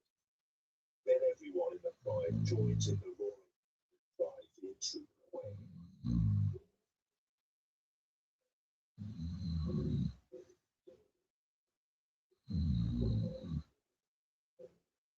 It discovered recently that these big cats count and differentiate between the wards of their neighbors. This is how they know the exact number of lions and prides.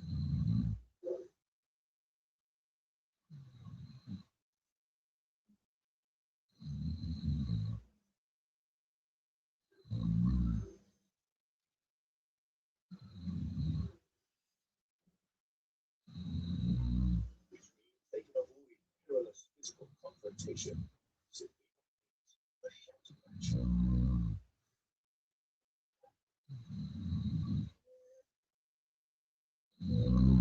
And if you were wondering where the romance is in all this, well, these roars have a double function, ensuring a more or less safe home for their plans.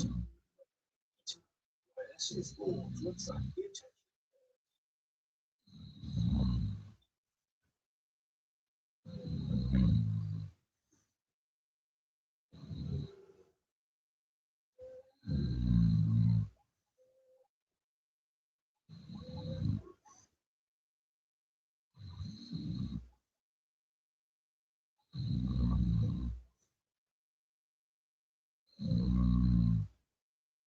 When a lioness roars, you better get the message pretty soon.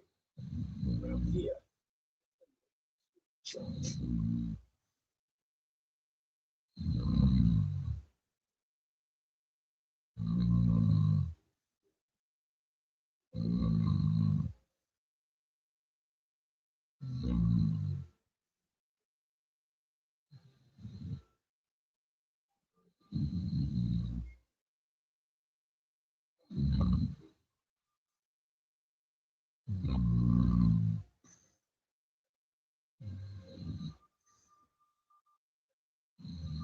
Even at intimate moments like this, it's hard to say who really rules the savannah. The king or the queen. It's a fine line between feline love and hate.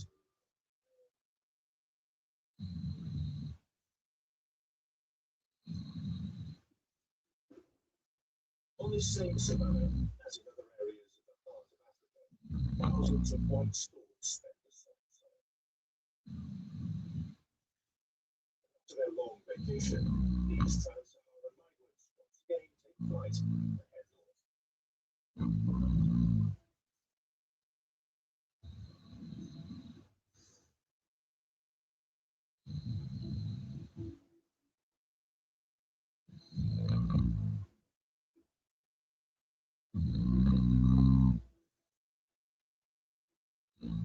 Around 500,000 storks set off on a journey of many kilometers that can last about 50 days.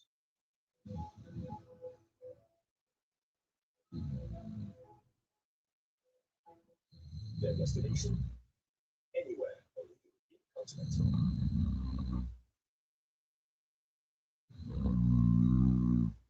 There are around 45,000 mating pairs of white storks in Spain alone, although many of them, instead of migrating, have evolved to spend the whole year on the Iberian Peninsula. A combination of global warming and the presence of dumps and landfills where they can find food all year round means that many of these birds now don't need to fly south for the winter.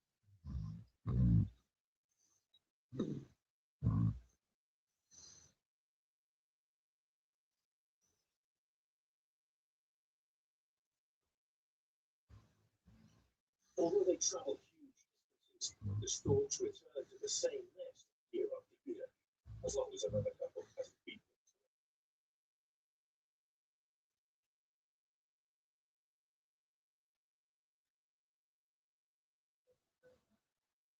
As soon as they arrive, they start to repair and expand their nest, working as a team with their lifelong partner.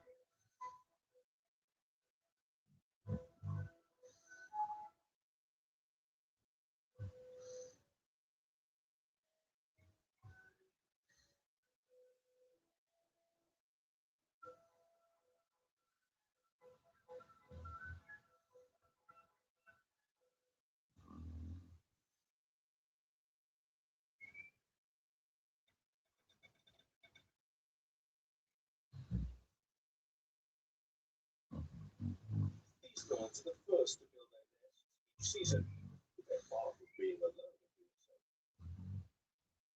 Within a few weeks, many different species will have joined in the competition to find the best building materials.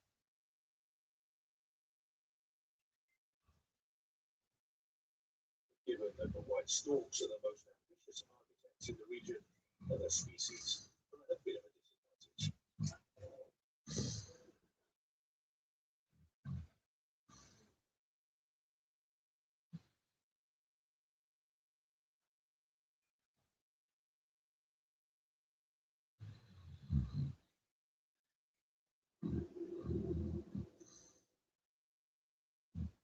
A single pair of storks may construct a nest of up to 2 meters in diameter that may weigh over 1 ton.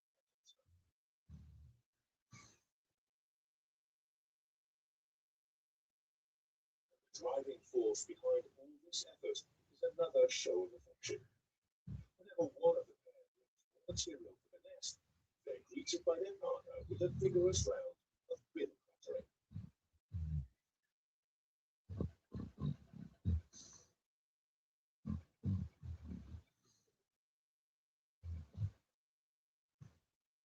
Only when the nest is considered sufficiently robust does the long-awaited moment finally arrive.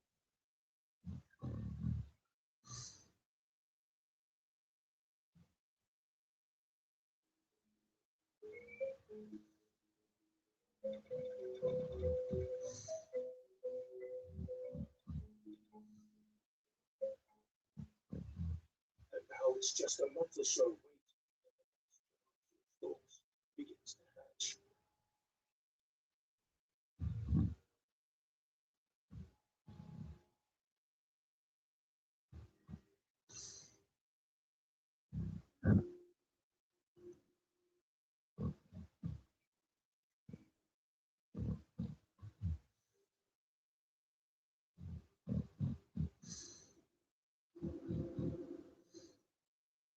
On the other side of the planet, the lush and humid rainforest of Costa Rica is home to other very particular mating couples.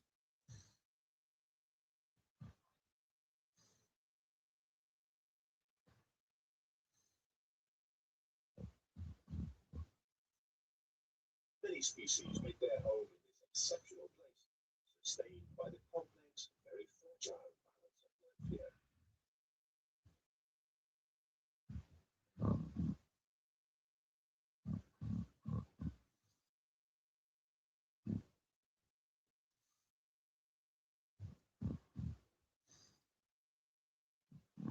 Human beings have finally been helping to slow the deforestation that has been happening here for decades.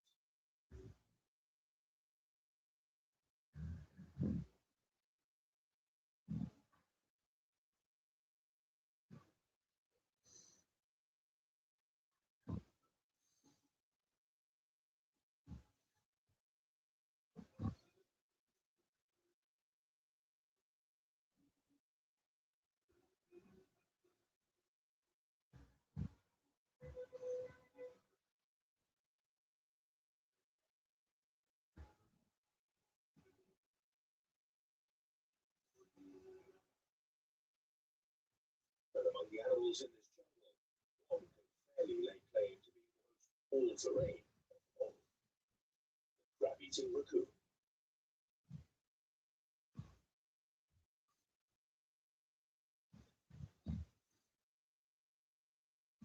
It's not only all-terrain, but all hours. This masked crusader works tirelessly night and day. Forever on the lookout for a bite to eat, one of its favorite places to hunt along the banks of shallow rivers.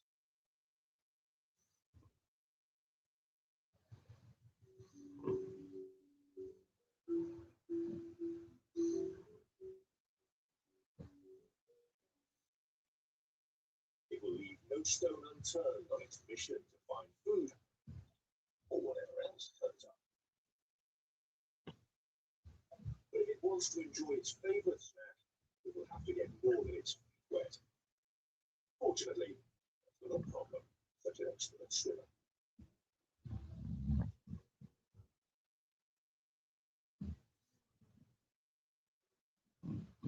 Crabs are a tasty but tricky meal.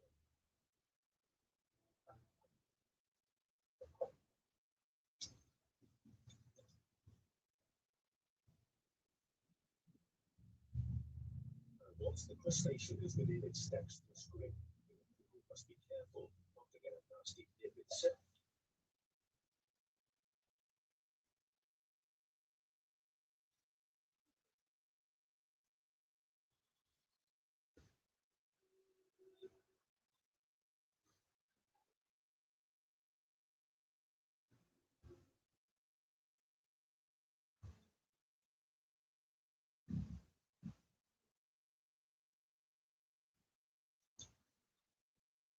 This individual's impressive hunting skills and the curiosity of a neighboring female, all in a day's work for a masked superhero.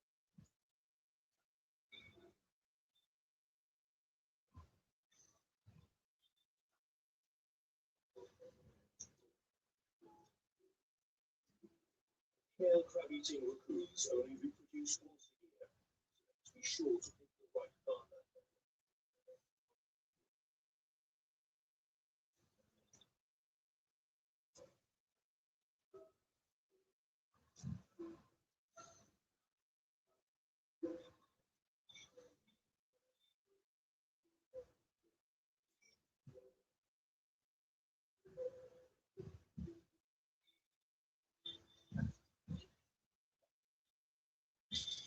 The mating ritual of these animals looks pretty violent. It's hard to know whether it's a courtship dance or a fight to the death between the worst of our terrorists.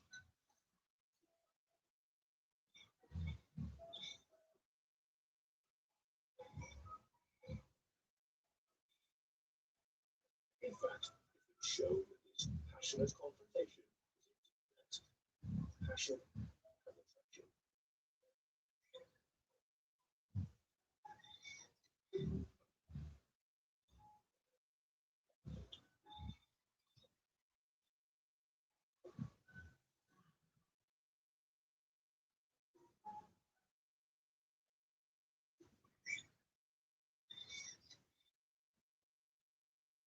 And almost as quickly as they have met, they'll disappear without a trace.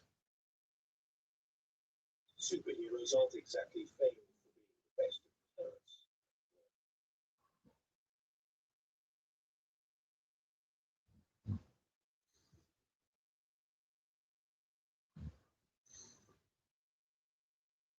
The heart of northeastern Australia's tropical rainforests is the setting for a fascinating spectacle.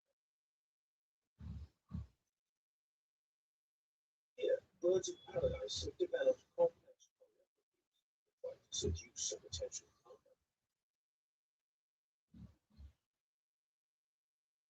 One of the most extraordinary examples is Victoria's Nightingale.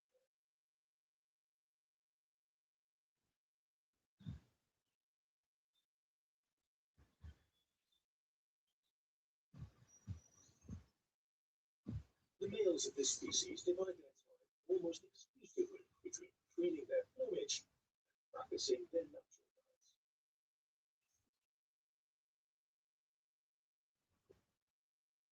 This male knows that if he doesn't perform his choreography to perfection, he won't be able to capture the attention of a potential mate.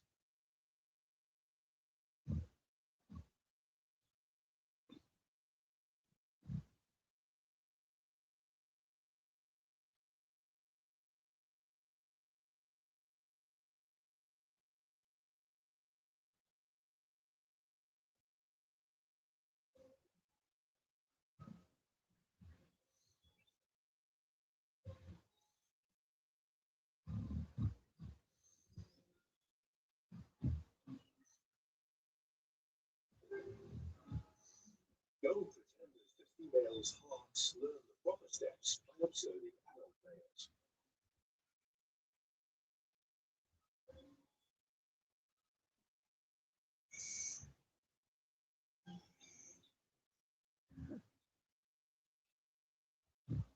A non-stop rehearsal is an energy-consuming business.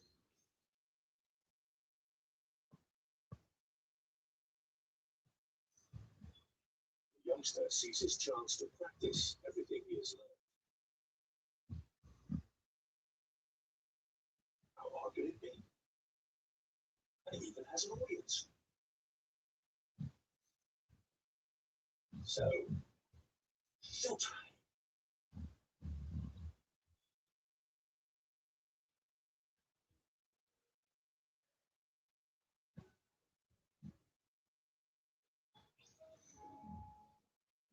Wow, not too bad at all.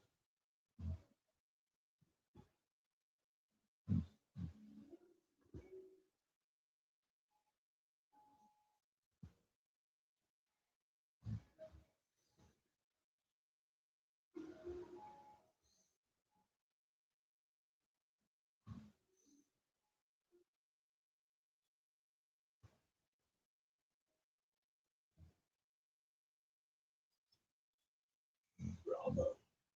Only next time, better make sure that your admiring fan isn't another young male just trying to learn a few moves in the front row. Although seeing how similar the plumage of females and young males are, a mistake almost anyone could make.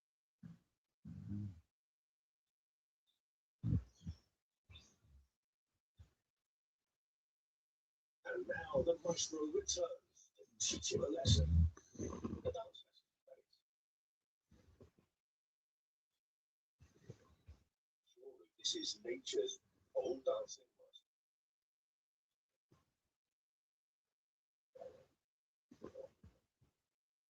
But hang on. What's the point of all this effort? What's watching? There she is. The world's great seducers know how to make the most of an opportunity. In a flash, he switches stages and starts a new exhibition of his abilities. Years of intense practice, he has total control of the movement, and his displays carried off with elegance and rhythm.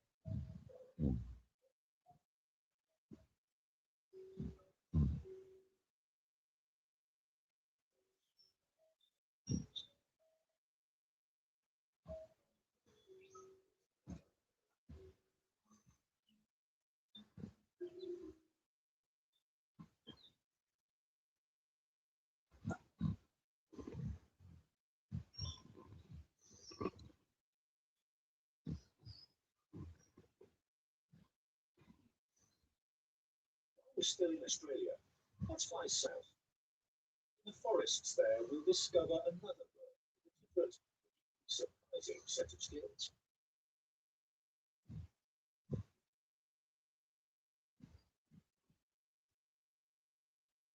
this part of the world, there are fans of a different art form.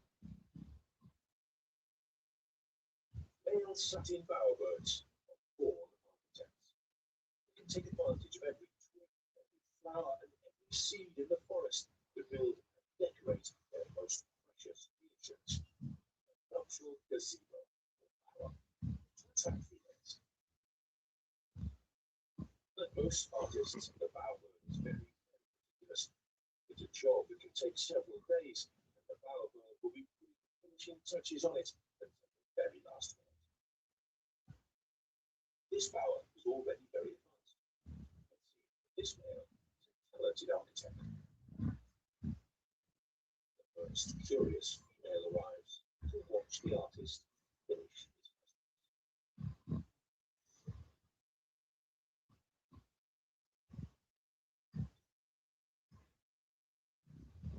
Choosing the best element to serve as the cherry on the cake is no easy task.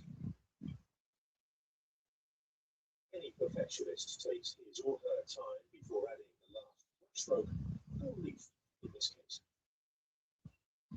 Voila! Now all he can do is hope that his structure remains standing, and that nothing or no one destroys it, which happens a lot.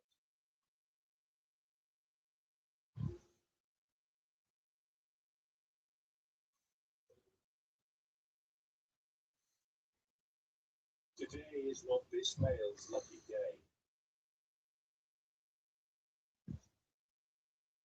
This male brush turkey is also in the process of building his nest. But his method was a little less sophisticated. He simply scratches together some leaves and branches, a basic structure, suit the taste of a potential female.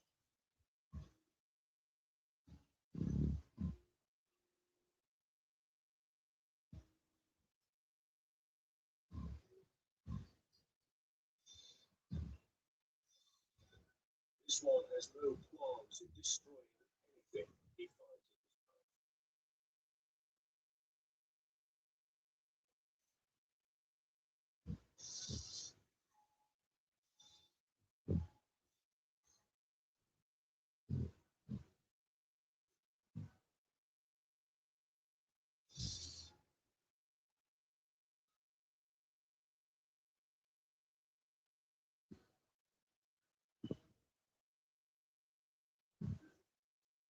Bad luck.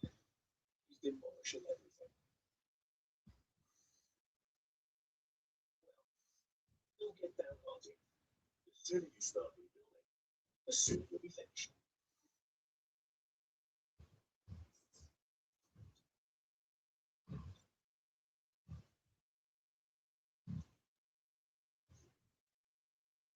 But you better hurry.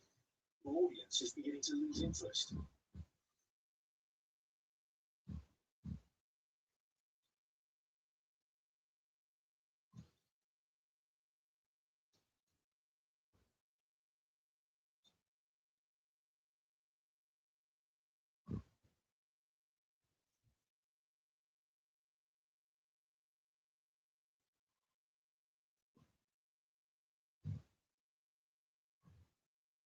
Hang on. What are you doing?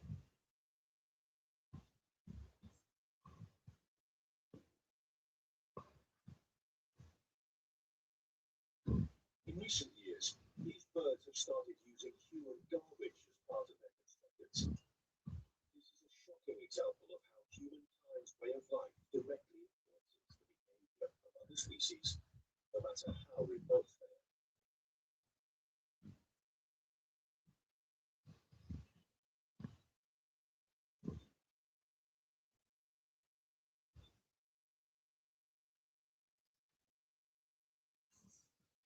The reconstruction of the bower may take hours or days. It seems that at least one female is eager to see the end result.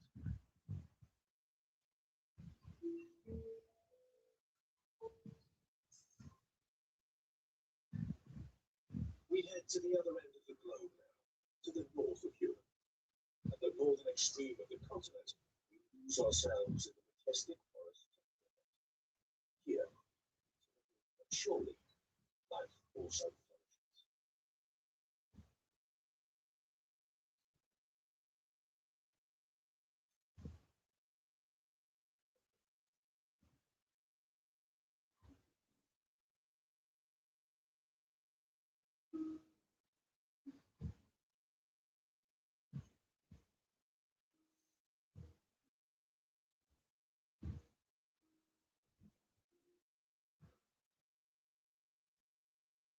The first weak rays of sunshine of the year begin to melt the winter snow. The streams and rivers begin to swell.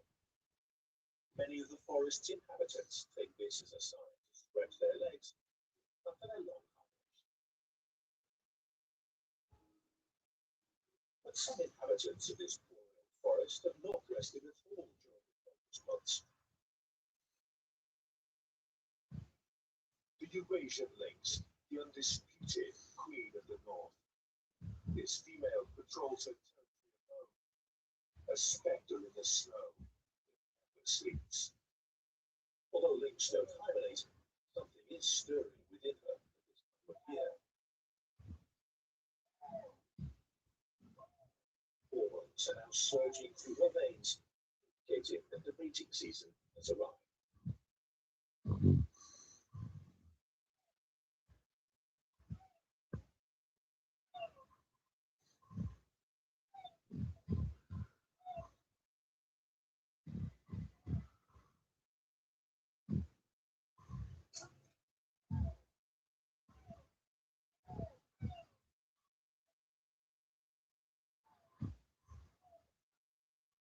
Following the trail of a potential height requires fine-tuning your senses.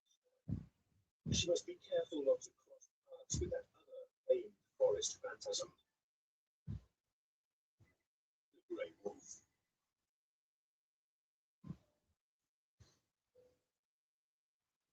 This bold explorer is the avant-garde of the rest of the pack of canids, searching for new territories. Sometimes cliches turn out to be true. These two species really do get along like cat and dog.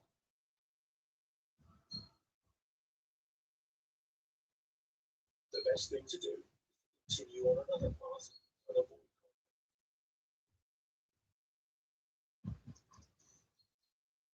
On the southern face of the mountain, at a lower altitude, spring is further advanced.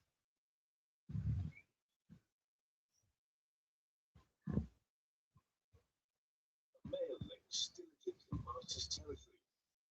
Other males of the line